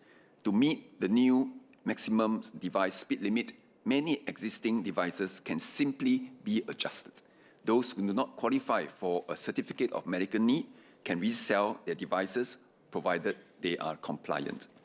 Disposal will likely to be limited to oversized units or devices that cannot be brought into compliance, such as those with more than one seat, which are considered PMDs, which have their own set of requirements. Beyond the provisions in this bill, members have asked about other measures to reduce the fire risk of active mobility devices. I'll touch on this briefly as we plan to address some of these issues in a subsequent bill later this year. Dr. Hamid Razak asked for national guidelines for safe charging. Mr. Tsai Ying-zhou suggested periodic inspections for PMAs in the absence of a mandated safety standard. While we continue to monitor the development of international standards for PMAs, LTA and SCDF will remind the public on safe charging and usage practices when using motorized active mobility devices and against using modified second-hand devices and non-original parts. Today, periodic inspections are required for e-scooters to check that they remain compliant with the UL 2272 standard and have not been illegally modified. The benefits of mandating periodic inspections for PMAs solely to check dimensions and speed limits must be weighed against the burden on users. Dr. Chu Pei Ling and Mr. Tsai Ying-zhou asked how online marketplaces can take responsibility to eliminate unsafe and non-compliant devices. Mr. Hong Wing suggested making it an offence for a reseller to mislabel a device as compliant. Since we commenced the Active Mobility Act, the sale of active mobility devices and related services are now more common online. LTA actively works with major e-commerce platforms like Carousel, Lazada, and Shopee to take down listings of non-compliant devices. We'll look at how we can strengthen rules for online sales and advertising in our legislation. Mr. Speaker, I thank members for the many suggestions and clarifications raised. Due to time constraints, I have not addressed them all, but we will certainly study the points raised and continue to review how we implement the new laws in the bill, as well as new measures needed. The proposals before us today represent more than new laws. We want to restore the original purpose of PMAs and ensure that they serve those that they are truly intended for and protect all path users at the same time. With the certificate of medical need, we distinguish genuine users from those who misuse mobility scooters. To registration of mobility scooters, we create accountability and ensure users purchase compliant devices. By making it illegal to keep unsafe devices, we keep communities safer. As we conclude this debate, let us return to the fundamental principle that path safety is not merely a regulatory matter. While this bill covers PMAs and non-UL 2272 certified PMDs, it is a collective responsibility by users of all device types and all path users that will define us as a gracious society. Like Ms. Valerie Lee, my heart goes out to Madam Mala, who was hit by a PAB rider. I've met her a few times in Tampines, where she is a volunteer. But when I visited her in December at her home in Pasir Ris, she was unable to open her mouth. Since then, her husband has been updating me, and I'm heartened that she is recovering slowly but steadily, and I wish her well. Mr. Speaker, the ultimate objective of this bill is to foster a safe environment where gracious path sharing becomes second nature, where the PMA user will travel at walking speed on a crowded path and instinctively slow down to give way to other users, where residents dispose of unsafe devices rather than endanger their families and neighbors, and where all path users prioritize mutual respect over rushing to their next destination, even when no enforcement officer is present. It is these actions of the responsible majority that will keep paths safe and inclusive, and all of us can play a part. Thank you. Acting Minister Jeffrey Seow.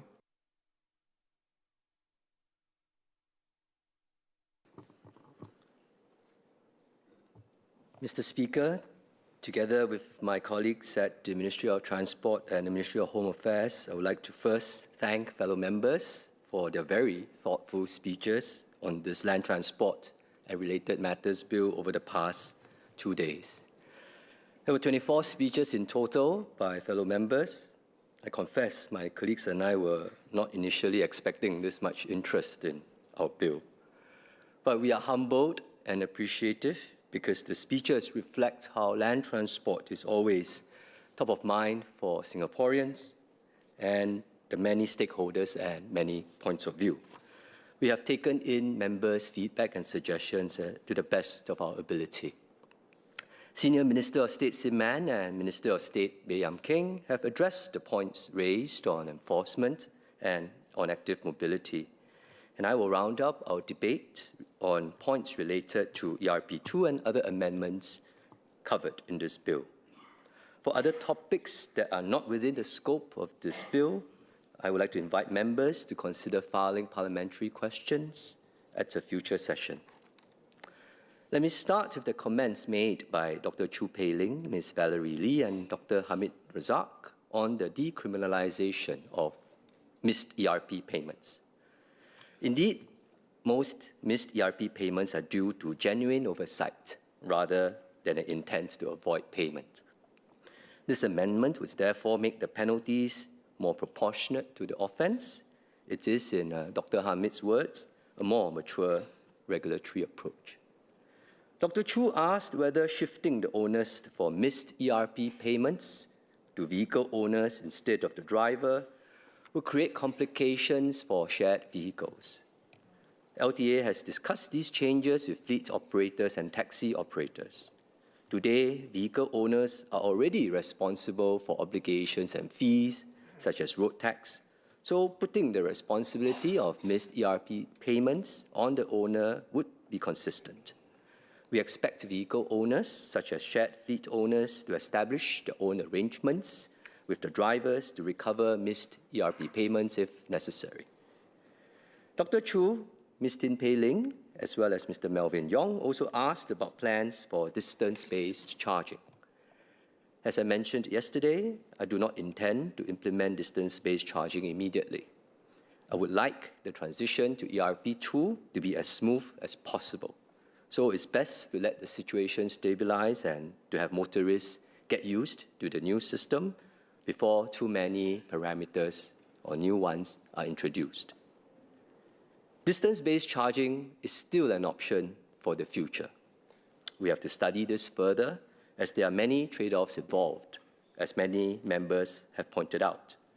But if we decide to implement distance-based charging, motorists will have ample notice. Our desire to have a smooth transition is also why we are keeping the broad framework for ERP charges for now.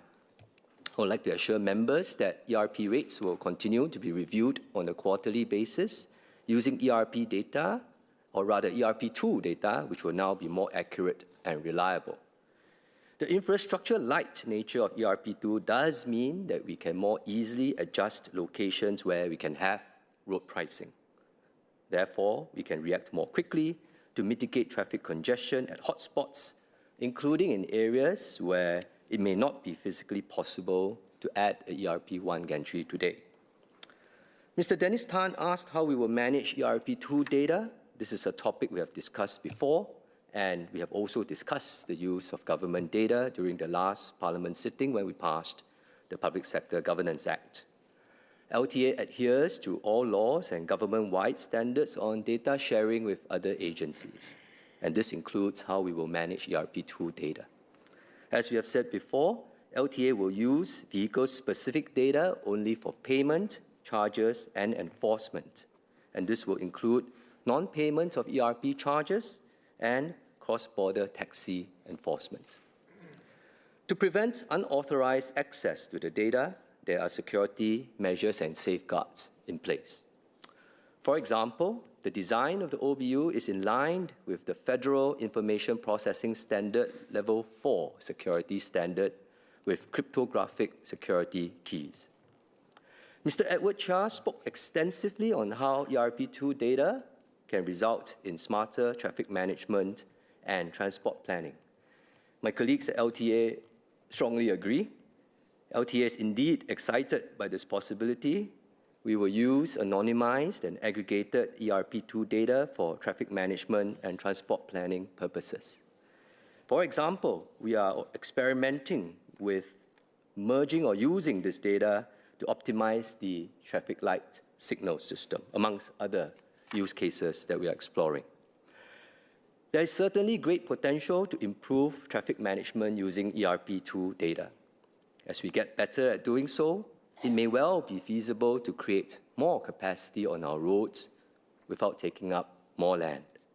Potentially, this can allow us to have some future growth in our car population. As we move closer to completing the transition to ERP2, we are also addressing the final technical difficulties preventing some vehicles from installing OBUs. For instance, some electric vehicle models are unable to provide a constant power supply to the OBU. To overcome this, LTA has developed an external battery device to allow for the installation of OBUs for these vehicles. But where technical problems cannot be resolved, such as old cars on the classic or vintage vehicle schemes, we will exempt them from the requirement to install an OBU. Owners of such cars will then have to pay a daily flat fee if they use their vehicles on ERP operational days. Mr. Speaker, to conclude, I would like to thank members once again, especially those from the Government Parliamentary Committee on Transport, for their support and their suggestions on this bill.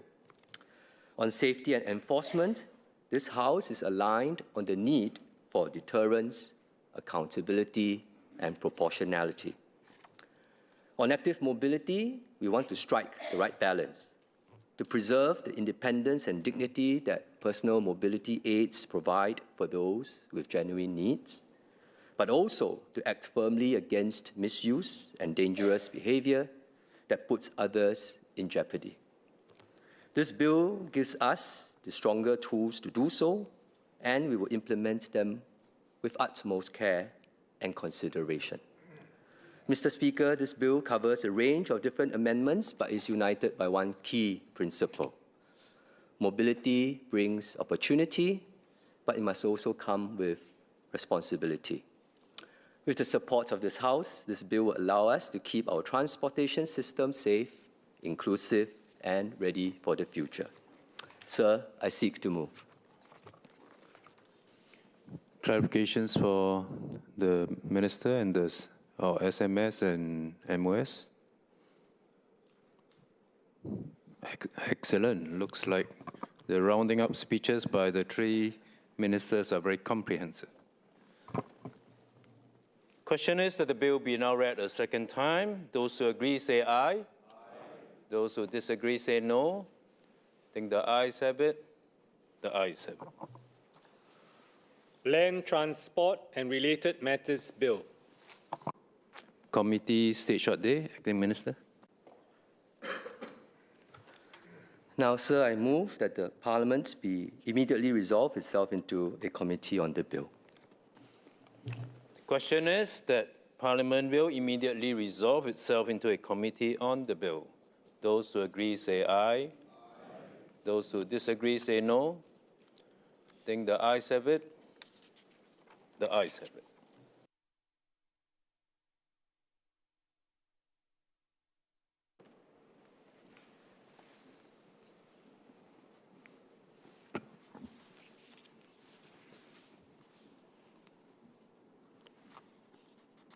The question is that clauses 1 to 97 stand part of the bill. Those who agree say aye. Aye. Those who disagree say no. I think the ayes have it. The ayes have it. Bill to be reported.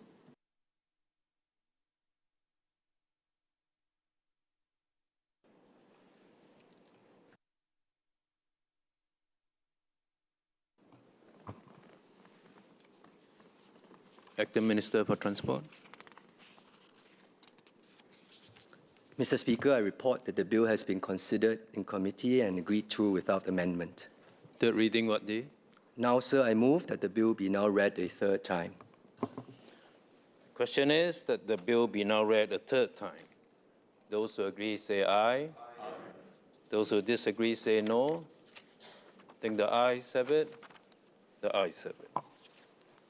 Land Transport and Related Matters Bill. Order. I propose to take a break now. I suspend the sitting and I'll take the chair again at 5:05 p.m. Order, order.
Order.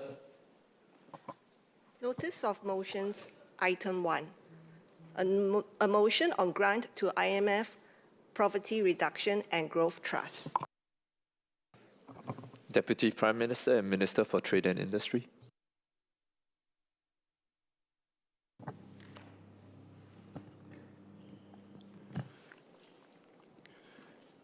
Mr. Deputy Speaker, on behalf of the Deputy Prime Minister and Minister in charge of the Monetary Authority of Singapore, I beg to move that this Parliament, in accordance with Section 6A, 2D of the Bretton Woods Agreement Act 1966, resolves that the maximum amount of grants that the Monetary Authority of Singapore may give under a bilateral agreement or its subsequent variations to be made between the Monetary Authority of Singapore on behalf of the Government of the Republic of Singapore and the International Monetary Fund, IMF, to support the IMF's Poverty Reduction and Growth Trust, PRGT, is special drawing rights, SDR, $21 million, approximately 28.6 million US dollars.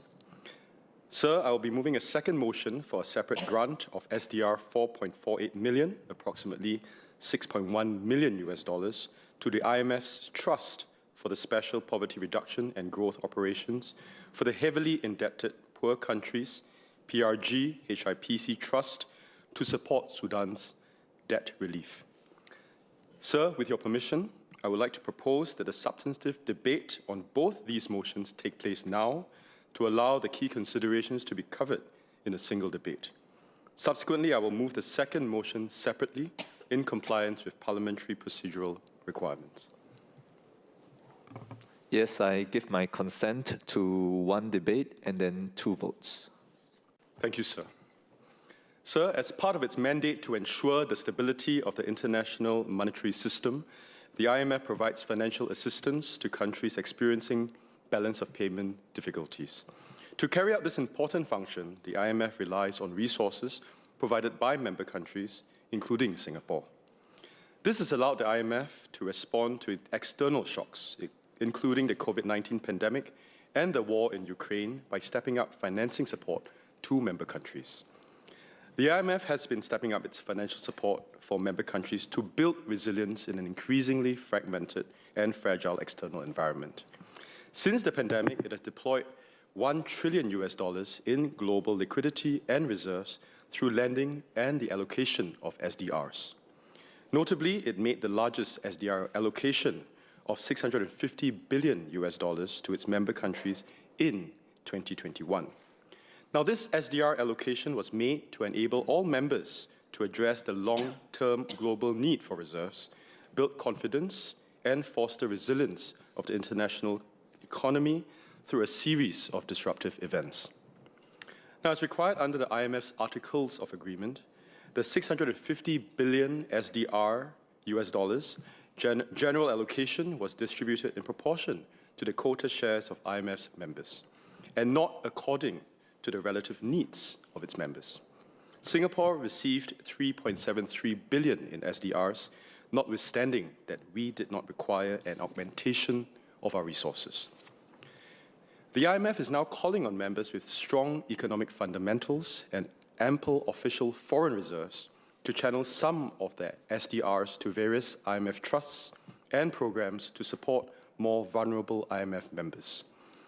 The amounts that Singapore has been asked to contribute are in line with Singapore's quota share at the IMF and a relatively small portion of the $3.7 billion SDRs we received from the IMF in 2021.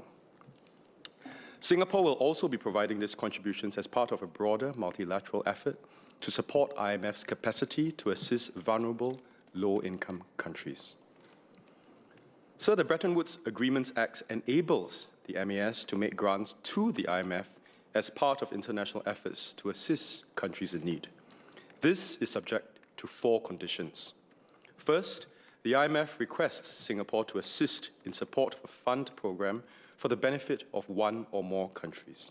The PRGT and the PRG HIPC Trust are such fund programs. Second, at least one other member country has provided or intends to provide similar financial assistance.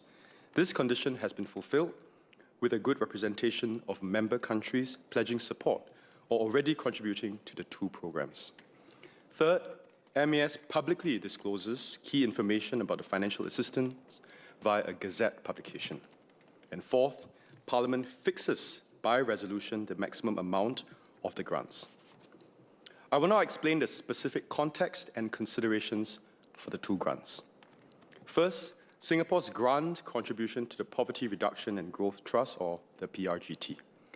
Now, the PRGT supports the IMF's concessional lending to low-income countries. It plays a central role in debt resolution for distressed countries and provided emergency support to many low-income countries during the COVID-19 pandemic. The IMF's annual lending commitments increased five-fold compared to the pre-pandemic period to 5.5 billion SDR per annum during 2020 to 2023. Now, this surge in lending during the pandemic, coupled with the sustained high financing needs post the pandemic, driven by tighter financial conditions and rising food prices, have placed significant strain on the PRGT's finances. The IMF is hence seeking voluntary contributions from economically stronger member countries to support the PRGT's longer-term financial sustainability. Now, the IMF has requested that Singapore provide a contribution of 21 million SDR, equivalent to 28.6 million US dollars. Sir, Singapore's contribution will be part of a broader multilateral effort with 45 member countries, including the United States, having also pledged to contribute to the PRGT. Now, the quantum of our proposed contribution to the PRGT is commensurate with our quota share at the IMF, which stands at 0.82% today. Next, Singapore's grant contribution to the Trust for Special Poverty Reduction and Growth Operations for the Heavily Indebted Poor Countries, or PRG, HIPC Trust, to support Sudan's debt relief. Let me first provide background to the broader PRG HIPC Trust. The IMF and the World Bank launched the Heavily Indebted Poor Countries, or HIPC, initiative in 1996. It is to ensure that no poor country faces an unmanageable debt burden. And to be eligible for this HIPC initiative, countries need to meet certain criteria, and also to commit to policy changes to reduce poverty and then demonstrate a record of doing so. In 2005, the HIPC initiative was supplemented by the Multilateral Debt Relief Initiative. Now, this allows countries to receive 100% relief on eligible debts by the IMF, the World Bank, and African Development Fund after demonstrating sustained economic performance, implementing key structural and social reforms, and also maintaining macroeconomic stability. IMF financing for the HIPC initiative comes from bilateral contributions from members and IMF resources, mainly investment income on proceeds from the IMF's gold sales in 1999. However, resources in the PRG HIPC Trust have been insufficient to finance debt relief to the remaining two HIPC countries with protracted arrears to the IMF. That's Somalia and Sudan. The IMF has thus initiated separate fundraising efforts to mobilize the resources needed for it to cover its share of debt relief to Somalia and Sudan. And in 2021, following Parliament's approval, Singapore contributed SDR 0.68 million, approximately US 0.93 million, to Somalia's debt relief. There has been no request for further contribution to Somalia. Sir, turning now to Sudan. Sudan is amongst the world's poorest countries, with an estimated 2/3 of its population living in poverty. Its history is marked by political instability, internal conflict, and isolation from the world economy. Following Sudan's efforts to re-engage with the international community in 2020, it met the necessary conditions to begin receiving debt relief under the HIPC initiative. Completing this process would allow Sudan to regain debt sustainability and help it implement essential reforms to free up resources to tackle poverty and improve the social conditions for its people. For Sudan, the IMF has requested Singapore to contribute 4.48 million SDRs, equivalent to approximately 6.1 million US dollars. The quantum of our contribution is determined based upon our quota share at the IMF. Now, similar to the PRGT, Singapore's contribution towards the debt relief for Sudan is part of a broader multilateral effort, with 122 members also having pledged to contribute, including our ASEAN 4 neighbors, Indonesia, Malaysia, Philippines, and Thailand. Now, why should Singapore make these contributions to the IMF, considering today's uncertain global environment?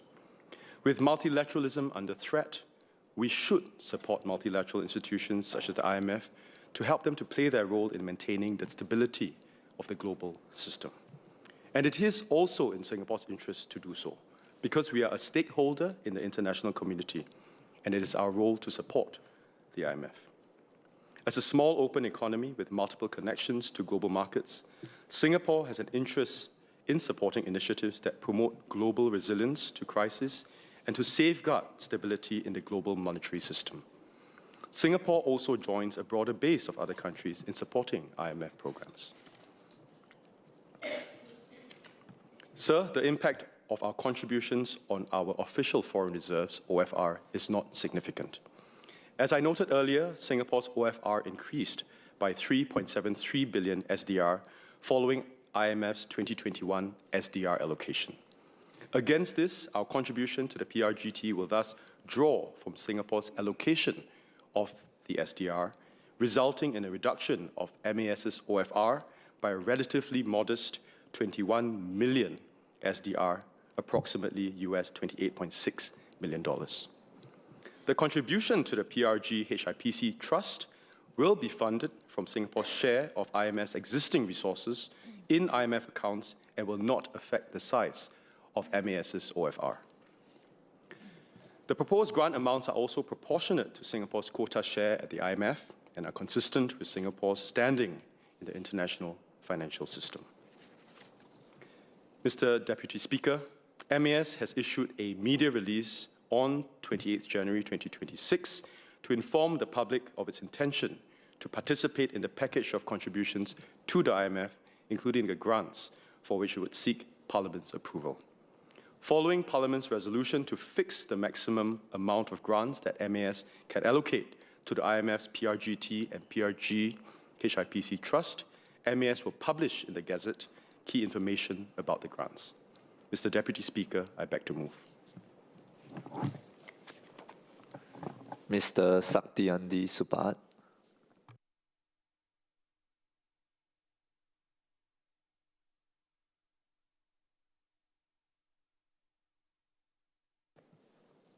Mr. Speaker, sir. Mr. Deputy Speaker, sir, I would like to declare that I work in a foreign bank. Mr. Deputy Speaker, the Government Parliamentary Committee for Finance and Trade Industry members and I have worked to discuss on these two motions. Our GPC members for Finance and Trade Industry, Member Victor Lai, Sean Low, Ng Shi Xuan, and Lee Hong Chuan, comes from varied backgrounds, including finance and investments, local business, and industry. We will be sharing our concerns and clarifications, as well as some suggestions on these two motions. Mr. Victor Lai will touch on global stability, prudence, and Singapore's national interests. Member Ng Shi Xuan will focus on careful examination of safeguards, proportionality, and accountability in Singapore's IMF contributions. Mr. Lee Hong Chuan aims to provide a strategic, values-based case for multilateral engagement grounded in Singapore's economic interests. And Member Sean Low will touch on the longer-term picture of multilateral institutions like the IMF and asking what our strategy would be. Mr. Deputy Speaker, I rise in support of both motions.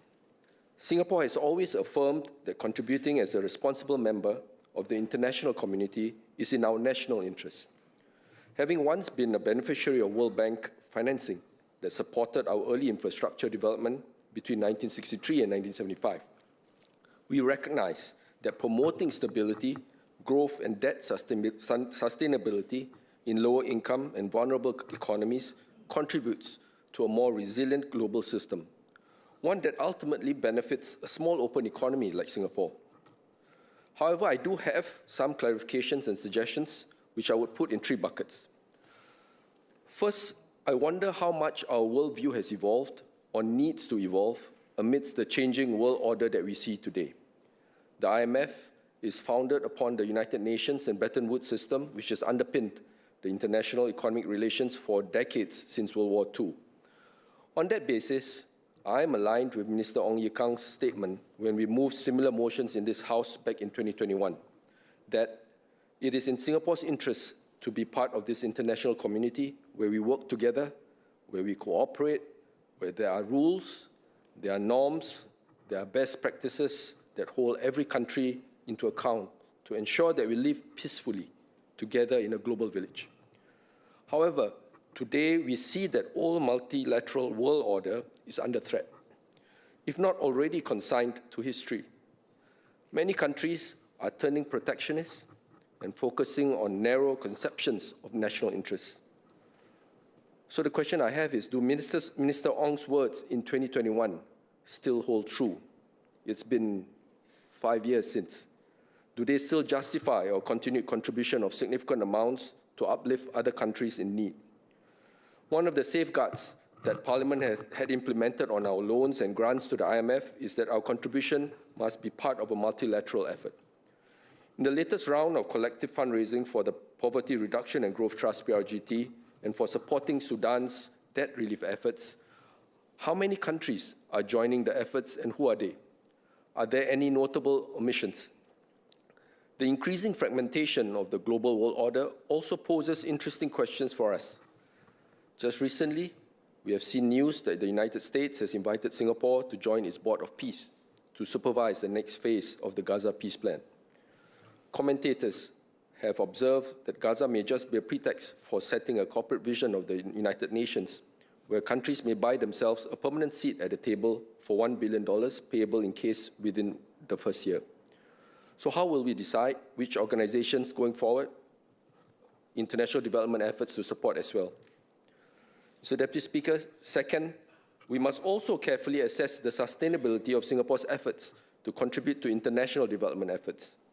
This applies especially when Singapore is asked to contribute monetary resources, in addition to the other specialized capacity building programs that we run for government officials, representatives of non-governmental organizations, and other organizations. The Enhanced Technical Assistance Package for the Palestinian Authority is one example of the latter programs that Singapore provides and has been useful. So when countries, including Singapore, made a round of pledges to the IMF's PRGT back in 2012, the IMF estimated that these additional resources will be able to sustain the PRGT lending to impoverished countries for 2 decades. Yet today, we need another injection into the PRGT. Would the PRGT eventually reach an amount that is self-sustaining, or will continual injections be required? In a 2024 IMF policy paper, one of the reasons given for the fundraising need is that there has been a post-COVID surge in requests and demand for financial assistance by countries. Has this post-COVID demand abated? When do we expect it to abate? Or do we expect this to set a new norm for the level of financial assistance expected by developing countries? The present motions propose that the maximum amount of grants that MAS may give to the PRGT is 21 million special drawing rights, or SDR, or approximately $28.6 million. Is this limit inclusive of the previous amount of SDR 14.5 million, approximately $20 million that this House passed in a 2016 motion? More broadly, how have Singapore's past contributions been utilized? And how does our cumulative contribution compare with countries of similar size or income levels? Does our support translate into enhanced participation or influence in IMF committees, program design, or technical assistance priorities? Mr. Deputy Speaker, sir, given that these grants are ultimately made through the Monetary Authority of Singapore, I would also like to seek clarification on how such contributions are treated from a reserves management and balance sheet perspective. I'm aware MOS Alvin Tan has shared some parts of it earlier, but please indulge me in some questions on this front. First, can the Minister clarify whether these grants are funded from MAS's investment income or operating surpluses? And I think MOS Alvin has mentioned that they do involve some direct draw from the Singapore's, may not be involved draw from Singapore's official foreign reserves, maybe need further clarification from MOS. Second is, how are these contributions accounted for within MAS's balance sheet? and what safeguards are in place to ensure that repeated contributions do not lead to structural erosion over time? Third, at what point, if any, would the cumulative size or frequency of such contributions be considered material from a reserves management perspective? And does MAS apply internal thresholds or stress scenarios in this regard? Finally, can the Minister confirm if this whether these contributions fully comply with a constitutional and statutory framework governing Singapore's reserves, including the protection of past reserves? Mr. Deputy Speaker, in addition, the MAS recent media release on 28 January noted that Singapore will also support the IMF's Resilience and Sustainability Trust through a loan arrangement rather than a grant, which is separate from what's requested from this motion. But as the RST is designed to provide longer-term financing for climate and structural resilience, can the Minister also clarify whether MAS expects Singapore's loan exposure under RST to grow over time, and what internal limits or review mechanisms are applied to ensure that such commitments remain consistent with our overall reserves management framework? These clarifications would help assure Singaporeans and members of this House that while we remain a responsible global citizen, we continue to exercise prudence and discipline in managing our national resources. Third, Mr. Deputy Speaker, we must heighten awareness among Singaporeans of our international assistance efforts, what we are doing, why we do it, and how are we doing it. This is especially since not many people will read the Government Gazette, where the government is required to publish the key information of the assistance provided to the IMF under our Bretton Woods Agreement Act. While the MAS would issue media releases for each of our contributions to ensure greater transparency and accountability, I'm not sure how effective these media releases would be in reaching ordinary Singaporeans. Getting our citizens' buy-in is important because there may be sentiments that we should help ourselves before helping others. In many other countries, this bitterness is what could have been. This what could have been has led to the rise of far-right movements and politics. These ideologies, which encompass xenophobia and identity politics, are deeply divisive and have triggered violence many a time. So in this regard, I have a few suggestions. One, can we give more weight to the role of this international organization and Singapore's relationship with them in our national education syllabus? Speaking to Singaporeans today, some of them are surprised or unaware that Singapore had actually been a huge beneficiary of World Bank assistance when we were building from third world to first. Second, we can celebrate these organizations and the work they do in more public roadshows or commemorative events. This is especially since we host many of these international organizations in Singapore, such as the IMF Singapore Regional Training Institute and the IMF Resident Representative Office. Mr. Deputy Speaker, today, Singapore is in a privileged position to be able to contribute to help lower-income countries in their development. But beyond contributing financial resources in a prudent manner, we should also consider how Singaporeans can participate in the development and implementation of international assistance programs on the ground.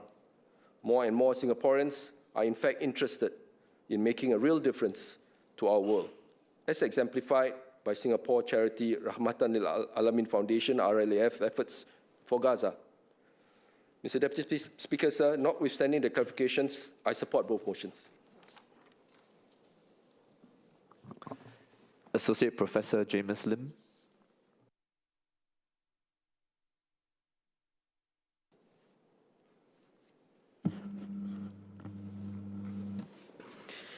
Mr. Deputy Speaker, as many in this House are aware, I was, for many years, an employee at the Bretton Woods institution with which these two motions are associated.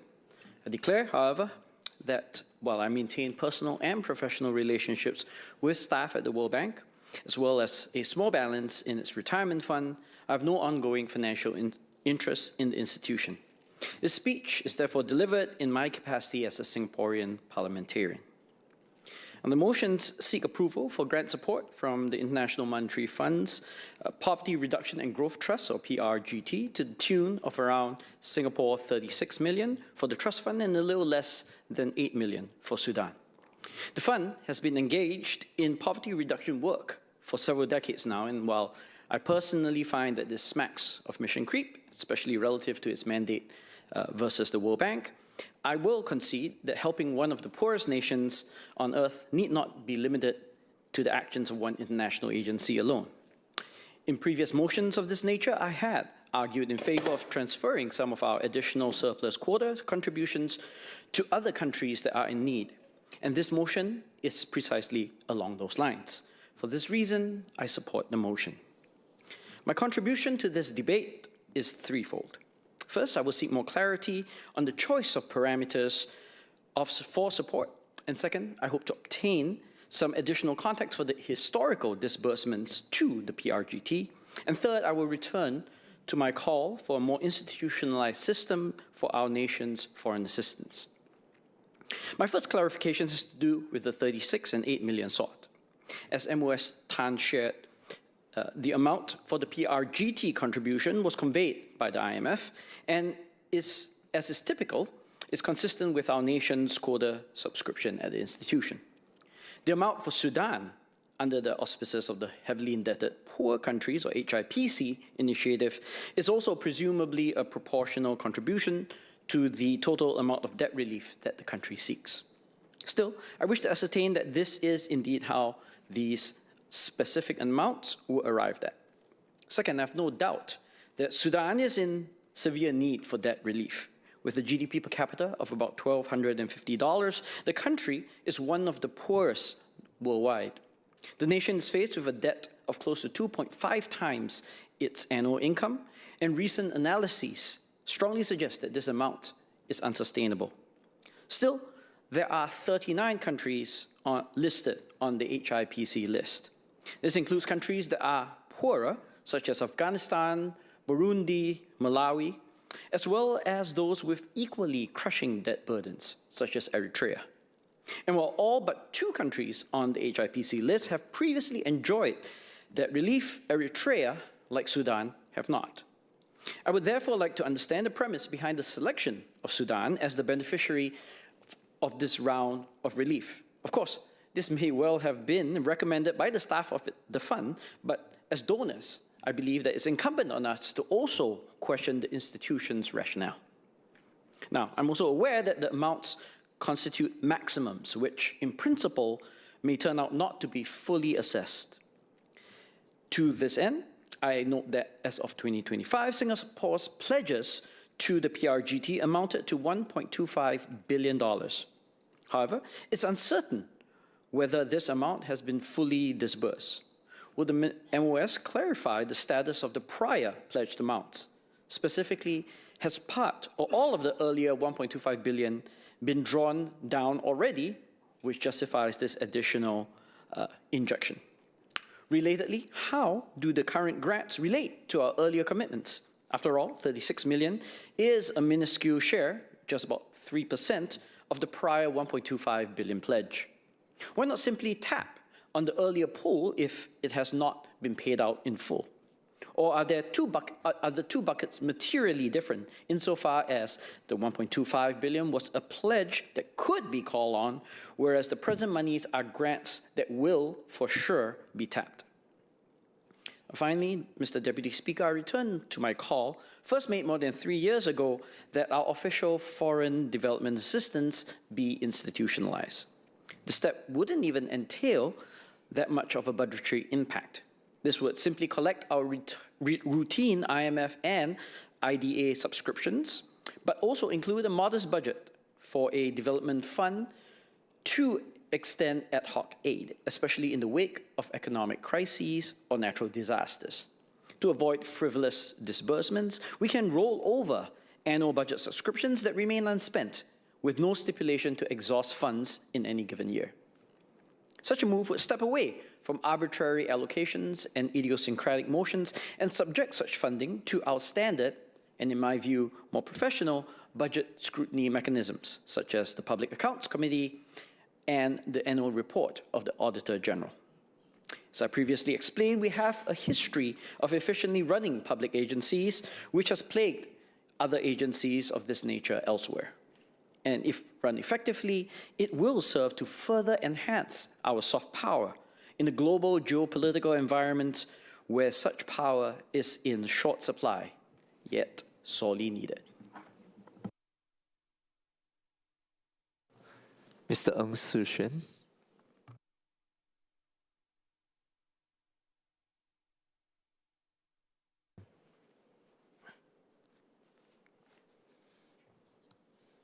Deputy Speaker, sir, I support both motions before the House relating to grants to the IMF's Poverty Reduction and Growth Trust and the trust supporting students' debt relief. My remarks focus on how these grants are controlled and what Singapore expects in return. I will make 4 brief points. Unlike some IMF arrangements that involve lending or reserve assets, these 2 motions involve grants which are not repaid. The amounts are kept, specified and approved by Parliament, which is appropriate.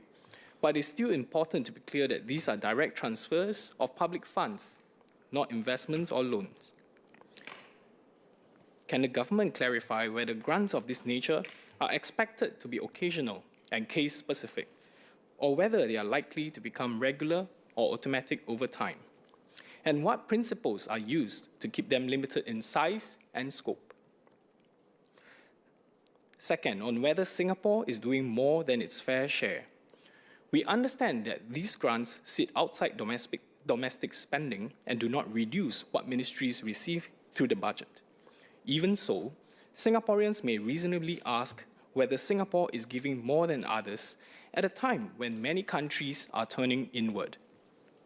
Despite this narrative, as MOS Tan has shared, many countries are still contributing to this IMF trust. That suggests countries still see value in doing so. But the question is whether Singapore's share is reasonable. Can the government share how much other countries are contributing to these 2 trusts and how Singapore's contribution compares with theirs? Third, on what changes on the ground and how this is monitored. For the Poverty Reduction and Growth Trust, and especially for students' debt relief, Singaporeans will want to know what these grants are meant to achieve and whether there are adequate safeguards governing their use. Sudan does not have strong institutions and is embroiled in ongoing conflict. Debt relief may be necessary, but it also carries risks if money is not used properly. Does the governance structure ensure that the money used is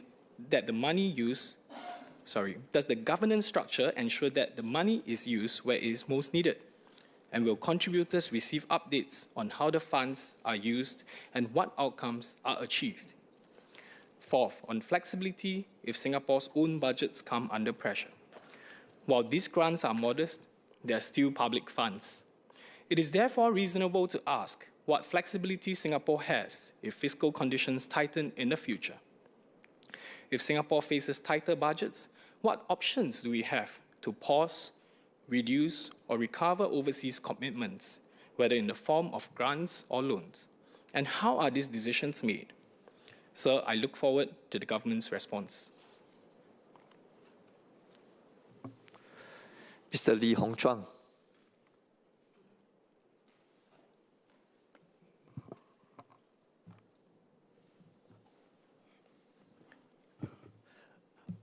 Mr. Deputy Speaker, I will begin my speech in Mandarin, followed by English.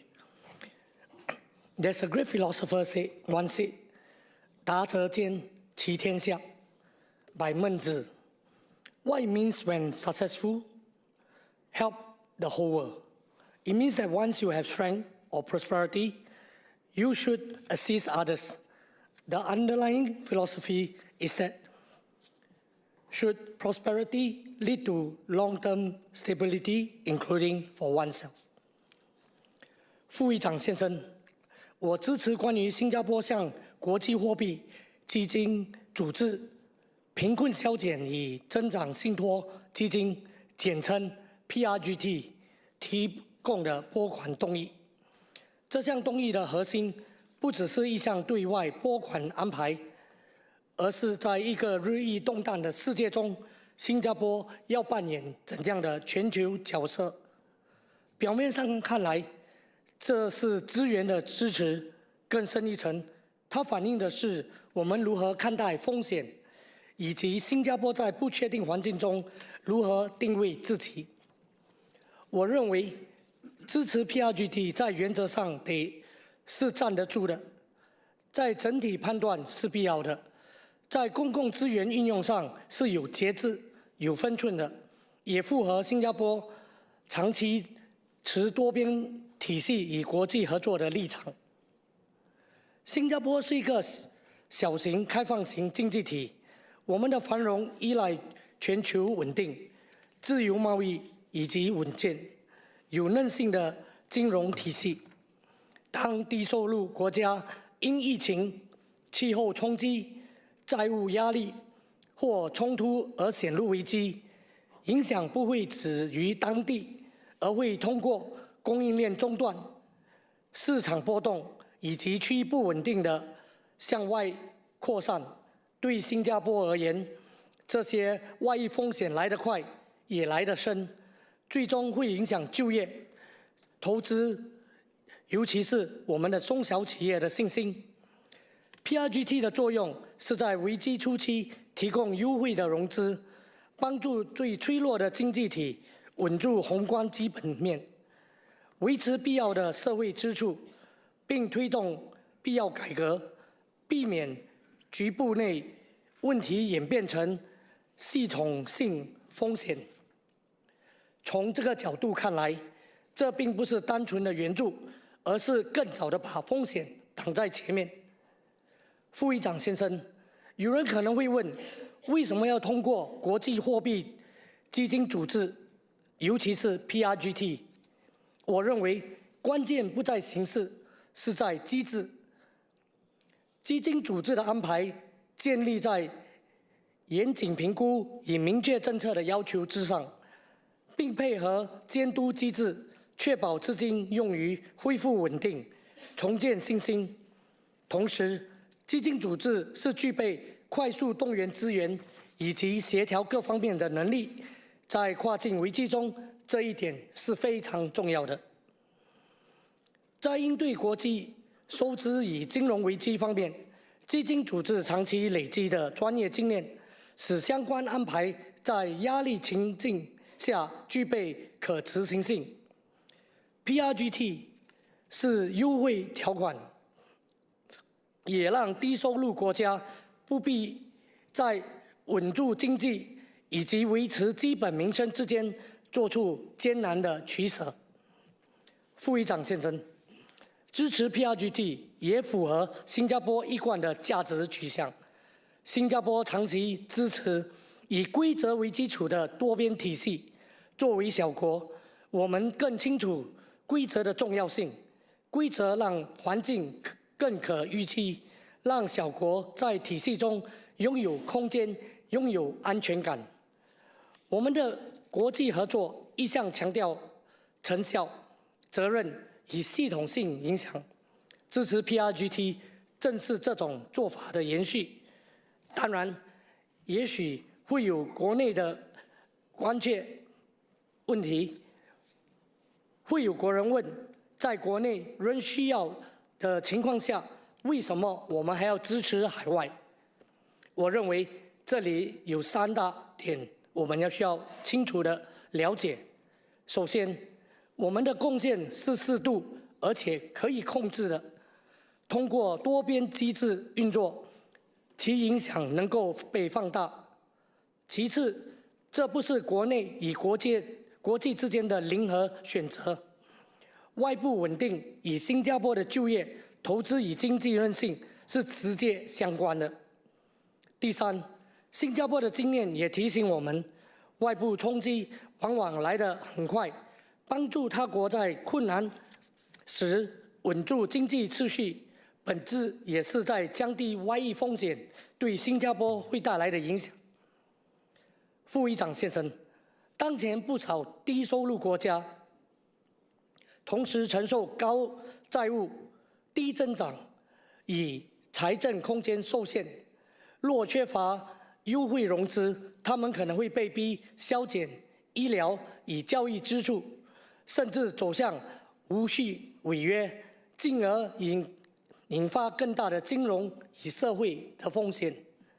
PRGT 正是防止这些情况发生的重要工具。它帮助国家在最艰难的时点稳住基本盘，也有助于维护更广泛的国际金融稳定。Mr. Deputy Speaker, in English, please. At its core, this motion is not merely about an overseas financial commitment. It's about the kind of global partner Singapore chooses to be in an increasingly uncertain and volatile world. Singapore is a small, open economy.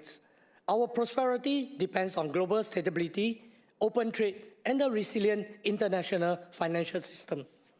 When low-income countries are hit by shocks, whether from pandemic, climate events, debt, distress, or conflict, the effects do not remain local. They spill across borders through disrupted supply chains, financial volatility, and regional instability. These risks ultimately affect jobs, investment, and confidence here in Singapore. The PRGT plays a critical role by providing timely and concessional financing to vulnerable economies at the onset of crisis. This helps countries stabilize their macroeconomic condition, protect essential social spending, and undertaking necessary reforms, preventing local crises from escalating into systematic ones. Seen this way, support from the PRGT is not simply about aid, it's a form of early risk prevention. Mr. Deputy Speaker, some may ask why this support should be channeled through IMF and the PRGT. The answer lies in the strength of the mechanism. IMF programs are grounded in rigorous assessment, clear policy conditions, and strong monitoring, ensuring that funds are used to restore stability and confidence. The IMF also has the expertise and ability to mobilize resources quickly and coordinate internationally, an essential capability during cross-border crises. Importantly, the concessional natures of the PRGT allow low-income countries to stabilize their economics without sacrificing basic healthcare, education, or social needs. Supporting the PRGT is also consistent with Singapore's long-standing commitment to a rule-based multilateral system. As a small state, we understand the value of the clear rules, accountability, and predictable frameworks. Our approach to international cooperation has always emphasized effectiveness, responsibility, and systematic impact. This contribution reflects those principles. It is understandable that some Singaporeans may ask why we should support effort overseas when there are domestic needs. There are 3 points I would like to mention here. First, our contribution is measured and controlled, and its impact is amplified through a multilateral framework. Second, this is not a zero-sum choice. External stability directly supports Singapore's economic resiliency and employment. Third, our own experience shows that external shocks can spread rapidly.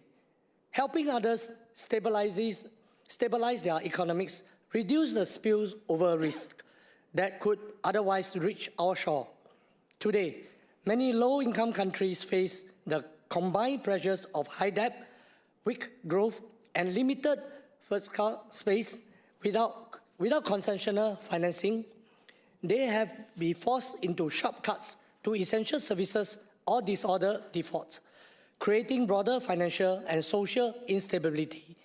The PGRT is a vital tool to prevent such outcomes and to safeguard international financial stability. Mr. Deputy Speaker, this motion reflects a long-term strategic judgment rather than a short-term gesture. Like in Mandarin, they say, 共同发展才能长久繁荣. Only through shared development, lasting prosperity then can be achieved. For this reason, I support the motion. Mr. Lee, I hope you will get back your voice very soon. Mr. Sean Low.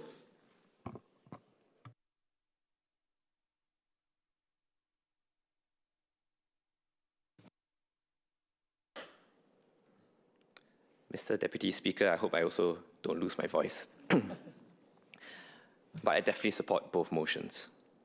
Singapore has long benefited from today's global order, which was built on multilateral institutions such as the UN, the World Bank, and the IMF. It is this global order that has pretty much allowed us to earn our living in the world. Our externally oriented economy can grow faster, and Singaporeans can access opportunities better when global trade and financial flows increase and when more of such global flows flow through Singapore. This takes place when there are clear rules that countries abide by. It also takes place when more countries around the world experience economic development, financial stability, and are plugged into the global economy.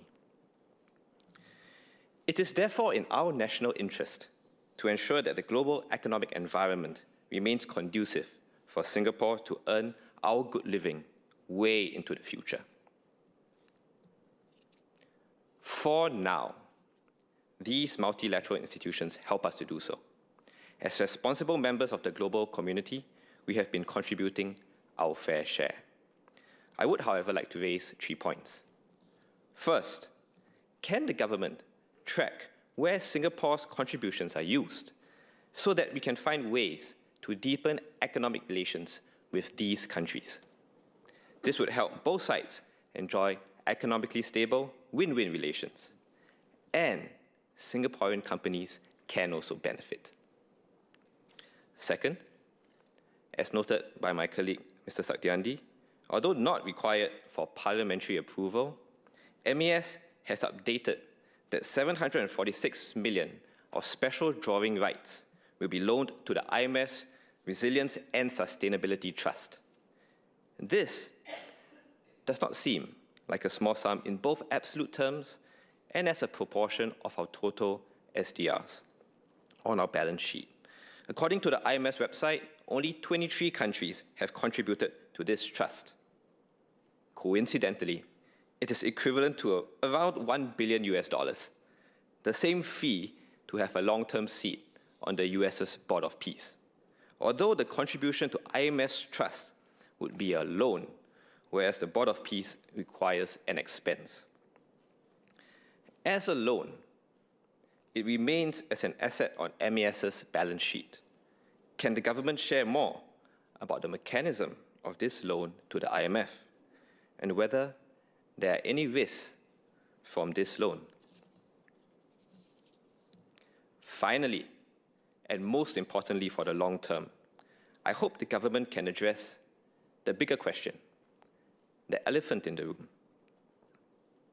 I'm not so sure compared to my other parliamentary colleagues. What should Singapore's long-term strategy be, given the emergence of a more fragmented world order, divided into more adversarial blocs, and driven by self-interest among states? We should not be naive. Countries will always be self-interested. It's almost always me first. And blocs will always form and disperse. We have seen this in the non-aligned movement of the 1950s, the formation of BRICS in the 2000s, and so on. But in most instances in the past, these blocs were combinations of developing countries and middle powers attempting to challenge incumbent multilateral institutions, and an order underpinned by developed countries, first and foremost amongst them, the US. But now, things seem different. The challenger is not another bloc of developing countries. It is the US itself rebalancing its interests vis-à-vis these multilateral institutions. We should therefore expect institutions like the IMF to come under extreme stress. Perhaps they will even be unable to perform the key international functions they were set up to do. such as development support or liquidity in times of global crises.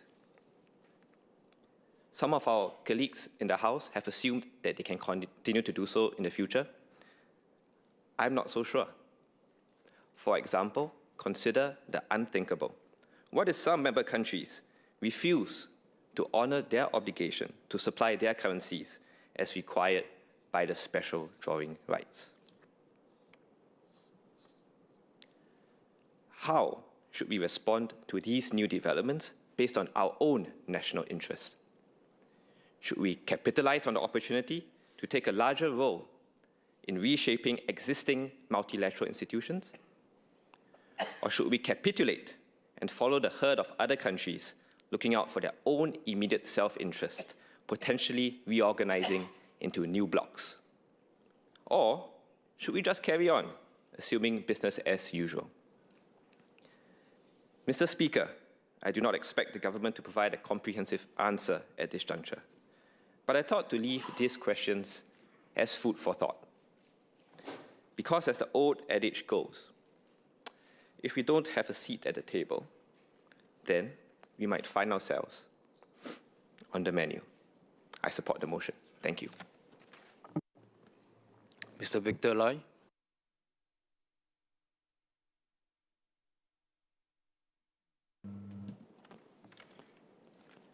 Mr. Speaker, I rise in support of the motions to approve Singapore's grants to the International Monetary Fund's Poverty Reduction and Growth Trust, or PRGT, and the PRG-HIPC Trust under the Heavily Indebted Poor Countries Initiative. The key point is that to many Singaporeans, these may sound very foreign and very distant, but they are indeed relevant to us, because Singapore is a small, open economy, deeply connected to the global trade, to global markets, and global supply chains. The key point is that when fragile economies collapse, the impact does not remain overseas. Such shocks and financial crises can quickly affect prices, jobs, and business confidence in Singapore.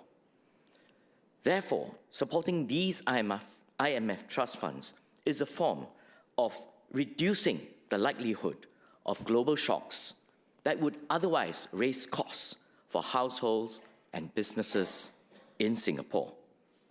That said, I recognize that Singaporeans may have concerns. So I seek 3 clarifications. First, I seek to clarify that these grants do not constitute a drawdown of past reserves, and they do not trigger the reserve spending threshold, that they are funded from current resources, and that no reserves are being touched. Second, that these contributions do not replace or reduce domestic spending on healthcare, housing, education, cost of living for Singaporeans, that they are budgeted expenditures alongside and do not compete with our domestic priorities. Third, that these grants are not bilateral transfers to an individual government, but are channeled through established IMF trust funds with clear governance, accountability, and oversight. Mr. Speaker, Singapore has long benefited from a stable, rules-based multilateral system. For a highly trade-dependent economy like ours, supporting global financial stability is a matter of national economic interest. At a time when commitment to multilateral rules is under strain globally, supporting well-governed institutions like the IMF is especially important for small states that rely on predictability rather than power. So for these reasons, and with the clarifications I have stated, I support the motions. MOS Alvin Tan.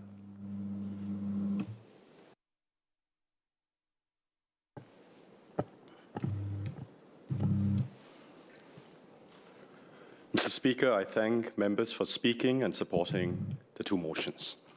Members have highlighted the importance for Singapore to contribute to the IMF and to help other vulnerable economies, especially in today's volatile and fragmented global environment. Now, let me address some of the questions they have raised in the debate. First, they have asked whether Singapore should continue contributing to the international community in the current global environment. Mr. Saktiandi Supat and Mr. Sean Low asked about Singapore's strategy in a more fragmented world and our interests as part of the global and international community. I agree with them, we do indeed face very different global operating contexts today, with multilateralism under threat amid wars, rising protectionism, and intensifying geopolitical tensions. Prime Minister Wong had emphasized that even as multilateralism comes under threat, Singapore must do our part to preserve multilateral frameworks that matter and to lay the foundations for a more stable global order to emerge in the years ahead. Mr. Lee Hong Chuang put it well. This motion concerns not just a financial commitment, it is about the kind of global partner Singapore chooses to be. And it is against this backdrop that Singapore must and will continue to support key multilateral institutions such as the IMF.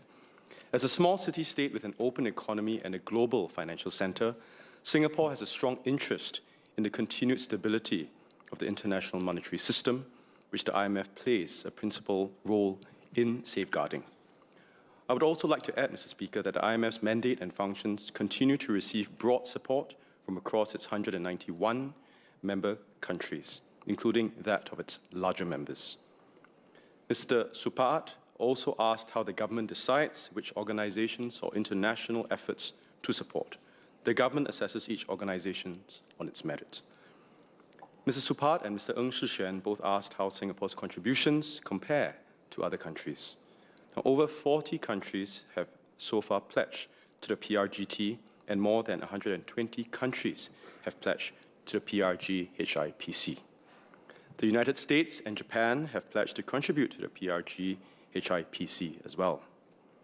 In our region, other than our ASEAN counterparts, China and Korea have also pledged contributions. Mr. James Lim asked how the amounts are ascertained. Sir, IMF's requests for members' contributions are generally commensurate with countries' respective quota shares. It's a point I made earlier on.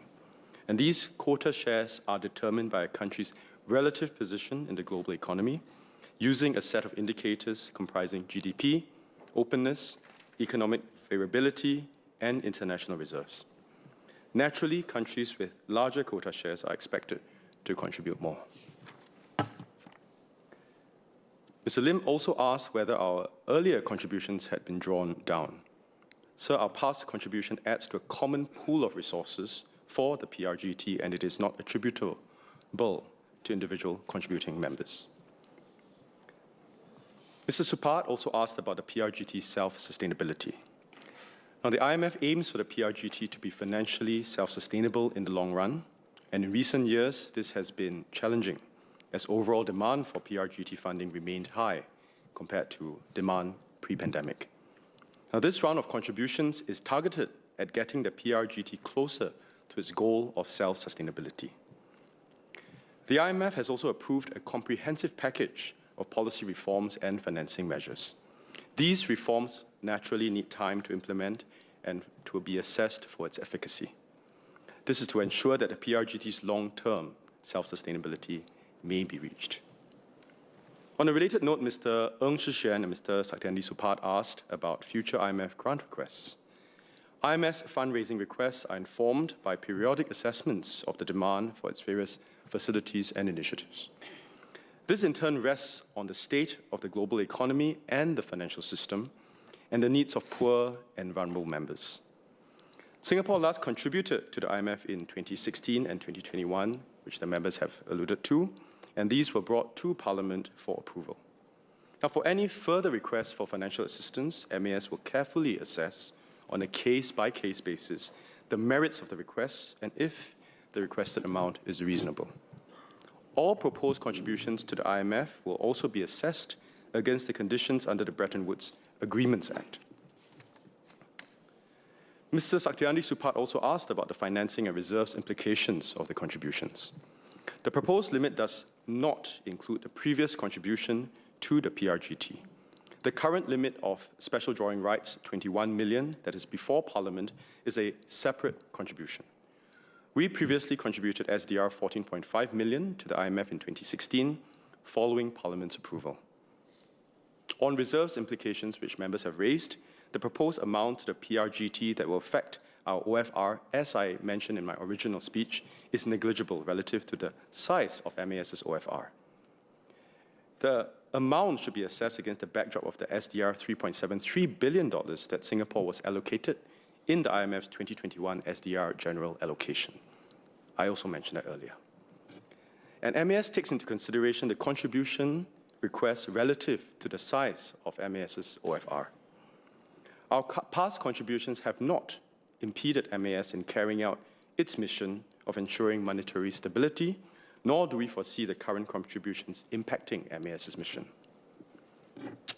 Mr. Victor Lai and Mr. Saktiandi Supat both asked if the grants will draw on our past reserves or reduce domestic spending for Singaporeans.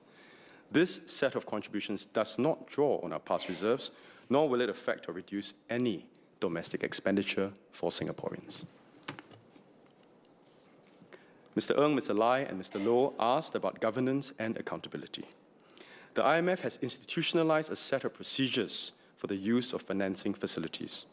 These involve safeguards, oversight, and approvals by the IMF Executive Board, which represents the membership of the IMF. Singapore is represented on the board through the Southeast Asia Voting Group, and the IMF also imposes conditionalities on members' use of its financing facilities, requiring members to put in place appropriate programs and implement reforms that will improve their macroeconomic conditions. The IMF has also a preferred creditor status, and borrowing countries are expected to repay the IMF before other creditors. In addition, IMF regularly updates member countries, including Singapore, on the status and the utilization of our grant contributions. Sir, Mr.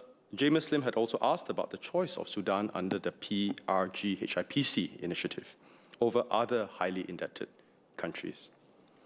Now, the IMF have provided debt relief to 38 out of the 39 eligible countries that Mr. Lim had mentioned, of which Sudan is the last country to be eligible under this initiative. And the IMF has a framework of countries, 4 countries rather, to qualify for debt relief under this HIPC initiative. For instance, satisfactory performance under the programs, implementation of the poverty reduction strategy, and key structural reforms. Mr. Loh also asked about the mechanism of Singapore's loan to the IMF's Resilience and Sustainability Trust, or RST. This is included in MAS's release, media release last Wednesday. Now, the RST is an IMF-administered loan-based trust to help low-income and vulnerable middle-income countries to build resilience to external shocks and to ensure sustainable growth. It contributes to their longer-term balance of payment stability. And after this trust was established in 2022, the IMF sought contributions from 35 member countries with strong external positions, including Singapore. Last Wednesday, the IMF announced that Singapore will channel 746 million SDR from the 2021 SDR allocation to the RST. And we will join 22 other countries in supporting the IMF to meet its initial fundraising target of SDR 33 billion. Now, the contributions to the RST are considered loans and other financial assistance under the Bretton Woods Agreements Act, which do not require Parliament's approval. Mr. Sean Loh rightly pointed out that the loans will continue to be recognized as assets on MAS's balance sheet and are not expenses, in contrast to the 2 grants that we are tabling today. Mr. Loh also asked about the risks associated with this contribution. Now, when Singapore provides a loan in support of an IMF program such as the RST, for the benefit of 1 or more countries, we are providing the loan to the IMF and entering into an agreement with the IMF. So we take on the credit risk of the IMF, which is low, instead of the direct credit risk of the countries that the IMF lends to. And as I shared earlier, the IMF has formal procedures for the use of its financing facilities with safeguards and approvals and conditionalities on members' use. As the IMF enjoys preferred creditor status, loans granted by the IMF must be repaid ahead of all other creditors. The IMF, with the advantage it has from its preferred creditor status and the sizable reserves it can use to protect its members, has always repaid its own creditors. In addition, member countries' loans to the IMF under the RST are remunerated at the SDR interest rate. To Mr. Supat's question on the loan exposure under the RST, the recent contribution to the RST announced is a once-off. Any future requests will be similarly carefully considered on a case-by-case basis. As I highlighted earlier, our considerations will be based on the merits of the requests, whether the amount sought is reasonable, and as Mr. Supat mentioned, the implications for our reserves. Mr. Ng also asked about the options Singapore can exercise in the event of budgetary constraints. Singapore's loan agreements with the IMF include a safeguard that the IMF is obliged to immediately repay the loan in the event Singapore has a balance of payment need. I also thank Mr. James Lim's support for these motions and his call for Singapore to do more. He's made that in previous sittings. And it is, in fact, a sentiment that members today and many of us share. We want to be a force for good in the world, and I think it's heartening that Parliament has expressed that. Indeed, Singapore has benefited from funding provided by the World Bank in the early years of our infrastructure development, which Mr. Saktiandi had mentioned earlier on. But even as we want to do good, we need to take a balanced approach. Our resources, as we have articulated many times in this House, is not infinite. Every dollar we commit abroad must be weighed against our needs at home, for our seniors, for our health care, and our social safety nets. And as I shared earlier, our contributions to the IMF are fair, in that they are pegged to our quota share and assessed to be reasonable. It does not require Singapore to overextend ourselves, even as we do good. Mr. James Lim made a suggestion that he has made previously about institutionalizing foreign international assistance. Our approach first looks at what is commensurate with Singapore's resources and which best leverages our specific strengths. Last year, in April 2025, Prime Minister announced a new unit in MFA, then called the Development Partnership Unit, and now the Development Strategy Unit, to coordinate efforts across government agencies to strengthen coordination and collaboration and focus on areas where Singapore can make a meaningful impact. We continue to extend capacity building and skills training to developing countries through our Singapore Cooperation Program, and to date, now over 160,000 officials from 180 countries have attended our SCP program. In other areas, we have also delivered international aid assistance across the world, such as the Cyclone Dilwa in Sri Lanka last year, and most recently to Gaza.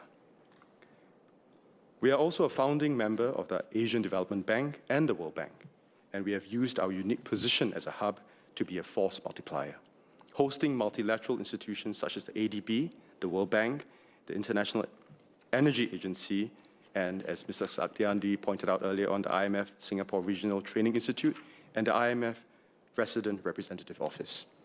So in fact, we are doing more, but in a way that is effective, that uses best use of our strengths, and ultimately in Singapore's best interests. Finally, Mr. Speaker, sir, I thank Mr. Supat for his suggestions to better inform Singaporeans of our IMF contributions through national education and also profiling the work of international organizations.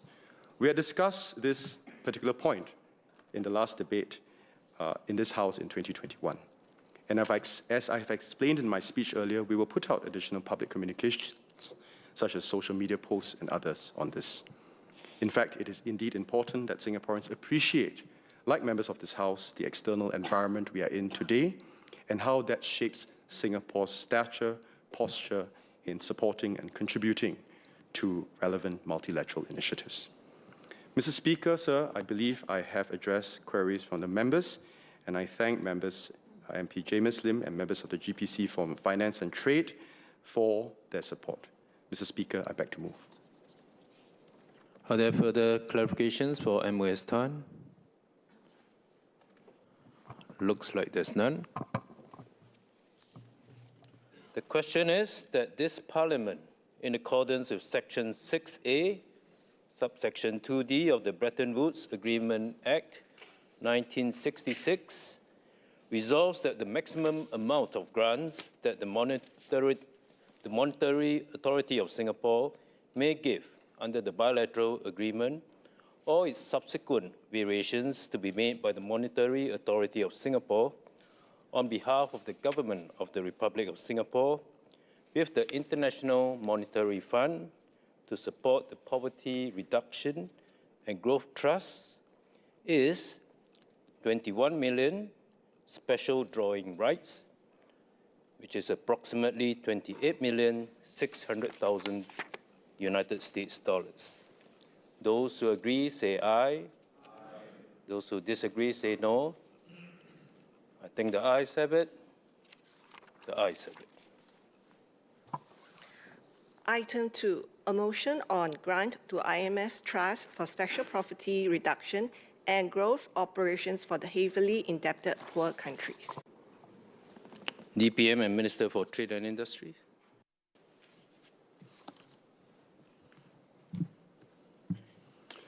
Mr. Speaker, sir, on behalf of the Deputy Prime Minister and the Minister in charge of the Monetary Authority of Singapore, I beg to move that this Parliament, in accordance with Section 6A, 2D of the Bretton Woods Agreements Act 1966, resolves that the maximum amount of grants that the Monetary Authority of Singapore may give under the bilateral agreement or its subsequent variations to be made by the Monetary Authority of Singapore on behalf of the Government of the Republic of Singapore with the International Monetary Fund to support Sudan's debt relief via the Trust for the Special Poverty Reduction and Growth Operations for the Heavily Indebted Poor Countries is special drawing rights SDR 4.48 million, approximately US 6.1 billion. Mr. Speaker, I beg to move.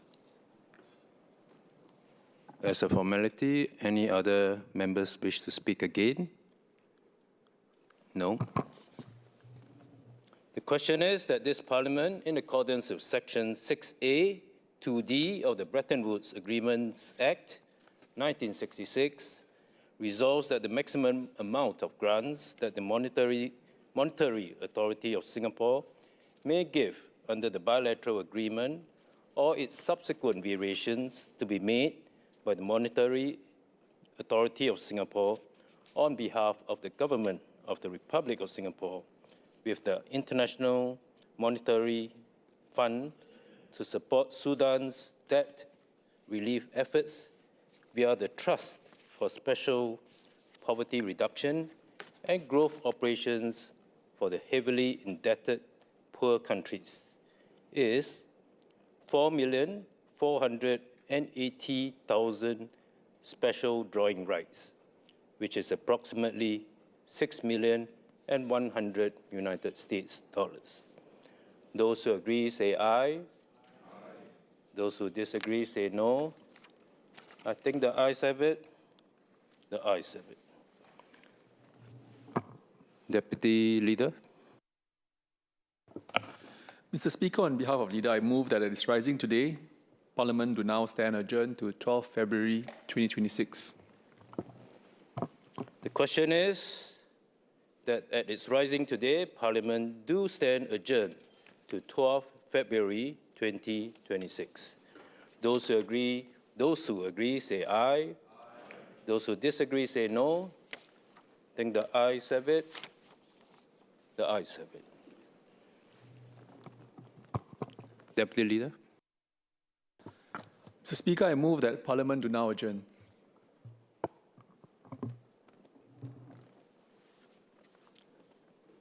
The question is that Parliament do now adjourn.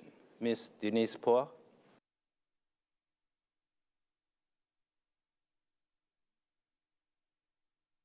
Thank you, sir. Mr. Speaker, sir, thank you for the opportunity to speak on the topic of protecting residents' well-being amidst commercial activity. It's a matter close to residents and I believe some of my fellow parliamentarians in this House. This adjournment motion is not in opposition to commerce, enterprise, or progress, nor is it an attempt to pit residents against businesses. Rather, it seeks to highlight, one, the situations faced by residents arising from commercial activities in their neighborhoods, and two, how these amenities may be addressed in a way that preserves both livability for residents and also sustainability for businesses, especially for responsible business operators who play by the rules. I'd like to first commend the agencies on the ground, HDB, Singapore Police Force, especially the Neighbourhood Police Force, posts, and the licensing unit, Director Jared Pereira and their teams, NEA, LTA, SLA, town councils, as well as partners such as the People's Association staff and grassroots volunteers who work tirelessly to manage these amenities on the ground. Their efforts often involve difficult trade-offs, difficult situations, and I thank them for navigating these with professionalism and care. I also wish to pay tribute to the late Dr. Liu Tai-Ker, who passed away on 18th January 2026 this year. Often described as the father of urban planning in Singapore, Dr. Liu wisely reminded us that cities exist first and foremost to serve the people who live in them, not merely for aesthetics or for economic efficiency. Dr. Liu emphasized quality of life, dignity, and community well-being as the ultimate goals of urban planning. At the same time, he also recognized that a good city must support livelihoods and enterprise, not suppress them. Singapore's residential neighborhoods are meant to be safe and family-friendly environments, homes for our people, while at the same time remain economically active and inclusive. Hope and reality. Many residents of ours embrace the vision of mixed-use neighborhoods with shops, cafes, and services such as preschools, active aging centers at their doorsteps. They hope for convenience, vibrancy, and a more connected community. Indeed, when done well, such commercial activity adds value, creates jobs, and strengthens neighborhood life. However, when intensity, scale, or behavior crosses certain thresholds, tensions can arise. Not because this mixed-use model is flawed, but because the safeguards have not kept pace with lived realities. Residents, of course, are not homogeneous. Some are more sensitive to disturbance than others and can make unreasonable demands. But many other residents recognize that well-run businesses add vibrancy and convenience to residential estates.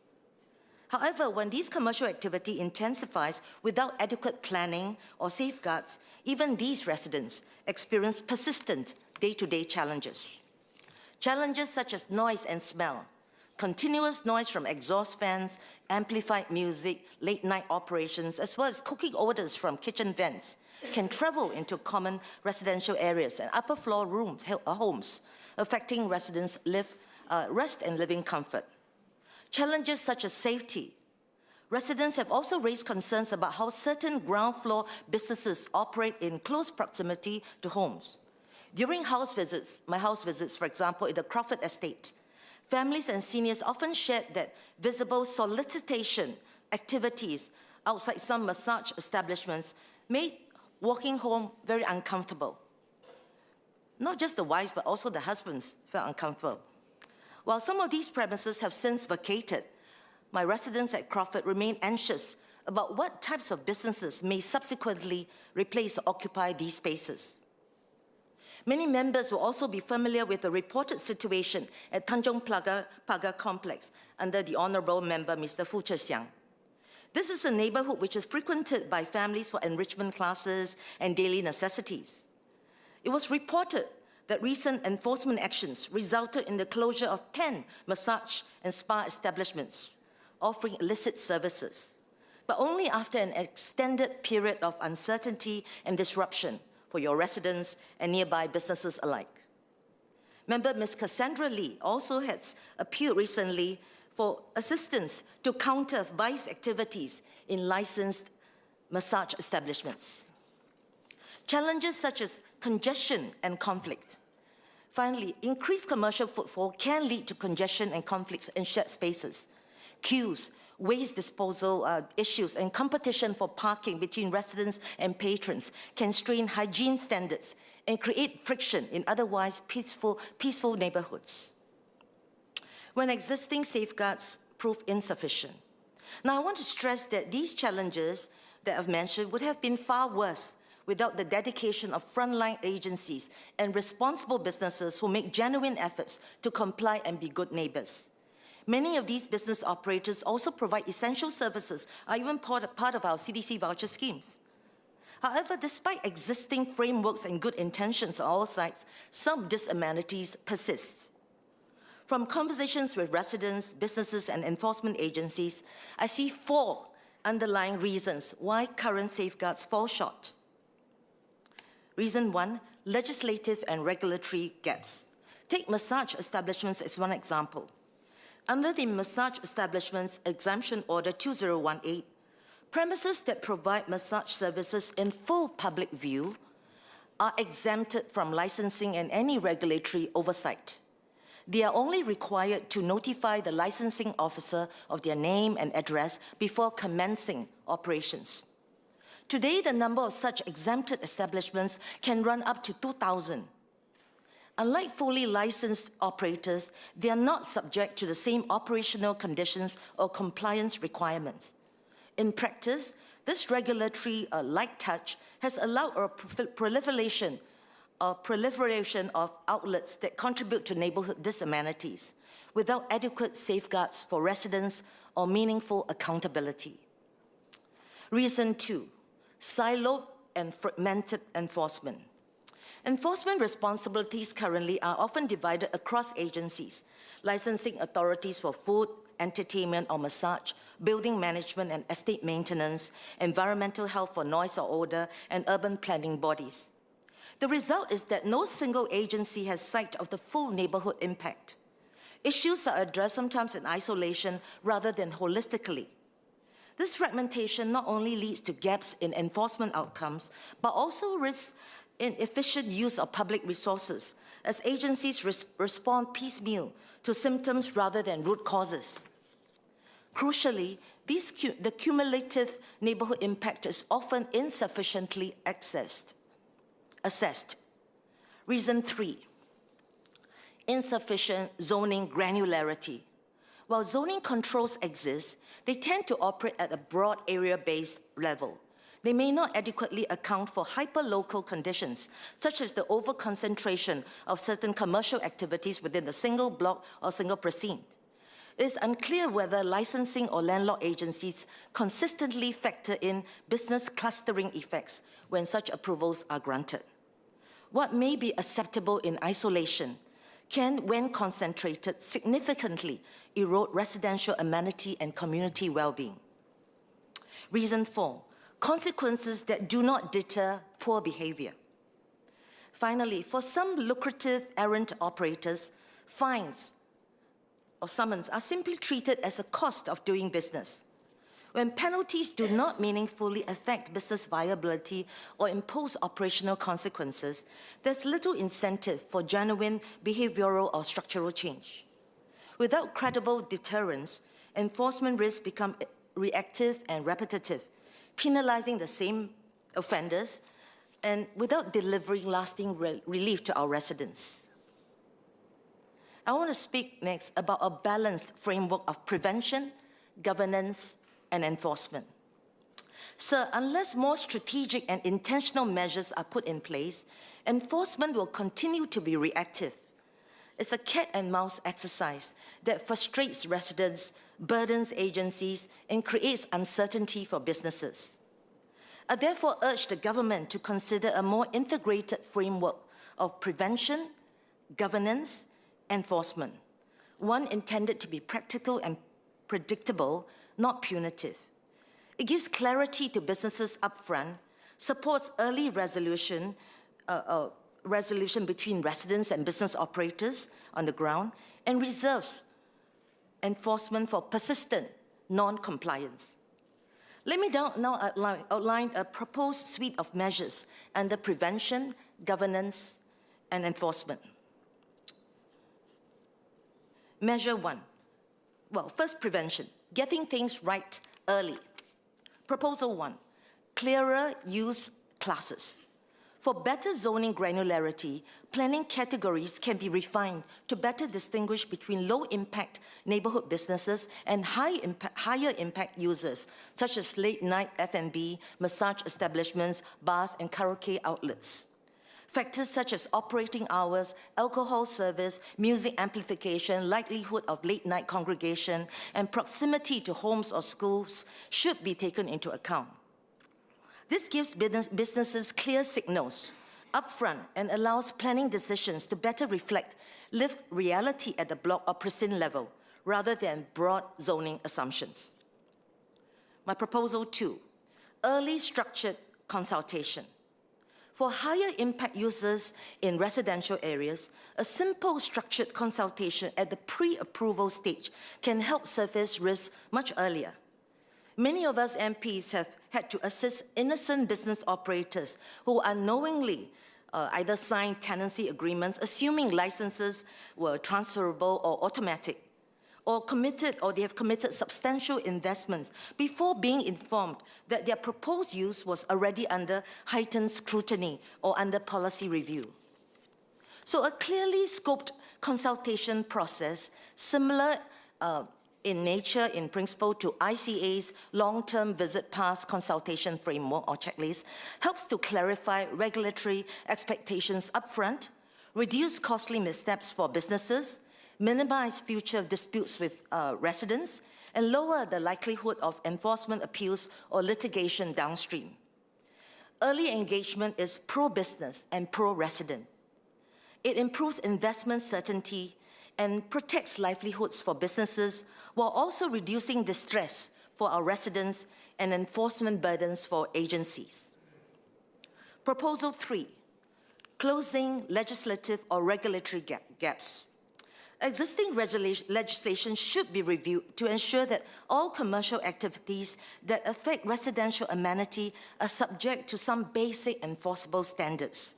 This is not about over-regulation, but about ensuring that regulatory light touch does not become a blind spot. And I just read in the papers, I'm so glad that MHA is currently looking into these gaps. Second, on governance, managing day-to-day realities on the ground. My proposal 4 relates to good neighbor agreements. For higher impact users, operators could enter into a simple good neighbor agreement, setting out expectations on noise, waste management, crowd control, solicitation behavior, and responsiveness to complaints. This provides a practical way to resolve issues early without immediately resorting to enforcement. And good behavior should also be recognized. At a community level, many of us already give out good neighbor awards to residents. We should consider extending similar recognition to commercial neighbors who consistently demonstrate responsible behavior, and explore benefits such as greater flexibility in their outdoor dining or arrangements, or longer renewal extensions for them, for those with strong compliance records. This reinforces the message that good behavior is rewarded, not just bad behavior punished. My proposal 5 relates to better coordination across agencies. Oversight today can be fragmented and siloed. A shared single case view across planning, licensing, environmental health, estate management, and public order agencies would allow patterns to be seen earlier, rather than each issue being handled in reaction in isolation. This improves fairness, reduces duplication, and helps agencies act with consistency and institutional memory. My last proposal relates to enforcement, firm but proportionate enforcement. Proposal 6, a transparent, graduated response. Enforcement should focus on repeated and substantiated non-compliance, not isolated lapses by responsible operators. A transparent, graduated framework would allow consequences to escalate only when problems persist, from tighter conditions or shorter renewal periods to restrictions on hours or business activities, and as a last resort, license suspension or revocation. This approach provides certainty for businesses, protects well-run operators from unfair competition, and allows agencies to focus on the small minority that repeatedly undermine neighborhood livability. In conclusion, Speaker, at its heart, This adjournment motion is not about opposing commerce nor resisting vibrancy. Shops, cafes, services bring convenience, they bring jobs, they bring life to our estates. Many operators, business operators, invest their savings, employ local workers, and genuinely want to be good neighbors. We should support, not penalize these responsible businesses. And we should also not condone residents who are unreasonable. The residents I speak up, and many of my colleagues here speak up for, are not calling for blanket bans or heavy-handed crackdowns. They are asking for something far more modest: clear rules, fair processes, early intervention, and proportionate enforcement, so that livability is not eroded. Done well, the 6 proposals I suggested in this adjournment motion can benefit responsible operators by creating predictability, leveling the playing field, and ensuring that those who cut corners do not impose hidden costs on our residents or on their better-run business counterparts nearby. Speaker, a good city is not measured only by how lively it is at night, but by how livable it remains at home. As Singapore continues to intensify and mix users more closely, our governance tools must evolve accordingly. So I look forward to the government's favorable consideration of the proposals that I've put up to protect our residents' well-being while sustaining vibrant, responsible commercial activity in the neighborhood. Thank you, sir. SMS Sun Xueling.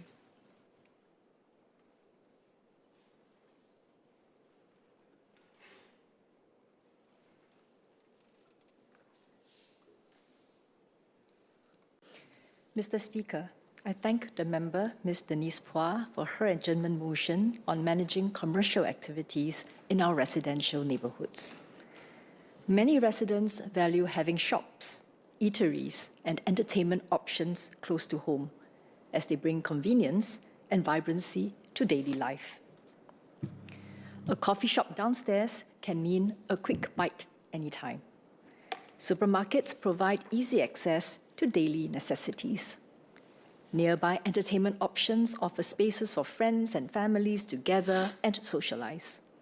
These businesses play an important role in serving community needs and often add value to homes. However, I fully agree with the member that because these activities operate close to homes, they need to be carefully managed to ensure that they remain compatible with residential living. Government agencies therefore work together to plan, regulate, and license commercial activities to balance community needs and residents' well-being. In some cases, such as commercially run shopping malls or privately owned HDB shops, market forces determine the mix of shops while adhering to regulations. The member has shared challenges faced by residents arising from noise, smell, hygiene, and concerns on safety caused by commercial activity. She has also proposed some measures with regards to legislative coverage, planning, and enforcement. I will share how government agencies plan, gatekeep, and enforce rules for commercial activities to balance the needs of both residents and business operators. I will also respond to her recommendations. First, on planning. The Urban Redevelopment Authority considers where and what type of businesses can be located, knowing that different businesses can affect residents differently. Most businesses benefit residents and cause little disturbance, like retail shops and medical clinics. The URA will continue to plan for such types of commercial activity to better serve residents. There is also demand for other businesses, such as nightlife venues and massage establishments. Most nightlife establishments, like bars and karaoke lounges, are situated away from residential areas. Nightlife establishments are not allowed in both sold and rental HDB shops. New nightlife establishments are also not allowed within commercial developments integrated within residential units. Let me repeat that. New nightlife establishments are also not allowed within commercial developments integrated with residential units. Responding to the member's point to look at local concentration of such outlets, the URA and the Singapore Police Force have identified exclusion areas, including Jalan Besar, where new nightlife or massage establishments are not allowed due to the high concentration of existing outlets and complaints from residents. Government agencies will continue to work closely with grassroots advisors to manage local concentration issues and will not hesitate to turf out unsavory operators who do not adhere to regulations or tenancy conditions. Massage establishments such as sports massage, chiropractor clinics, and traditional Chinese medicine clinics, if properly regulated, provide wellness services that residents value, which is why they are allowed to operate in the heartlands. That said, HDB imposes planning and trade mix controls on heartland shops to strike a balance between having a vibrant commercial landscape and preserving the residential character of our HDB heartlands. HDB maintains a published list of allowable uses. Any change of use must first obtain HDB's approval. For massage establishments, HDB sets quotas to regulate their numbers in each estate. Since September 2024, HDB has tightened the quota of licensed massage establishments in HDB estates. Beyond determining where businesses can locate, agencies also have approval mechanisms to assess who can operate and under what conditions. Licensing serves as a gatekeeping tool to assess operator suitability and establish operational requirements to manage and mitigate potential disamenities. Nightlife establishments and massage establishments are regulated by the Singapore Police Force, and the licensing framework ensures that these venues are not misused for vice activities and to minimize law and order concerns. During the license application process, the Singapore Police Force conducts background checks on applicants, including reviews of their general records for links to errant establishments. I note the members' comments on the disamenities caused by open-concept massage establishments which are exempted from licensing. Her feedback is very timely. The Singapore Police Force is currently reviewing the massage establishment regulations to ensure that the regulatory regime is updated and fit for purpose. Industry consultation will be done in due course. Beyond licensing, agencies use tenancy conditions as an additional lever to mitigate disamenities. For example, food establishments such as coffee shops and small eateries are often located near residential areas to serve residents' daily needs. For food establishments operating in HDB estates, HDB imposes tenancy conditions to manage potential disamenities. For instance, to minimize noise, HDB requires coffee shops to stop the use of outdoor refreshment areas by 11 p.m. To control odor issues and maintain hygiene, coffee shops are required to install appropriate exhaust systems and grease traps, and to implement proper waste management practices. Where new business models with new products and new service offerings emerge to challenge existing regulations and trade mix controls, agencies will review the relevant frameworks to strike a balance between protecting residents from disamenities and preserving business viability and entrepreneurship.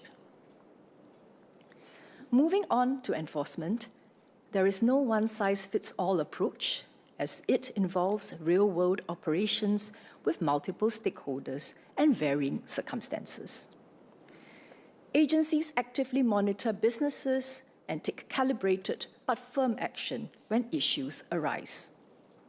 When repeated issues arise, we trigger tighter conditions and stronger enforcement action using planning, licensing, and tenancy levers.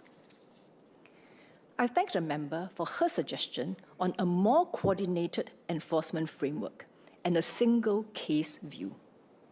Today, agencies strive to work closely together on enforcement. For example, the URA works with agencies to adopt a 3 strikes approach to deal with problems. When a business flouts any rules or requirements, they will receive a warning letter. If a business operator gets 3 warning letters in total, the relevant authorities may cancel their license or planning permission or refuse to renew it. For food establishments operating in HDB estates, HDB takes into account the feedback received by different agencies when assessing tenancy and tenancy renewals. For instance, HDB works with NEA when there is feedback on noise and other environmental concerns. HDB also takes into account feedback provided to the SPF regarding law and order concerns, and most operators have been cooperative when HDB steps in to remind them of their tenancy conditions and the feedback received. Where warranted, agencies have taken firm joint enforcement action. For example, following joint raids by SPF and HDB on massage establishments in HDB estates, HDB and SPF worked with sold shop owners to evict close to 40 massage establishment operators in 2025. SPF will continue to conduct enforcement checks and ensure public entertainment outlets and massage establishments comply with the rules and regulations and take strict action against errant operators. On the member's suggestion for structured pre-approval consultation, this is consistent with agencies' broader objective of providing greater clarity and transparency upfront. Today, applicants are provided with information on relevant planning parameters, licensing requirements, and tenancy conditions. These set out the types of activities permitted and the operating standards expected. Agencies will continue to look at how to make these information clearer and more transparent upfront for applicants. We also thank the member for her suggestion regarding good neighbour agreements. We would encourage it at a grassroots level as a way to establish good social norms and community relations between local businesses and residents.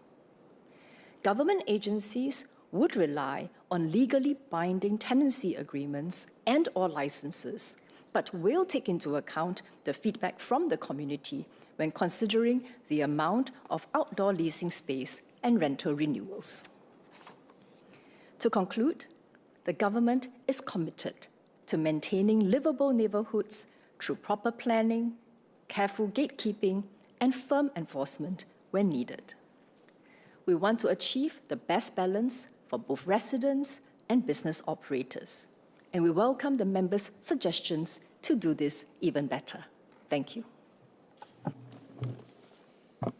The question is that Parliament do now adjourn. Those who agree, say aye. Those who disagree, say no. I think the ayes have it. The ayes have it. Just before all of us go off, members will be aware that we are approaching the annual budget statement and Committee of Supply or COS sittings. So I'd like to take this opportunity to inform members that the online system for submitting your COS cards is already operational. And I'll encourage members to start preparing and submitting your COS cards from today using the online system. This is to avoid the rush and stress of meeting the closing deadline for cards. On that note, order.